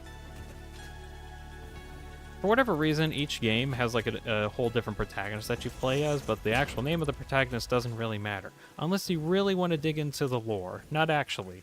The lore in the game is whatever the community decides it to be. That is to say, Scott Cawthon was like, I don't know what to do with the lore. But I think the fans really know what to do with it, so I'm going to go with the fans want. But the fans kept making stuff even more ridiculous, so he ended up making more ridiculous things. And then we ended up with the mess that we got today. Where apparently everything's been retconned out of existence. And... I'm gonna go deep into the sauce. Yeah. Problem with the FNAF lore is that I don't know where to start with it. Because there's like a lot. I could start at FNAF 1, but there's like information that doesn't make any sense. There are 9-hour videos talking about the FNAF lore. I wasn't kidding. Like I think it was like Gabby Movies or something. What was that? Made a 9-hour video specifically about a theory that he had relating to FNAF and what ties like everything together, and he had to like bring up the whole lore. And it took forever, but I really liked it. And then I watched the whole thing many times, and then I'm like, ah, my brain, it hurts. Honestly, maybe I'm not cut out to talk about FNAF lore, only because like I'm not as like obsessed with it. Maybe that and the actual lore of the games has gotten very weird. Let's see. So in FNAF 1, you play as it's a regular fast food restaurant game, but the animatronics are alive and they are trying to kill you. Not actually. They need to move their servos or something, otherwise they break up. That's the excuse, except for the fact that they keep trying to stuff you into a suit for some reason. Oh well, what can you do? There's a guy in FNAF 1 called the Phone Guy. We know nothing about him, other than he's a guy that works there. Or worked there. Or is dead, as in he's actually dead. He dies at the end of FNAF 1. Spoilers? I don't know, it's been 10 years. FNAF has been out for 10 years, what the hell? Anyways, by the end of the first game, you end up surviving your 5 nights. A phone guy who's been giving you tips and tricks throughout the entire session dies. He's dead. Which is bad because reasons.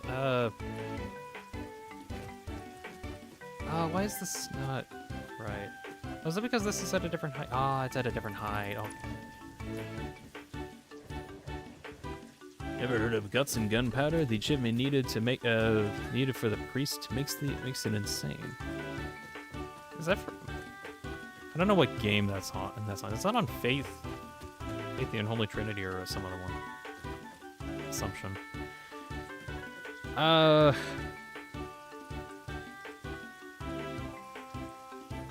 Okay, FNAF 1 realistically doesn't really matter in terms of like the overall lore because a lot of stuff gets retconned anyway. Main takeaway is that there's an event called the Bite of 87. What's the Bite of 87? It's the reason why all the animatronics are kind of locked up at night. But it's also why they're going crazy, because apparently they ate kids? No. It was more like someone got bit. We don't know who. Or it's more like it's never confirmed who. We assume it's the protagonist of the second game, but we have no confirmation on this. We don't even have confirmation on who actually did the bite. But why did the bite happen?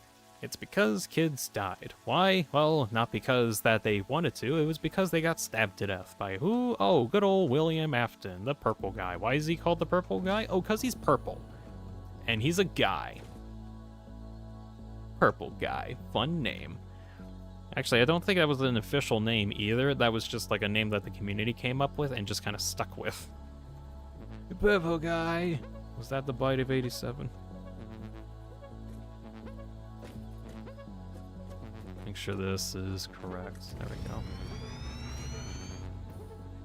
Where do I want to end off with FNAF 1? What ended up happening is the serial killer called William Afton, for whatever reason, decided to kill a bunch of kids. And he hid the kids' bodies in some suits. A bunch of the suits of the mascots. However, eventually people found out that that's where the bodies were because they were very smelly. They're smelly because they had decaying corpses in them. Cat is on chest, help. Nope, you're stuck there. You got a cat on your lap, chest area. Yeah, you're stuck there, sorry. You're just stuck. Can't breathe. Just push it off. No, you don't understand silence. Once you have a cat on you, there's nothing you can do. You're just stuck.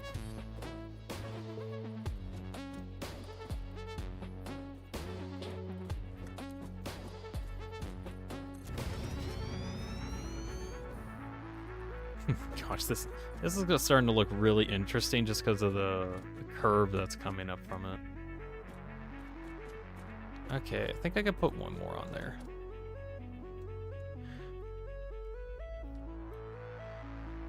Meteor spike it into the ground? Why? Why would you spike the cat? No. So, let's see, FNAF... I'm trying to even... Let's see, FNAF 1 ends with you as the main character actually completing a full night, somehow surviving against the odds. The phone guy is dead, killed by presumably Golden Freddy. That's also a fan-made name. Its actual name is Yellow Bear, but people were like, would it be funny if it was called Golden Freddy? And then they called it Golden Freddy forever. And that was the end of the first game. There wasn't a whole lot to go off of. There was enough to know, like, what happened to the suits to make them crazy, but not enough to really make any solid conclusions. Oh, wait, no. Oh, I'm terrified. Can I actually... No, I don't want to place anymore. I think that ends up being not too big, but it's just too much. So we're going into FNAF 2, which is actually a prequel. That is to say, it hasn't happened, or it has happened, before the events of FNAF 1. We know it's a prequel because there's actually a lot of stuff in it that, let's see, Phone Guy's alive. That's kind of a main thing. Like, he's not supposed to be, but he is. Oh wait, did I already get that correct? Oh, no, I need to... This is why I'm doing it one at a time, so that I can make sure I get all these lined out. Deanspillabean in the new FNAF lore channel. Heck no, I ain't doing a FNAF lore thing. That's a lot. I could talk about Deltarune lore for a while. That's something I can do. FNAF lore? No. It is a black hole of misery. Because there's like a lot of parts of the FNAF lore that contradict with itself. And then you got the creator who's saying, well, I've never retconned. Actually, no. There was only one singular retcon that I did, of which everybody knows is utter BS.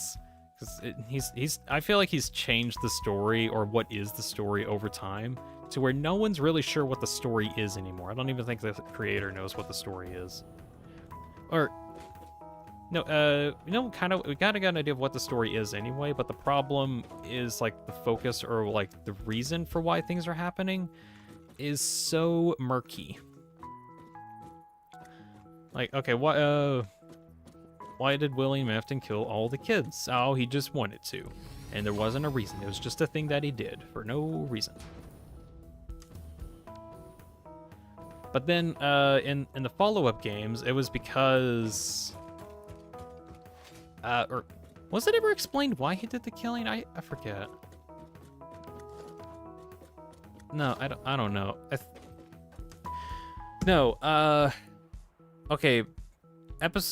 Game 4, there was information on the purple guy specifically pertaining to probably why he did everything, and it was because he lost his kid to an animatronic, not to the bite of 87, but to the bite of 83, and then that was even more confusing. Why in the heck was it a bite of 83? Why is there an 83 now? I don't know. That's just what's going on. So, one of his kids ended up dying to an animatronic because the kid's brother thought it'd be really funny to see if he could make him get a key. And these giant animatronics were big and massive. Came back to a good time. This is Silence to Hulk Gabriel. Oh yeah, welcome back, Hulk. Trying to talk about the FNAF lore. So the reason why the purple guy actually did the whole killing thing in the first place was because of trying to see if he can figure out how to get his kid back. That was the idea. Because there's something called remnants that's like something concentrated souls. Why is Dean on about FNAF? I was like, man, if only there was something I could yap about. And then Silence made the mistake of saying, hey, maybe I should talk about FNAF lore. And then I was like, man, that's a mistake. Anyways, I kept talking about it.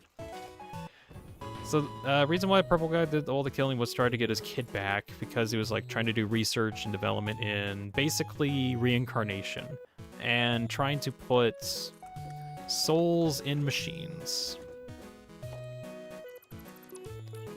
And he succeeded in some ways and then didn't in others, as in he got it to work.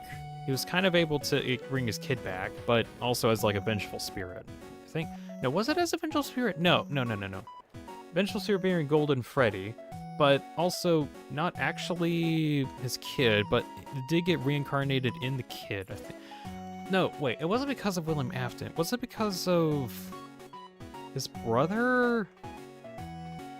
Oh gosh, I'm getting everything mixed up. I'm getting like a lot of my info from the one guy that did a 9-hour video on the lore, and I'm like, is that it or was that not it? It's basically reason for everything is kind of iffy, but the ending, however, is sort of set in stone. Not actually set in stone, and we'll get into why in a bit. But apparently, there was this one guy called Henry. We don't know his last name, or I think we do know his last name, but it's not like very prevalent, so I don't really know about it. I think it Henry Charlotte or something. Was that his last name? I forget. Names don't matter, or they do matter, but they don't. Also, I'm just gonna make sure I get this set up. Actually, I don't want to worry about that for now. The game series ends. I'm gonna say the original game series ends with Pizzeria Simulator, which basically you play as a guy just minding your own business. And then you get a really cool call to run your own pizza place. And you're like, oh wow, I can't wait to make some money owning my own pizza place. Little did he know that this was a trap, not set up for him, but oh well. Anyways, Henry was a purple guy at William Afton's old co-worker. And Henry basically wanted the entirety of the FNAF series to end, and he did this by luring all of Afton's creations into one place, one room, everything that was associated with the insanity that was the whole Five Nights at Freddy's series, locked up in a cage, in a labyrinth, and he then did the really cool reveal of, guess what, everyone? You're all burning to the ground. And then he burned everything to the ground, including himself and the main character, because the main character was apparently actually connected with everything. Because it was probably the brother that accidentally killed his younger brother before, probably. Something like that. Again, I'm not really sure a lot of specifics on it. So, everything burns. All the characters are burned down. Cool. All the vengeful spirits that were inhabiting a lot of the machinery has been let free because apparently heat gets rid of everything. Or supposedly. Except for William Afton, of course, the serial killer. He's actually in his own personal hell, of which you can actually play as. Or you can play in the 7th game in the series. It's called Ultimate Custom Night. It's basically supposed to be a final send-off, because in the games there's this one mode that you could do called 420 mode, where all of the AI connected to all of the animatronics that you fight against in the game can all get set to their maximum values, and then you gotta deal with that. You can either deal with it by not dealing with it, whatever. So this has been like a really fun challenge for everyone connected to the FNAF series, and well, as like a finale, Scott decided, let's just have a giant FNAF Sim custom night thing. 50 different animatronics to fight against. Have fun! And then he did that. It had the cool little spice, though, that a lot of the animatronics have voices now when they didn't before, which was really cool. Just a nice, cool added detail.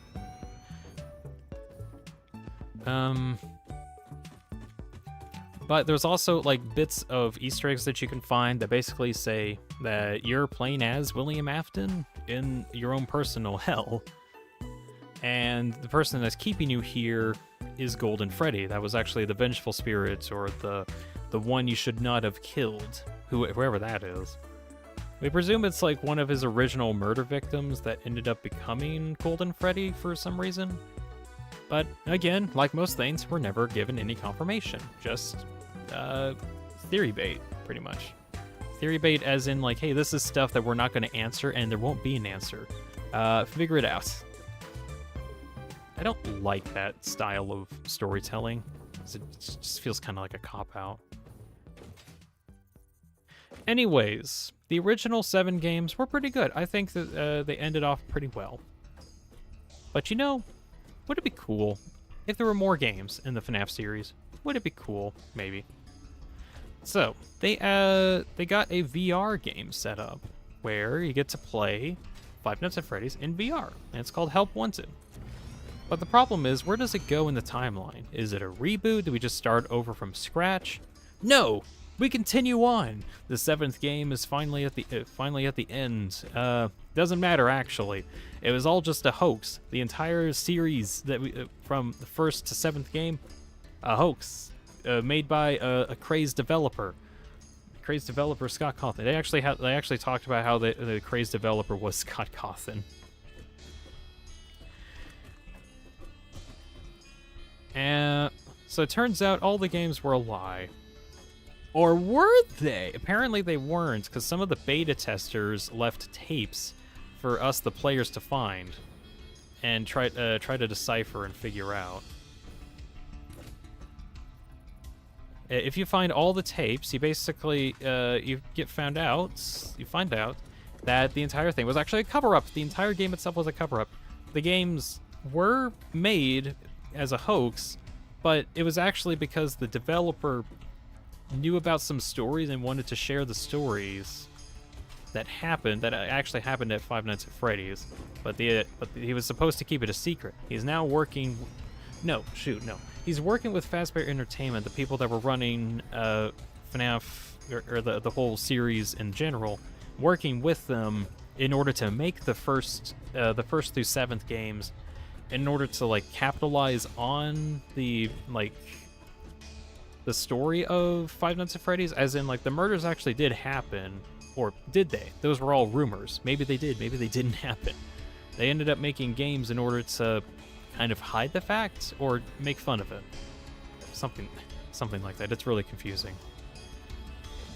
So the games never happened. Or did they? It's very ambiguous whether the games actually happened or not in the current timeline, because everything got retconned to being the makings of a madman. You know, like me. Look at the makings of the madman I'm doing right now. It has been 4 hours and 27 minutes since I started the stream. This is important for no reason. I just felt like mentioning it. So, now we're in the new era of Five Nights at Freddy's. This is where Help Wanted, Security Breach take place. Or supposed to take place. Good grief. I can never figure out if they're actually committing to like a new reboot of stuff, or they're just actively destroying the story of the past games, because there's a lot of parts in Security Breach and Help Wanted where they completely contradict with a lot of information that was formed in the original games, the original series of 7 games.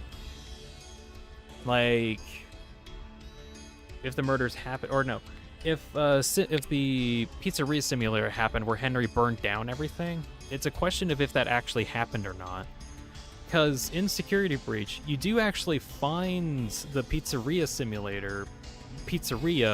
buried under like mounds of rubble, as in like it was like underground or something. Why did it end up underground? No idea. That's never explained. It's just there for some reason. And then who's down there? Oh, William Afton, the guy that was apparently burned in the fire down there. Nope, he's alive too. Why is he alive? Again, we don't know. He just is. Also, something in Help Wanted, some virus took on the identity of William Afton and tried to be him or something. And that was Glitch Trap, but it wasn't actually Afton. It was like a weird AI variation of him, like an AI clone copy, something like that. Thing? Yeah. Gabriel Ultrakill. Yeah, Gabriel Ultrakill. It's more like Halt Gabriel Ultrakill. Okay, update on what's been going on here. So far we have how many generators? Also, good grief, this is gonna look so wacky. Got 32 generators at the moment, and I think I could fit like 2 in here, probably. It's gonna be a lot. It's a lot. It's a lot. The FNAF lore, after after security breach, or even like during security breach, help wanted. Then there's also, what was it? The Mimic. Oh yeah, the Mimic came up too. Frankly, I really don't know what's real and what's not anymore in FNAF. Everything feels so disconnected. It's just really ridiculous.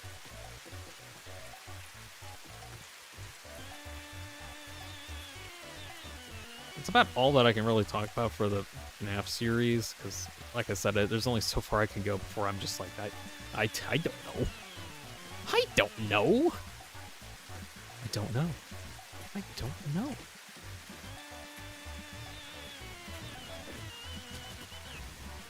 Okay, I feel like I'm kind of yapped out on 5 Nights at Freddy's stuff. If I go on for too long, it's going to be a lot.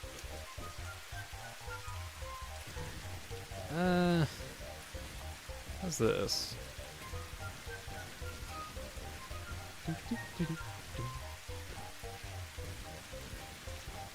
feel like that's okay. Yeah, I'll start there.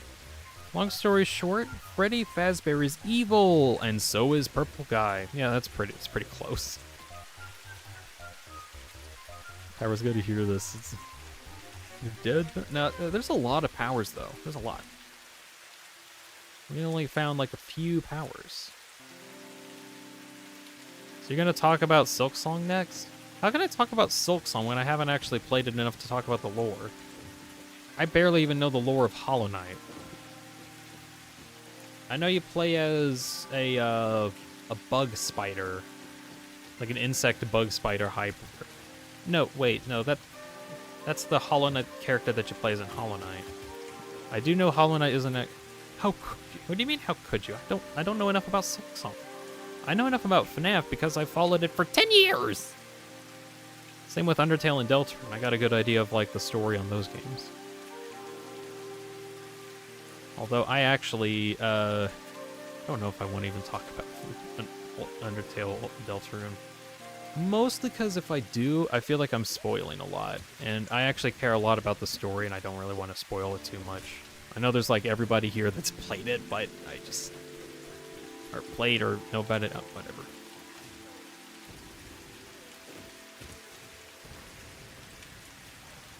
My brother still hasn't played Deltarune.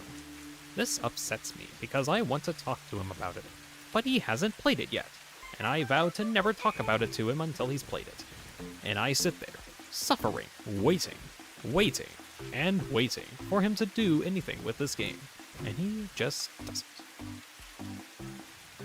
I don't hold it against him, I understand. Not all the time. Force him to? What do you think I've been trying to do?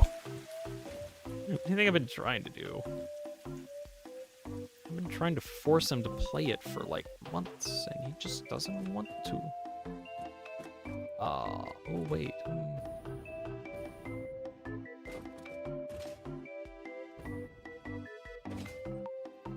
Okay, I was worried if I like placed this wrong. I try harder. If I tried harder, I'm pretty sure he would leave the house out of frustration. I'm pretty sure. And he's already getting kind of close to where he probably is going to move out. So, as in, he wants to go to California to be with his girlfriend. That's basically what it boils down to. And I think they're kind of getting close to planning on it. But me and my family are like, California, you fool. Everything's expensive there.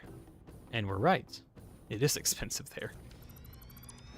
So he wants to get a job first, before he actually does any of that. Oh, California? Yeah, California.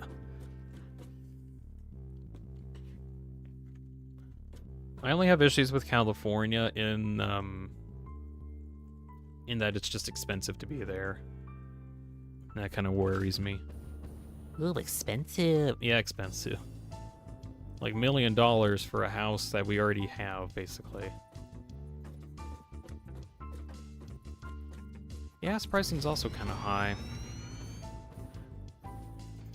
Anyways, I can't really stop him because that's his life. He can do his own thing. We can only like warn him so much, like, hey, you should be aware of this. And he's like, don't worry, I've thought of that. And we're like, did you? And we just gotta hope that he did.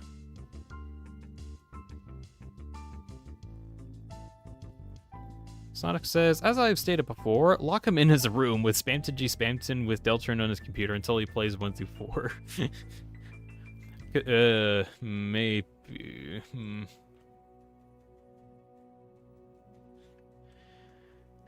Although, I think what the real reason is because he's, like, really busy and he hasn't had time to play it. Kind of like how I haven't had time to play games that I wanted to. Like, I wanted to play Deltron so much I played it on day 1, so there we go.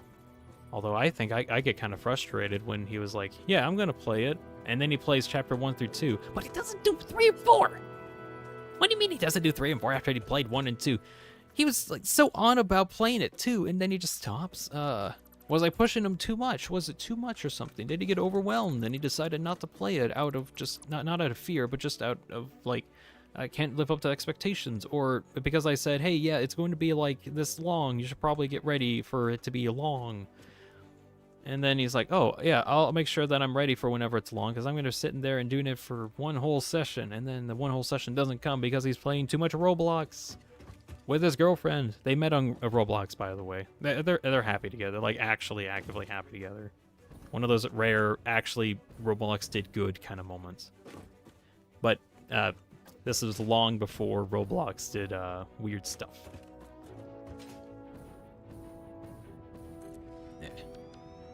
No, yeah.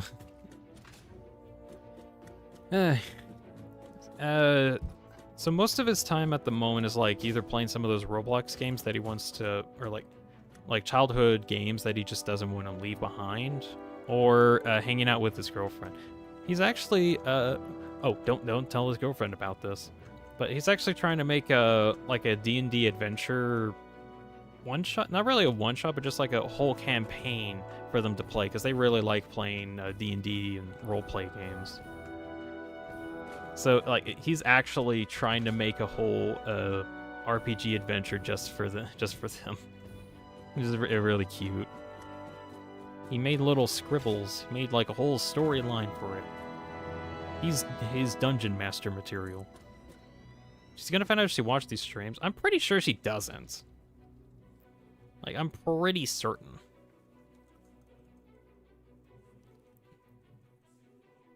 My own brother doesn't actually watch these streams either. I think he's, like, busy doing other stuff. Alright. I think, I don't know. He's never talked about how he was like, ha, I saw that one thing that you did on stream. He's never done that. So I can only assume that he's never seen one of my streams. And I can kind of assume the same for his girlfriend.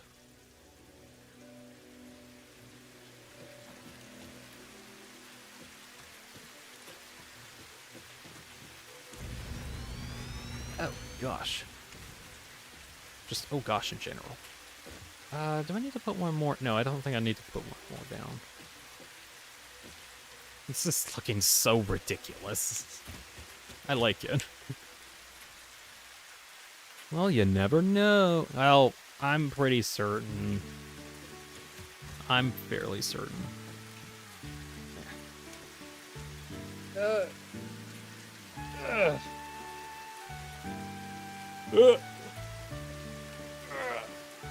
Stretch it.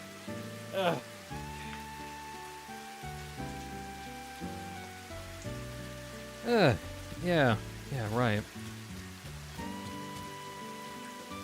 Okay, how much further do I want to go with this? Because this is honestly going to be a while, and I'm gonna keep going until I reach the patented "it's been 5 hours" mark. Once I reach the patented "it's been 5 hours" mark, I'm gonna probably start closing stuff down. So that means we got about 20 minutes left. I'm going to do as much as I can here. Also, unfortunately, if I actually do this right, it's not going to be exactly centered, but that's fine. It's fine, it's fine, it is fine.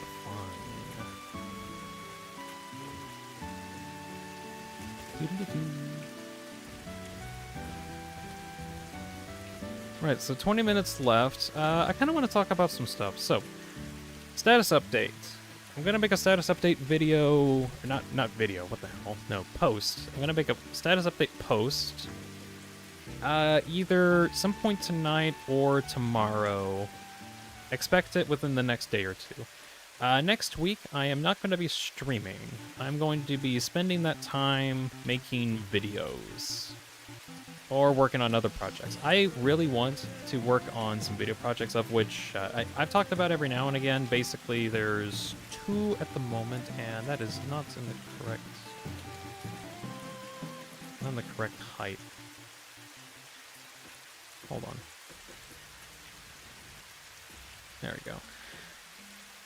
Basically, video for Deltarune Theory. It is a theory about if there are souls in Deltarune. It's an idea that I had. I want to look into that, and I did, and I feel like that there is, like, precedent for there either being or not being souls in there. Like, that's an actual genuine question.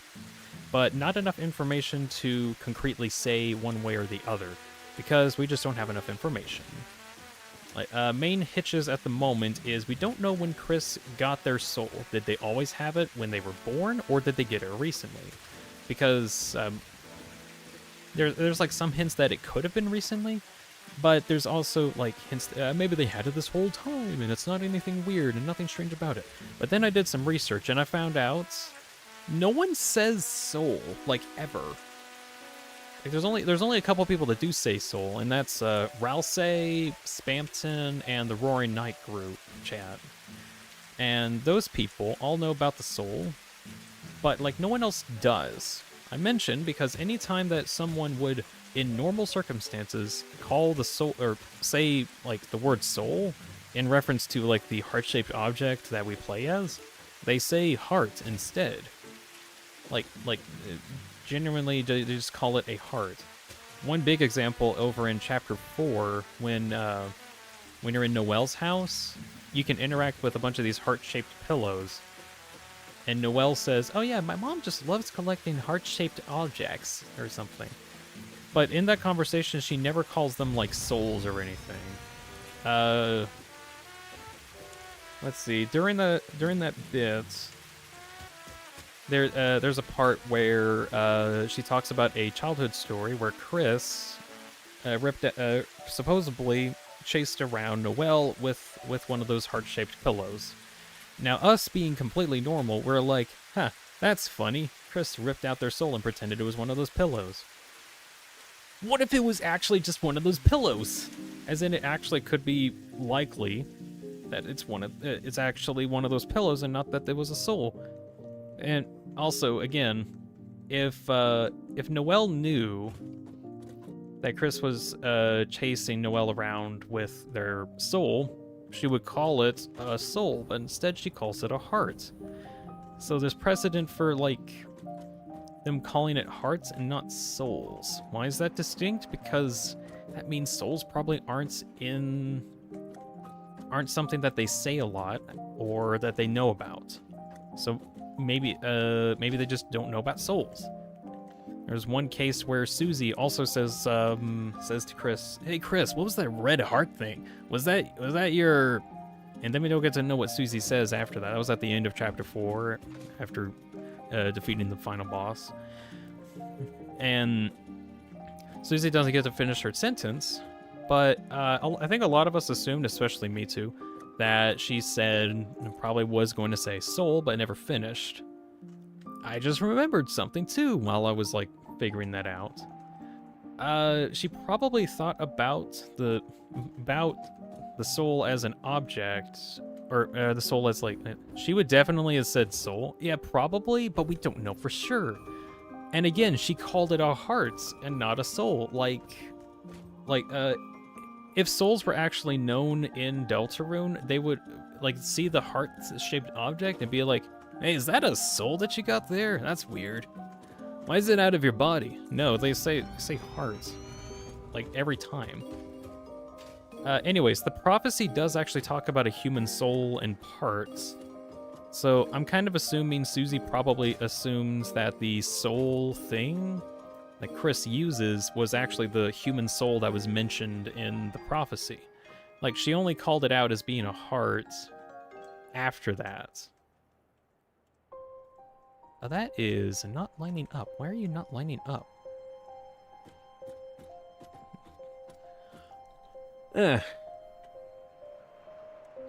So yeah, the idea that I'm trying to go with is trying to prove that. Counterpoints so far. We don't have any confirmation when exactly Chris got their soul. Was it recently? Was it before? Or was it recently that they always have it? What's the specifics of Chris's soul? There's enough information that we could say that probably had it, probably didn't have it. We're not sure. I even tried to go and figure out when a red wagon came up, and I got like a rough estimate of it being like the wed wagon came up like about a year ago, or in Deltarune time, maybe like a year or maybe a few months. As in, like, the wagon came in recently. I've figured something out if I found a mini game that was like a snapshot in time or something like that. Red ribbon rhinoceros. Okay. Now, even though, like, I could probably figure out if that works as a counterpoint or not, doesn't matter. There's more counterpoints that can come up, because there's a literal book that's called Book 1 Souls. Book 1 about souls, and it actually talks about souls. As in, like, there's a book that's just called Souls, and it talks about them. So that means that souls don't exist in this world, because there's a book, or they do exist because there's a book about them. Well, the thing is that the soul apparently doesn't have a use, maybe, or that's what the book says. It says that there are souls, or let's see, souls. We don't know what to this day we don't know what the function of the soul is, or something like that.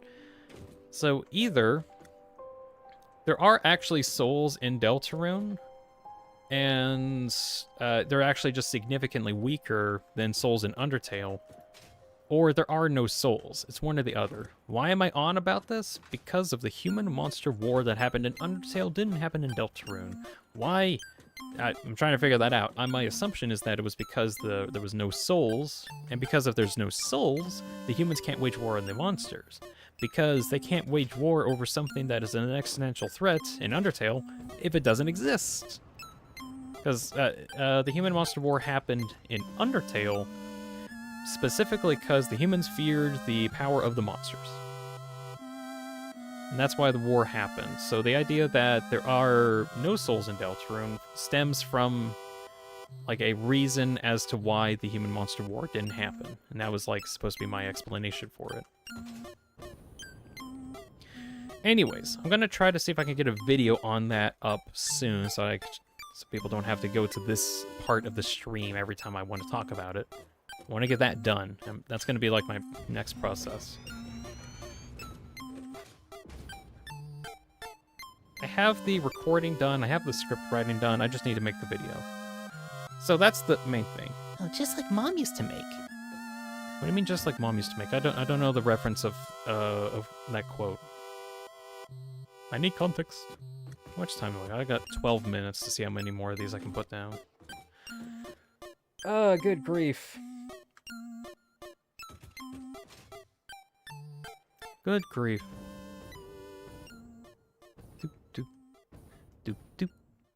It'd be really funny if I needed to, like, place these in a different orientation. Oh, geez. Imagine, like, you enter the room here, and there's just, like, tons of fuel generators all hooked up to biofuel. Like, this actually does look kind of cool.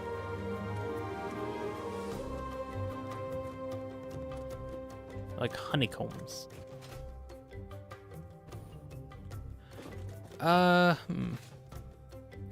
Ooh, okay.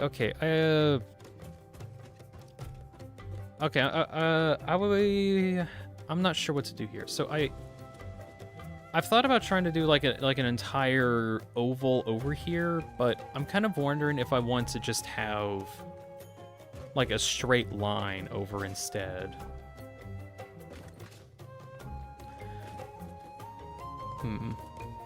Have you seen the new Mario movie? I haven't seen it yet. I just don't feel like watching the Mario movie very much. I don't know. I got kind of turned off when I saw that there were advertisements on body spray for the movie.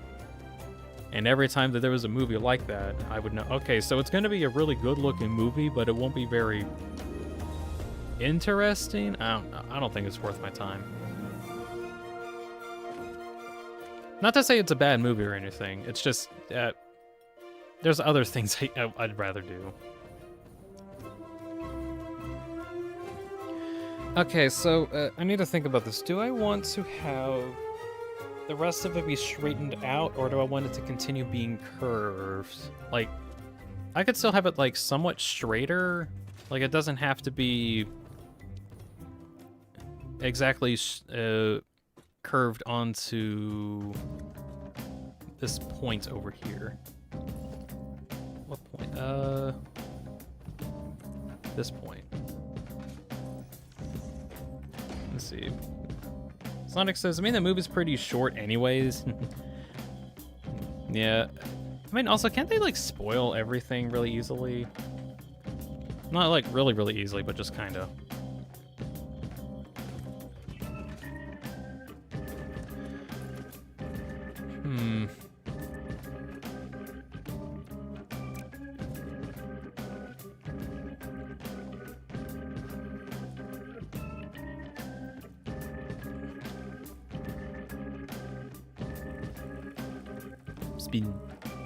It's been.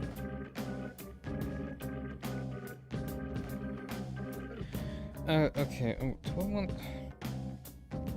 I would like to see if I can get it curved. Yeah, or kind of curved, but not as much as this one. This is like not a sharp curve, but kind of like enough of a curve that I'm working with. And this one could be just like a little bit less. Like, what about here? What does this look like? If I angle it out here over. Actually, I kind of like how that looks. So this is a 3 angle? Yeah, 3-degree angle. Let's go over here.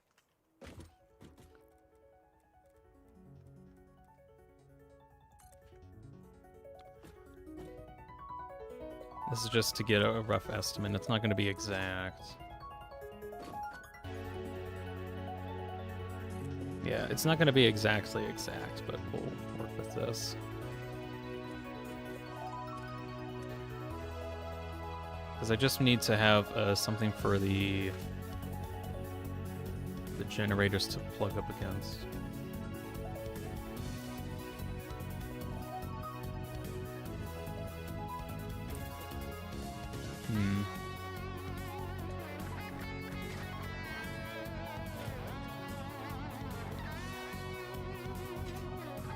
I think that looks alright. That looks okay. And then I just have it like lined over to here, yeah. Alright, let's see how much of this I can do. So I don't have to worry too much about angling things anymore. I just need to worry about stacking.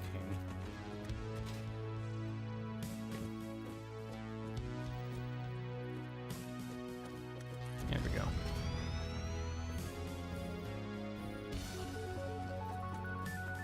Man, I almost want to stay here a bit after the 5-hour mark, which is in 7 minutes, just so I can see if I can get the rest of these done. I'm gonna try to see if I can rush those, since I'm just gonna lower the angle a little bit. Oh yeah, other status update stuff.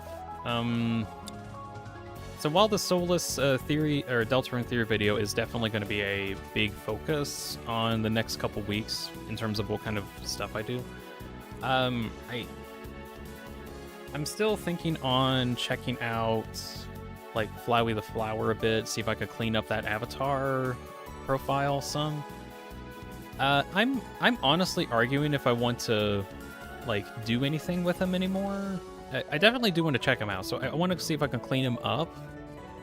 When I did projects on the... Oh, yeah. I wanted to also make a video on some of the crazy stuff that I did while I was making the avatar, because there was like a lot of funny stuff that came up. So I'm going to look into seeing if I can do that too.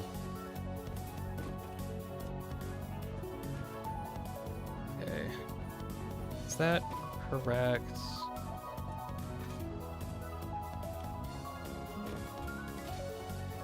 I just got a new nightmare thing. I don't know if it's like... I don't know if the fuel generator is angled on correctly or not. Yeah, it looks alright. Okay. So the, messing with Flowey, I want to have that as a video too.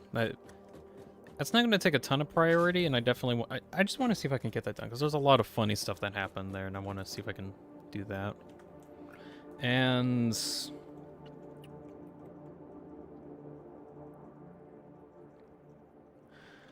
let's see.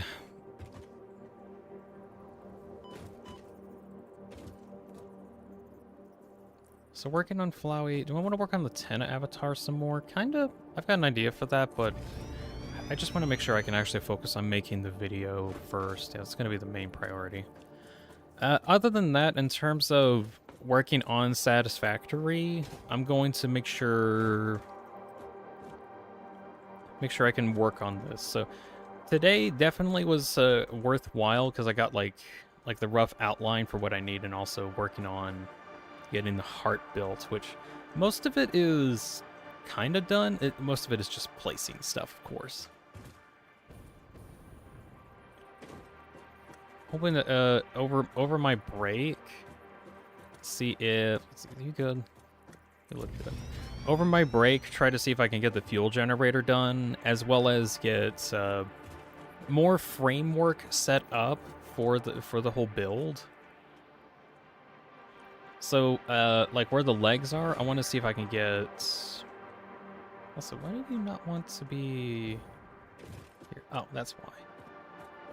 Yeah, there we go. Like, I want to get framework for the legs too, not just like some small parts, but just the whole frameage.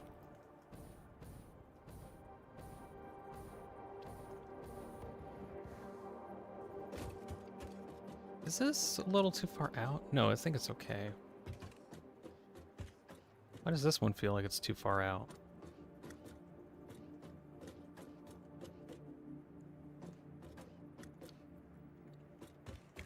Hmm.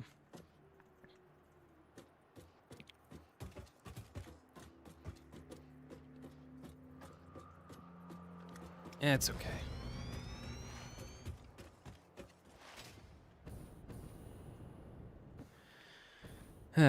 So, yeah, that's all probably I'm going to be focusing on over the break, trying to get the frameage set up. I've said already that I'm probably not going to do... it's about the 5-hour mark. I think I can... I think I got a pretty good representation of what this is all going to look like.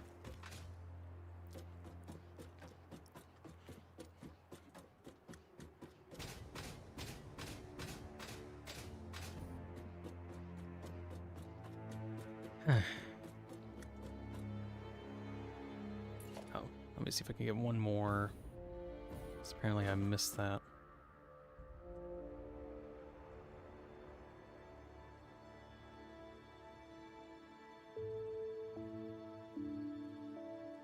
Did I miss that? No, I didn't. I'm crazy.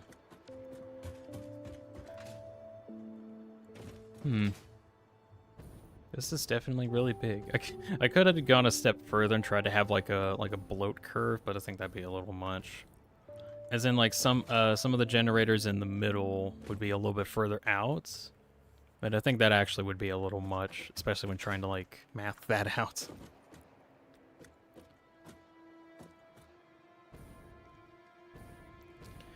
I'm thinking also put in some refineries in the middle here. Probably just for focusing on making the biofuel. Yeah. Although I have thought about like storing the biofuel up top so that it gets distributed a lot easier. Alright, it's about the 5-hour mark. I feel like I'm stopping for now.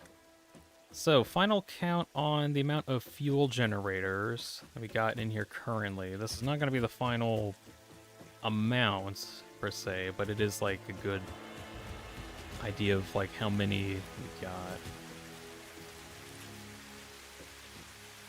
So we're at 53. Okay. So 53 multiplied by is potentially 10,300, or no, 13,250 megawatts already. And if I put some more in here, they'll probably end up being like 1,500, probably way more than that, 600. A lot. I'll have a lot of megawatts available here, so that should be good. Not all of them will be active per se, but I'm putting a whole lot more than I need in here just to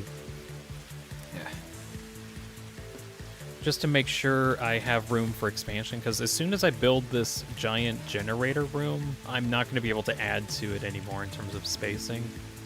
So, like, that's that kind of thing.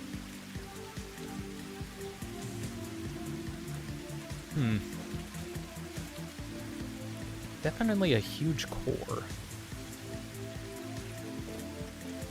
Do I want to build factories in this area? Well, besides like the biofuel ones, maybe. I need to think about that another time. Okay, that's going to be the end of the stream. Thank you very much, Supersonic Racer, Silence, Halt Gabriel, Amateur Johnson, Jellyfish, CJJ9C, Taz. Let's see who else stopped by. Earthmover.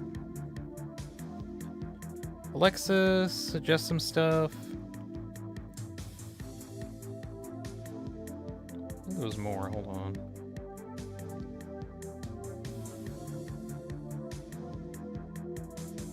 That's far back. Oh yeah, a random Ultra Kill fan. And many more for stopping by. Thank you all for watching. I hope you enjoyed that at least some amount. And I'll be sure to get a status update on stuff I'm going to be doing over the next week. But yeah, I'll be off streaming for a while. Thank you all for watching. Y'all have a good night. Bye everybody.